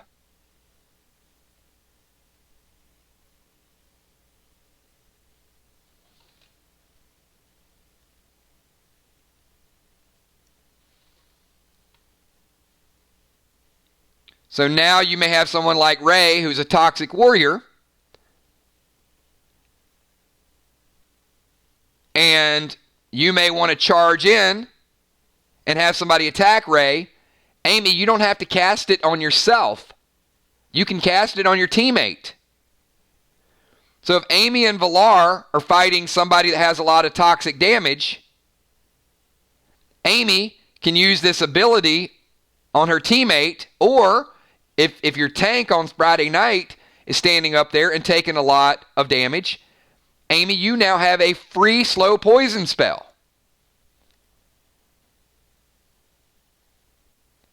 So our engineers just got the ability to make ammo. Our medics just got the ability to slow poison.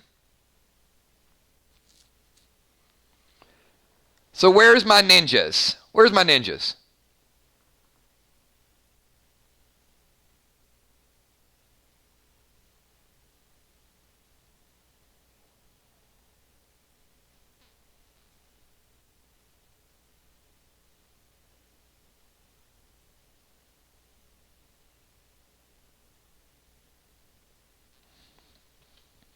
All right.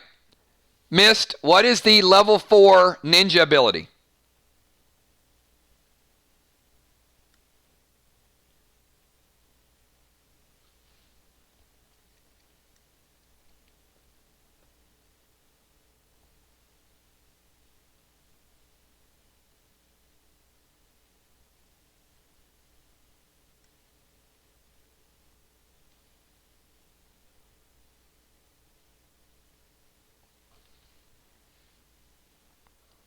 Clones? No, it is not.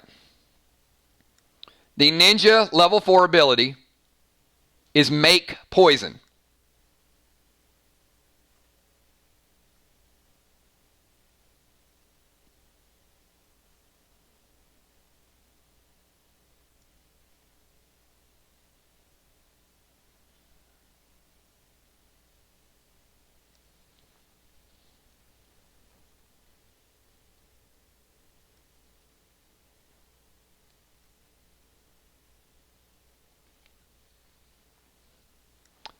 Now, what does that mean?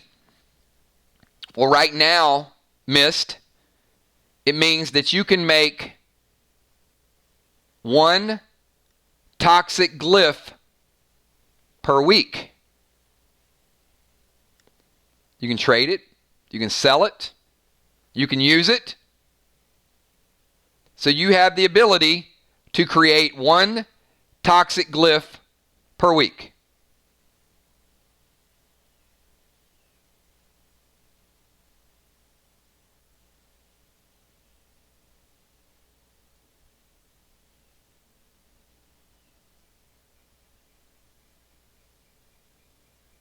Now, that means in a month, you could have 4 toxic glyphs on your gear, right?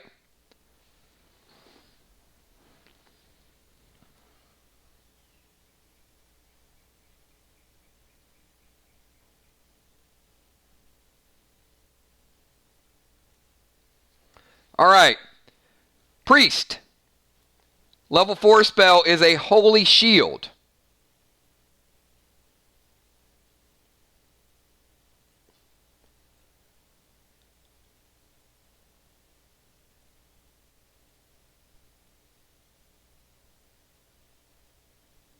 Now, the holy shield, I want you guys to think about like a bubble. But it is not a seal smoke.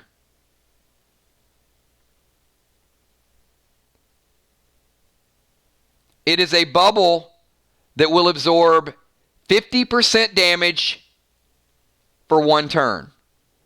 And it is another defensive instant spell. Priests have 2 defensive instant spells, and it can be cast once per day, and it can be cast on any target that they want.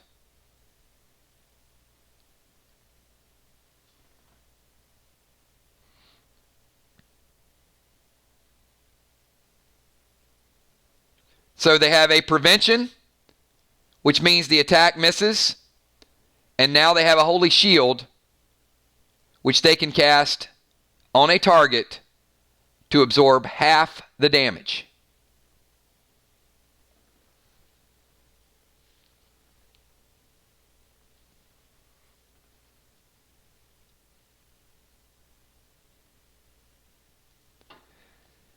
Snipers.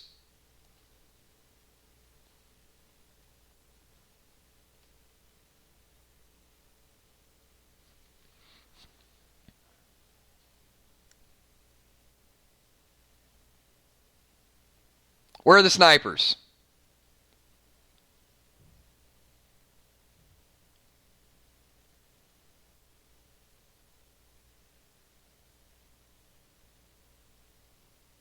Snipers level 4 ability is a tar trap. It works the same way as the tar arrow. It is a free stick in place against your opponent.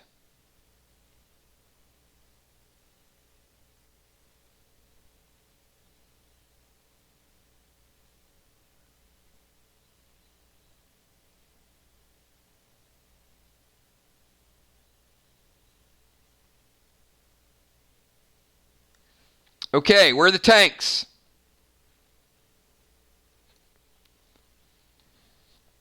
It holds them there for a turn.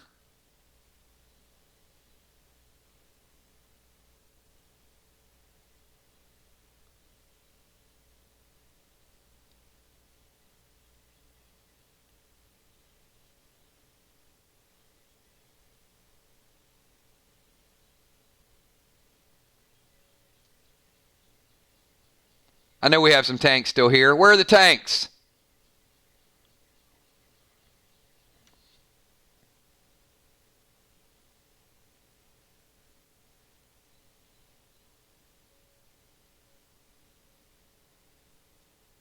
All right.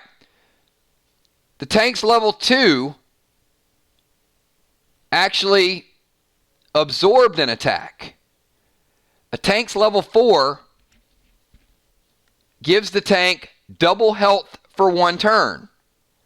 Now, the reason that's important is because it's a defensive instant. So that means that if Tommy is at 2 base life and somebody hits him for 2, he would take lethal damage, but now he can double his health for a turn. So the tank ability is double health for a turn. And it is defensive instance as well.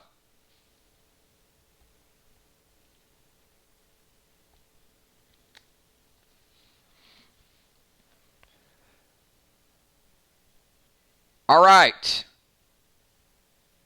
The warrior, page 2, level 4. Where are the warriors at? I know we got one warrior that knows the answer to this question.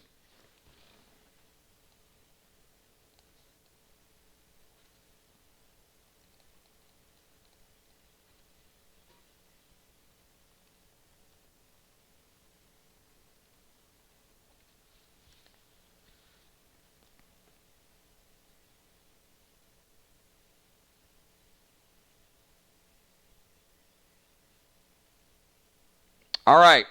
A warrior level 4 ability is Bloodlust, which means you get a free rage. So you enrage and do double damage.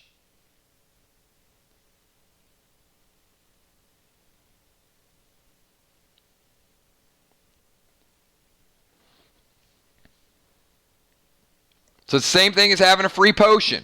Double damage. Now, How many actions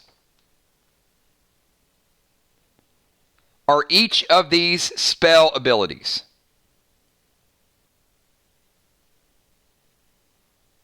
If they're combat actions, how much time do they take up?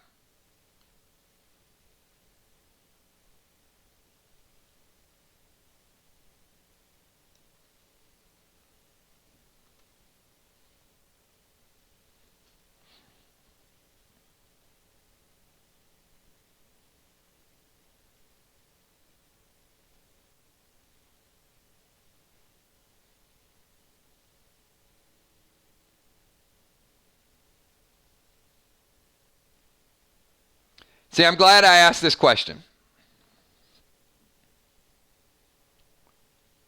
Okay, if they are defensive instants, they're free because it's on the other person's turn, right? They're defensive instants, they're free. If they're used on offense, they are half-turn actions.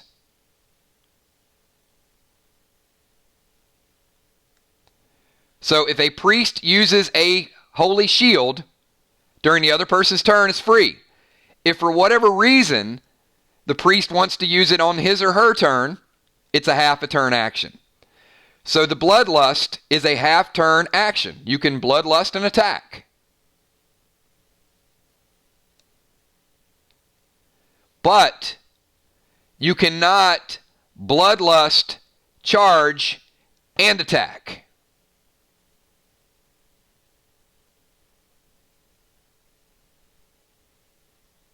Does that make sense?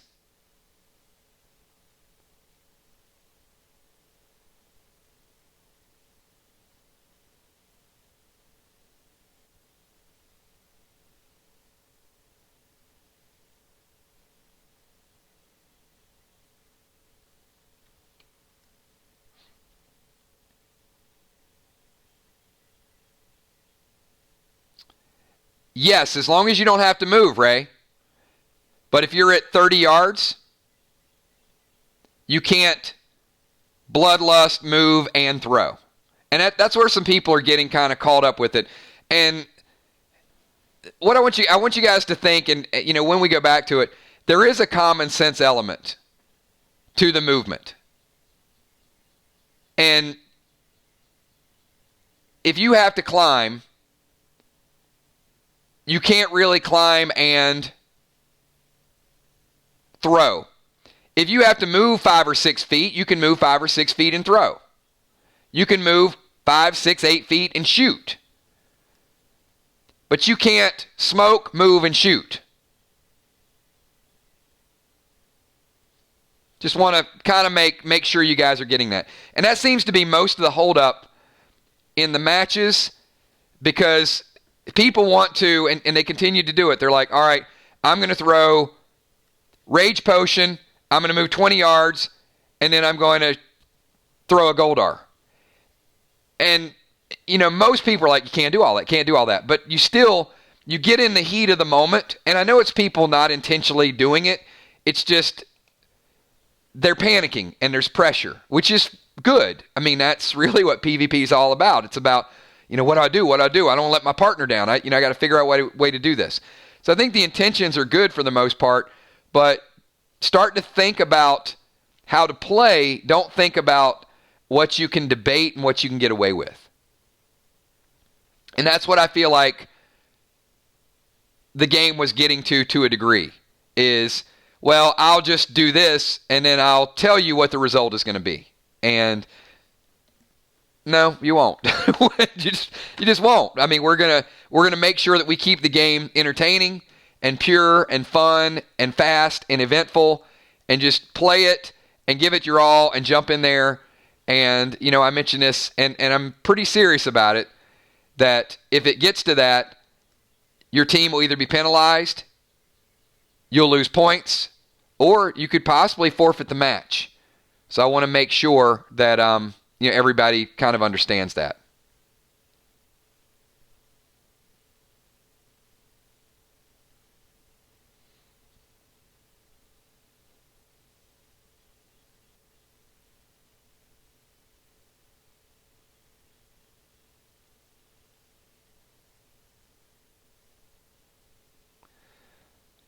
So Dimes, what Clear Mind does is clear mind. You got to think about clear mind, and this is where I think some of the mistakes are happening. Is people are thinking about clear mind. What's the way I can kind of explain this? And I understand why people are getting it confused.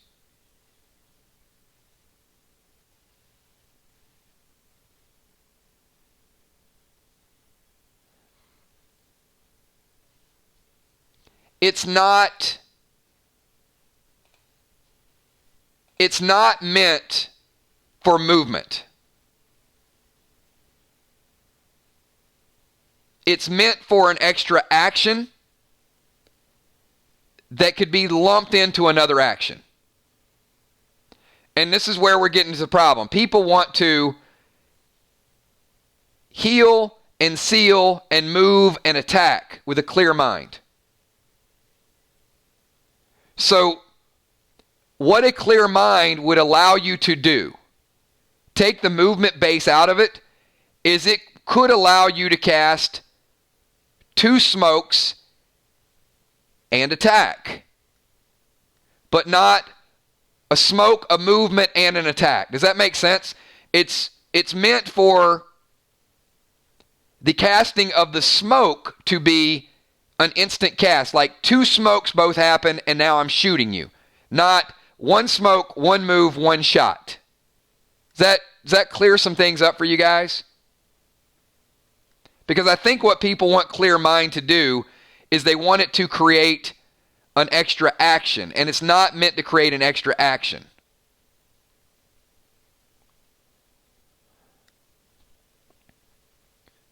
It creates a faster movement which will allow you to consolidate those 2 smokes into 1 action. It's almost as if I'm dropping this smoke. No, I'm dropping 2 smokes at once, and now I'm taking my action.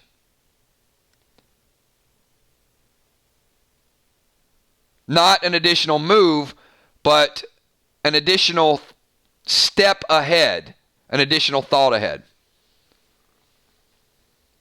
Detonate is another one that's a big problem. People want to, all right, I'm going to detonate. I had this happen the other night. Somebody actually did 4 moves. I don't remember what it was. I don't remember who it was. But it was detonate, summon, move, and shoot. No, it's 4 moves. Detonate, summon. Detonate, move. Summon, shoot. Not summon, detonate, shoot. Movements they have to be fluid movements. They can't be deliberate movements.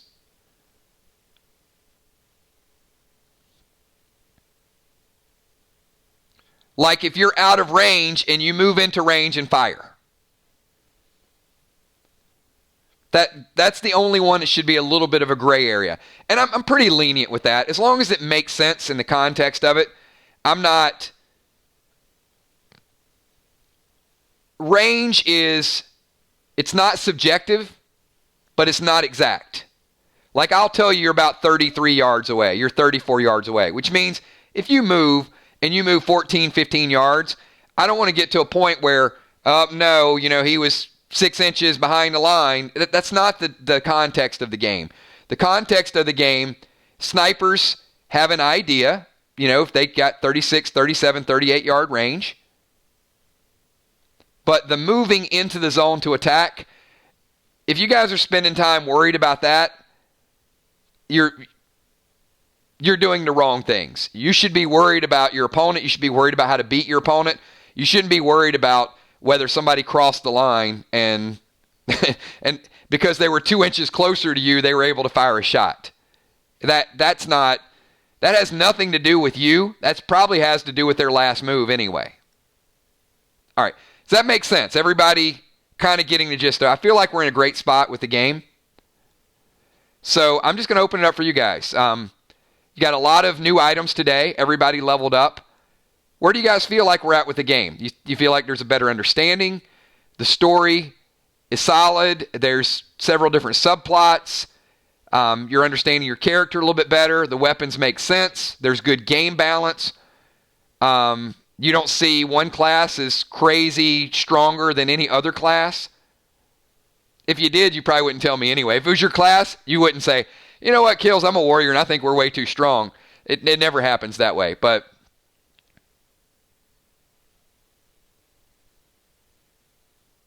awesome. Okay, hey, I'm glad we all took the extra time. I want to give a shout out to all of you guys. Thank you so much for everything that you guys do. Even today, we sold 3 or 4 more boxes.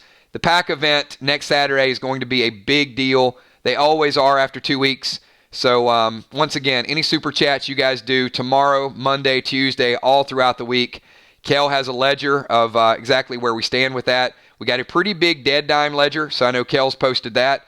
So bring your questions in. Timers do get a little bit confusing. Certainly. I'll try to answer as many questions as we possibly can. But they're going to be a sneak peek of a couple new items. You will have the opportunity to spend a lot of dead dimes tomorrow for some very unique items. So we might have somebody drop 100K tomorrow on something. But you want to be the first out of the gates. You want to see it. Tomorrow is your opportunity. So the triple dimes potion, this question was asked to me. Tomorrow, if you used triple dimes last night, it is not in play for tomorrow. So they're 2 separate events. It does not carry over.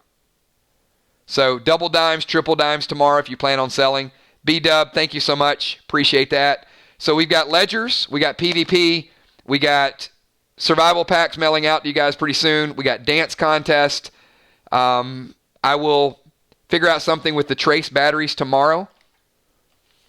So I got that as a note. So trace battery, recycling. And I'm also going to make an announcement for Friday night, whether it's going to be a battle royal or if we'll pick it. I like the idea of a battle royal, honestly. I'd like to just throw everybody in there and announce it, and then we'll see which clicks and who's helping who and who's going to team up on who. Because honestly, if you have a battle royal, 10 people could pretty much eliminate somebody right off the start. So there would be some crazy strategy to it. But then after you kill that person, well, who are you going to kill next? And then next, and then next. So there's really no idea of how to project who the winner is going to be. Don't send me any addresses yet for the PDL boxes.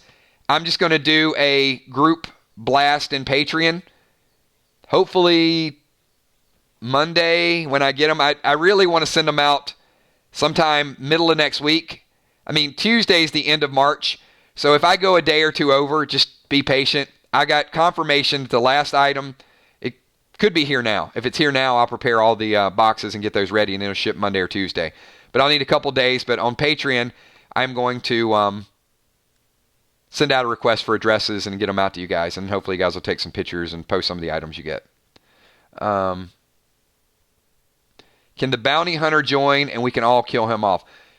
So, Nixie, why would you want to kill the bounty hunter?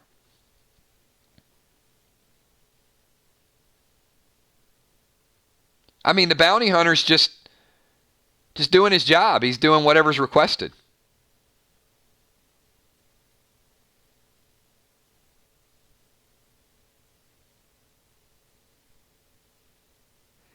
And I will tell you, you guys are going to want to get the bounty hunter card because it gives you it gives you a nice description of the history of the bounty hunter.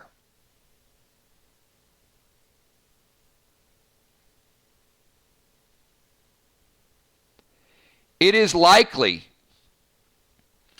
that the bounty hunter was once tortured in the asylum and now only has the capacity to do what he's told because of other forces. I know, it's a really sad story, but there's a lot to the asylum. There's a lot more to the asylum. There's a lot more to this story. So, with that, everybody, what about Busy? You said you'd get back to her. What about busy?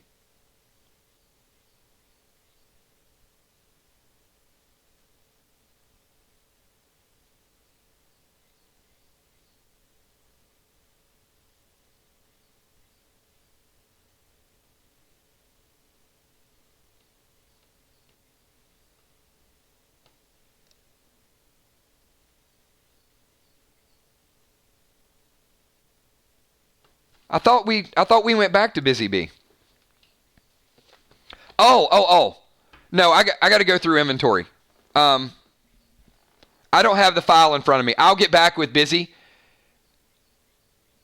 Yeah, I was going to go through it. I'll go back through it and I'll message her offline. I might have made a mistake.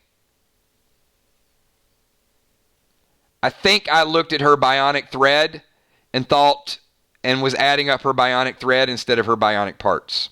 So that might have been on me. I was pretty excited when I saw it, but I want to go back and double check.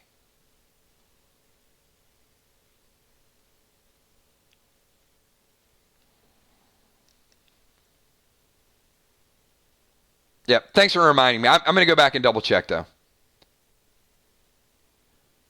Shout out to Timmy, unforeseen son. Yeah, I thought I saw something here a little bit ago that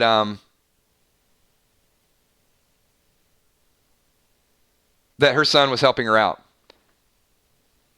Oh, I see. I see. I'm missing some of it. Absolutely. What's up, Timmy, unforeseen?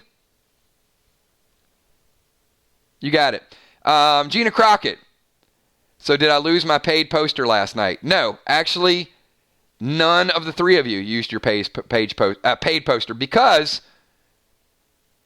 no one was there when you went to use it. So Jim, Julia, and Gina, you were not given the opportunity to pay your bounty. Thank you, Deadly Dimes. Appreciate that as well. And Amanda, hopefully, I'm cheering for you. I think you can one up Father Ron and Tommy. I'm hoping your video's better than both.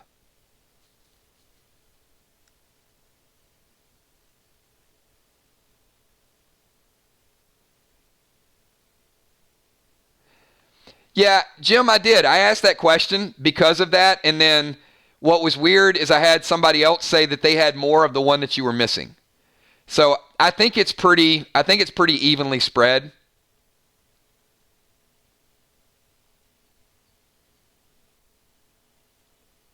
But tune in tomorrow. See what's available. Tune in next Saturday. See what's available. Maybe a chance to get a thread or something tomorrow. You guys will have to tune in. Be here at noon tomorrow. Thank you so much, Bonnie. Bonnie says, have a great night, Army. Be safe out there. And if I missed any questions, I will be here all day tomorrow. 15 minutes, everybody. Go, enjoy your dinner, watch a movie at home, hang out, spend some time with family. Send me messages on your inventory, and if you have additional questions, let's do it again tomorrow at noon, and you only have 15 minutes. Thanks, everybody. Talk to you soon. Later.